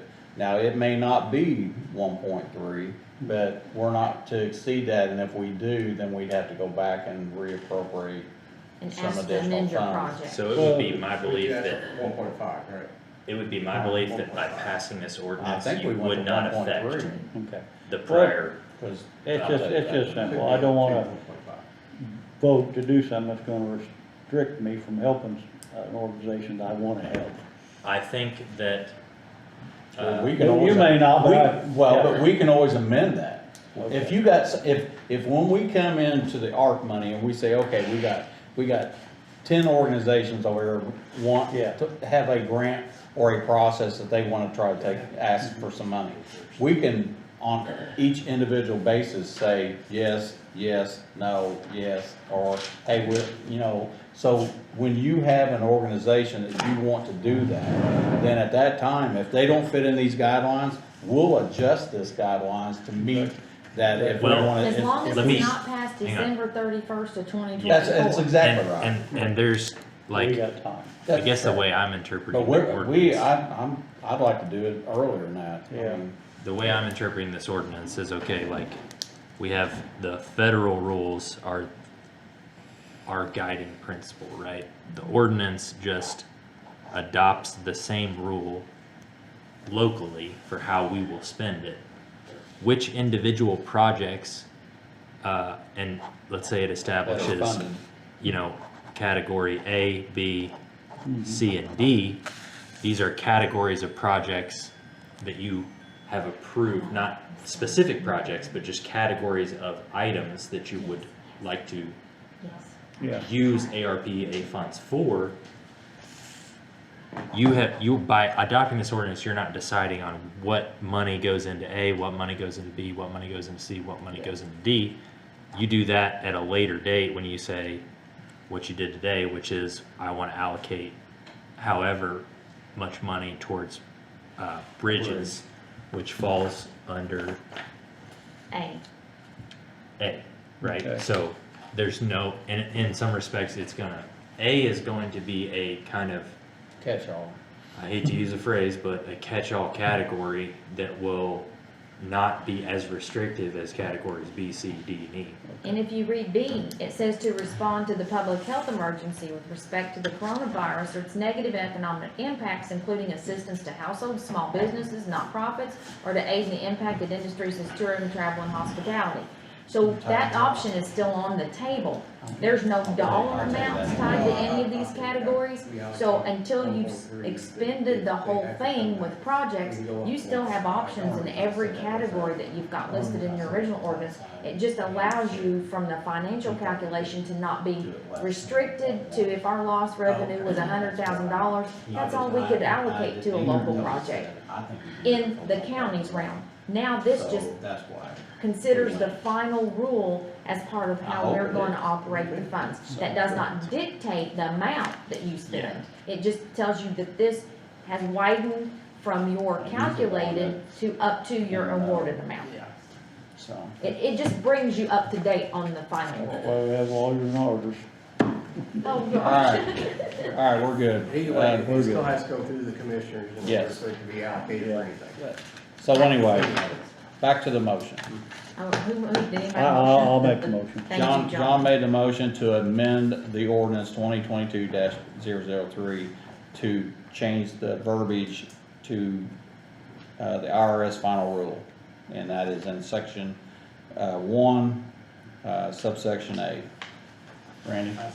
Randy seconds that, and I'll make that unanimous, and we have to sign this. Yes, so You have just sign one? one, just anybody can sign theirs. Pass it around. All right, let's move on, since John, I it's gonna be slowed up. beyond his bedtime. I'm guilty. Oh, you're not guilty. There was several things that got drug out here today. Consideration of the February 22 regular monthly meetings. Everybody had an opportunity to look at the meeting minutes. Yes, I'll entertain a motion. I'll make a motion. John made a motion to accept the February 22nd regular monthly, actually, wait a minute, that's the Hang on, claims. you're doing claims. I'm Yes, sorry. that's Back up here a second. All right, let's do the claims. I'll back up a second and change my thought here. Consideration of the February 2022 regular monthly claims. Everybody had an opportunity to look at the claims. I did. And then we'll entertain a motion to do that, which John did. Randy? Randy's gonna second that, and I'll make that unanimous. Now we have some additional claims. These are TIF claims for the Jennings Volunteer Fire Department payable to RCS Communications. That is for $4,733. And also, I'm gonna group them, and Quality Supply and Tools for $4,036. Now, is that the only two for Vienna Fire Department? Yeah, Jennings. Or Jennings, I'm we sorry. did. Is the rest of these, or is that the South Central ED group, is that theirs Okay. as well? The TIF claims, those three, that South Central ED is a membership due, but those three claims will be from the TIF fund. So if you Okay. wanna group them from distributions from TIF and approve all three at one time, you can do that. Okay, and I'll add that, South Central ED group for $6,940, so those are three grouped together. So I'll entertain a motion. I'll make a motion. John makes a motion to entertain those the TIF claims for Jennings Volunteer Fire Department. I say. Randy seconds that, I'll make that unanimous, so that's three of those. All right, and now we have a claim for clerk's claims payable to the office shop for $434.03. And you can group all I'm those gonna together group all too. three of them. Yes. J&C Printing for $1,157.04, and Commonwealth Technology for $42.64. I don't know who that is, but I'll pass to work. I'll vote John's for gonna it. make a motion to accept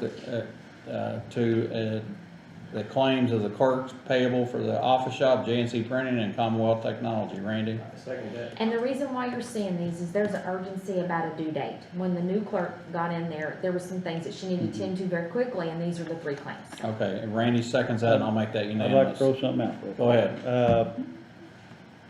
The office shop. Yes. Maybe there's probably a very good reason for it. Seems to me like an awful lot of stuff's being bought out of the county. And I don't know if any of this stuff could be bought local.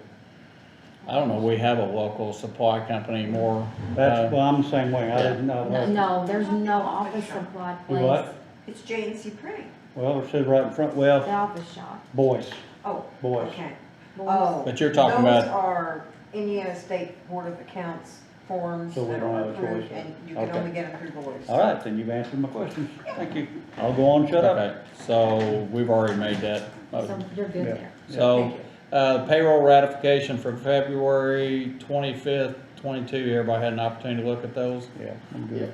I'll entertain a motion. Motion. John makes a motion. Second. Randy seconds, I'll make that unanimous. Consideration of the minutes for the regular meeting on February the 2nd.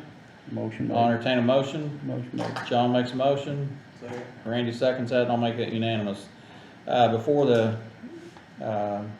no, go ahead. I mean, opioid settlement participation option, I don't know what you're gonna tell me, but, I will say that I was in Indianapolis last Wednesday and Thursday. Met with, our senator. He actually wanted to drag me downstairs and talk with someone about an opioid, I guess, amendment that the Senate did. I don't know if this is what you're talking about, so I'll shut up and let you talk. So, first off, I think that I've received a lot of communication from outside counsel that the county has hired in representation in the ongoing opioid litigation. As you know, we've had a couple instances in which the county has opted in, opted out, and that there have been kind of ongoing discussions about changes to the bill that was passed during the last legislative budget cycle, I believe. 15. Yeah, so, And what I, to clarify, let me clarify that, I don't know I'm dragging this out, but to clarify, the Senate, or actually the House passed in their budget last year a amendment, I guess, that said that in this opioid settlement, that all counties that opted in would, how the money would be split up is that 70% of it would go to the Attorney General's office for a fund to help pay and do some training stuff for opioid. 15% would go to another part, and 15% would go to 92 counties to be distributed per capita, which I did not agree with that, and we as commissioners did not either. So, and that's why we opted back out of the program. I think there's 20 or total of 20 counties that are not in, have not opted back in. So, go ahead. I'm sorry to interrupt you. so, the current bill amends both the time frame for, I mean, substantively, there's a lot of changes as to how those funds would be distributed. That 70% is actually now broken out into two 50-50. different sections, 35 and 35. And that 35% that is allocated to the cities, towns, and counties has, it's not unrestricted funds, essentially. There's uses that are described for what those funds can be used for, but there's also a difference in how, again, the original bill calculated distributions based on per capita. There's a different calculation that's referenced in this bill that I have a copy of. It's supposed to be by need or by. It's a different metric that, yes. It was by harm, wasn't it? Well, the bill specifies according to a weighted distribution formula identified in settlement documents that accounts for opioid impacts to communities. So yes. I just want to be clear that there was some general success, I think, in terms of, you know, kind of the county's goals in supporting changes. Now, there's still obviously got to be a signature from the governor's office for it to be passed. There's also some changes to how the attorney's fees provisions were going to work, and you can see the changes in the bill. There's marked out lines, and I also have a copy of an amendment to an agreement for professional services. That would be the attorneys that you hired. Our attorneys. That's correct. There's drafts of potential notice of election to opt back in, and again, there's a different due date for those. What I've been informed is that we need to have some kind of decision by March 15th. So I realize that we have, well, so I realize that we've set the next meeting outside of that date. However, I just received another communication about making sure that our resolution has some specific language in it when we opt back in, and I have not had an opportunity, obviously, because I've been sitting here in the meeting, to look at all of this and redraft at least one of the drafts that was provided to me. Also, I think you guys should take an opportunity to review it, because there's a lot of data that's available for what the estimated funds would be too. I think that's something that you should look at. What you could do is what we've done in the past, which is schedule a special meeting of the commissioners it could be a short session, once you've had an opportunity to individually go and, look at what's here, and I can make copies and things, but I would suggest basically that there's nothing that I can put in front of you now that kind of gets to all of what I've received needs to be in this resolution, and I just haven't had a chance to draft a version that has that. Not that they haven't provided me with sufficient versions to make it work, but. You said March 15th? March 15th. I got, go on, I'm sorry, John. How are we gonna do that? I mean, You can call it a special meeting. oh, okay. Yeah. I got a question. What's our opioid attorneys, what are they suggesting? To Opt back in and take the Yes. deal. Yes. I will say this, because I was in, like I said, I was at the state capitol when this happened. Now, I want to be clear, it's contingent upon, it's opting back I know. in, contingent upon governor's Sign it. signature. I think he's gonna sign it, but what I will say is that's, the 35-35 is not what I was told. I was told it was 50-50. Well, there's, the other 30% is 15-15. So, and I don't want to misrepresent, I think you were told correctly. I was told 50-50. Whatever we get out of it, it's gonna be restricted. That is what it is ultimately. Will it be restricted how we use it? Yes. Yeah, You'll be- 35% will be restricted, 15% will not be. That's why it's 50-50, because 35 plus. We don't know what we're gonna get yet. We haven't estimated. I read this, and I'm not gonna read it out loud, but that's, but I will say this, and I'll have to look at my notes that I got the other day. It is paid out over either 15 or 18 years. It's not a one lump sum. And they start April 2nd? I don't know the start date. I don't know the start date. I didn't read the whole bill. I mean, that's the thing, is That's what I've got here. I haven't had an opportunity to, are you looking at House Bill No, I'm looking or Senate at Bill? Todd Rokita, what he Oh, submitted. okay. I'm not gonna make this public, but this is what I was sent the day of what it was going on. So like. I don't know that. So here, well. Here. I'm more upset because nobody went to prison. Well, nobody goes to prison in civil litigation, usually. Well, no, Yeah. I'm talking about Feckler. Yeah. That's if we opt back in. So it's 15%. I mean, That's the best we're gonna get. but what I'm saying is our attorneys are saying this is what we need to do. Correct. And that's what we've always went off of, is what our attorneys have said. Yeah. And, Yeah, but that's, I don't know if that's set in stone, this number here, that's why I'm not gonna present I it, hope not. because that's what they calculated it. I have an Excel spreadsheet that, yeah. And it is for 18 years, Yeah, so, that's right. Total amount over 18 years? yeah, so that's why I That said ain't even hardly worth it. it's just drug out forever. and Oh, ever. anyway, it's whatever it is, it is. So it's We haven't signed that yet. 15% goes to the benefit of the state under a code that I think keeps the funds unrestricted. 15% goes to the cities, counties, and towns according to a weighted distribution formula identified in the settlement documents.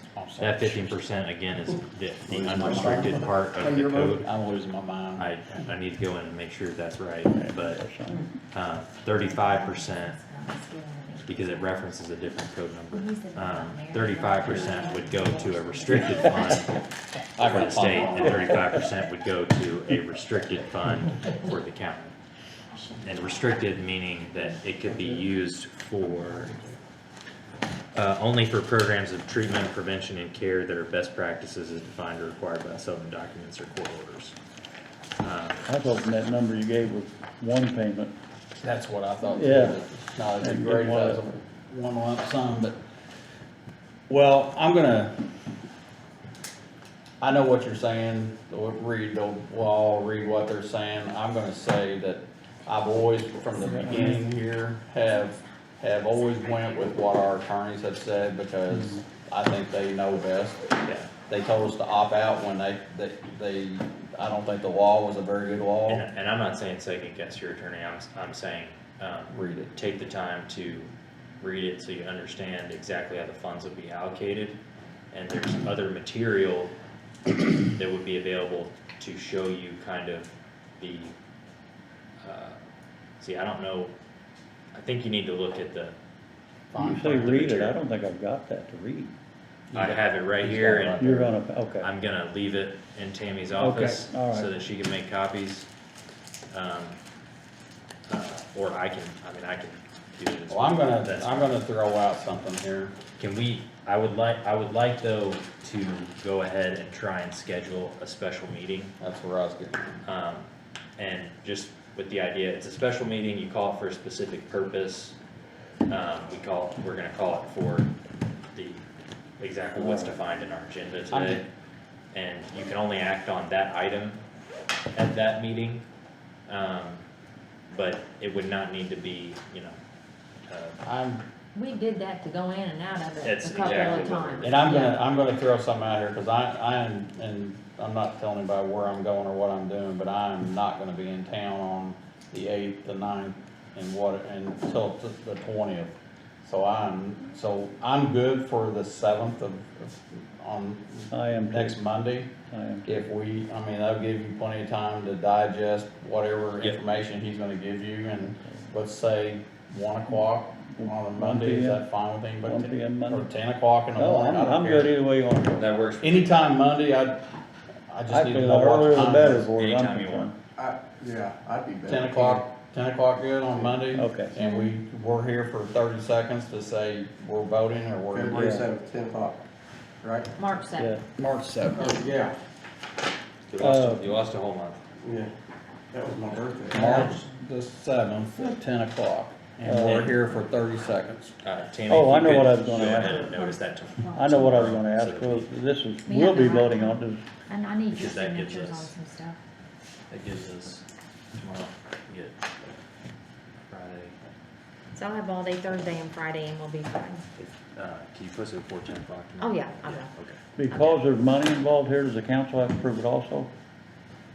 Not the settlement, no. No. Not Okay, the, not the okay. not the opt back in. That maybe at some point they may have a say in. Mike, if you How want to it's sign all used those in terms of claims at budget, the but- bottom. Gotcha, okay. that'd Whether to work. opt back into the settlement's a different All right. decision. Be signed. Good, that's that. I'm gonna ask you, you don't have to be here on that Monday, but if you would, I'm gonna be here. but here's what I'm gonna ask you. I know there are attorneys for this opioid litigation. I want and I know John always asks you this, but I'm gonna ask you your opinion as our county attorney to read what you're reading That's- and give us your opinion. That's also my intention. Okay, because I trust their opinion, but I That's- also want your opinion of what they're telling us. He's gonna cover us. And Yeah. but they are too, but Yeah. and I trust what they're doing, but because they're the ones that told us to get out. And Yeah. they're, In some respects, part of Yeah, my you're right. request today for the special meeting was so that I would have an opportunity to take a better look at the materials that were provided to me, because they were given to me today. but I also want to say that I was told, the other day that. Well, some of them I weren't, was- some weren't provided earlier. I was told the other day that because these guys have done a lot of work for us. They have. And I don't want them getting short-ended on the other end, but what I was told the other day when this bill was passed, that those attorneys have approved it. That's correct. And so they're gonna be compensated somewhat for their work. And that's covered in Unfortunately. the amendment to, there's a fund established, Yeah. for the provision of attorney's fees. Well, I just don't want them being shortchanged but I want, if you would actually read it and look at it and give us your opinion, I'd be happy. I want to bring up something real quick for the meeting. Robert O'Donnell sent a message thanking us for putting him on the agenda tonight, and wanted to know Yeah. if it would be possible for him to use the parking lot for marching, on March 19th. With him providing the insurance for it. Which parking lot? At the John As Jones. the John Jones, oh, John Jones, but As long as it don't interfere with the operations, I don't. That's another attorney question again, but. As long as he has the proper insurance and the attorney says it's fine. And it doesn't interfere with daily health department operations. Yeah. Well, usually the 19th is probably on 19th on Saturday. on Saturday, so. Yeah, I'm okay, I just wanna make sure we're doing the right thing here. You wanted something else from him, and I don't know what that was, so. I prefer to operate under an MOU similar to what was provided to Thrive. That outlines. I think that's all. Not that a temporary use couldn't qualify for some type of, just a decision. Again, I think whether to do it is your all's decision. I just think best practices is always to have some form of Can MOU. we do what we do like people in the use permit courtroom? that Over the courtyard? one-time Correct, the yes. application. So yes. actually, he has an application I gave him today that is a One-time. one-time use. So if he could, and he has basically done all the things required, but I just need, and it may be that he's already done the one thing, I just need a confirmation for the waiver of subrogation. But yes, if you could let him know to get the form that I gave him back to Tammy. And I can put it in the minutes, for if you that. guys approve this. Yes. And the Young Marines, this is the group, correct? Yeah. They have been permitted to use that facility before for marching in the past. So Okay. this isn't new in that Yeah, aspect. could you I'm just, good with that. could you make a motion to permit them One time. on the 19th to use that from sometime to sometime, contingent upon him providing Tammy with With the the use permit. use permit. Randy, you wanna make that motion? I'll make the motion, What let the hours? Young Marines use the parking lot at, the health department on March 19th, Saturday, for, marching outside the. Do you have a building, time? Providing he fills out the paperwork and turns it into Tammy. You need a time? Yes. Can you ask him how many hours? they need, It'll be Randy? on the permit. It's actually got it. on that same. I mean, it's gonna be he gave us, the 1 to paperwork he gave 4:30. us, yeah. 1 to 4:30 is usually his Okay. time period, so say noon to 5. Yep.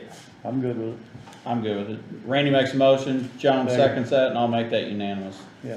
All right, you done? I'm done. All right, I That's got, all I got. I just got a couple, help, I'm right here. I got a couple of things just for people's, FYI. I went to a wreck, Sunday night at, 3 and 56. There was a caution light there. There is no caution light there now. Heard that. Yeah. The state has actually, they hit the pole that this thing was attached to, shattering one of them, threw one down on the ground where one of them was hanging. The state came out, repaired it that night, but the next day they came back and took it out. So there is no more caution light on 31 and 56. There is a caution pole that sits on Highway 3 that flashes red for them to stop. East and west does not have any kind of caution whatsoever, which I don't think it really ever need one, but there is no more caution light at 3 and 56. And that seems to be something they're doing in other places too. States- I know Bolton they did. The state is actually. And they don't ask us. The state, we don't have a right, but Yeah. the state You need to sign is it. doing that exactly. They did it at Pioneer Village when they widened the Yeah. road there.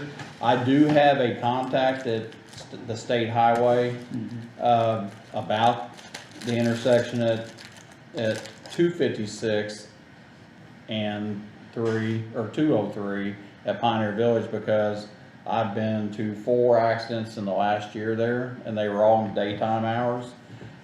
People coming, and the people all are coming, north on 203, and they do not stop, they just keep on going. I've been to, like I said, 4 T-bones there. I am going to reach out to the state and ask them to put rumble strips back so far and so people know, Something. hey, you know, there's a intersection here. I don't know what's gonna happen there, but I'm just telling you that's what I'm doing. And again, I had some other things here. I thank Kevin for the gravel putting on 2 or 3 of my roads, Yeah. and I'm sure you guys have had the same problems. And that's all I got. John, you got anything? No. Randy, you got anything? Yeah, I'd like to make a motion to end this meeting. I'll second, John will second that, I'll make that unanimous, cause, it is after 9 o'clock. Don't want to discuss it before we make a motion, okay?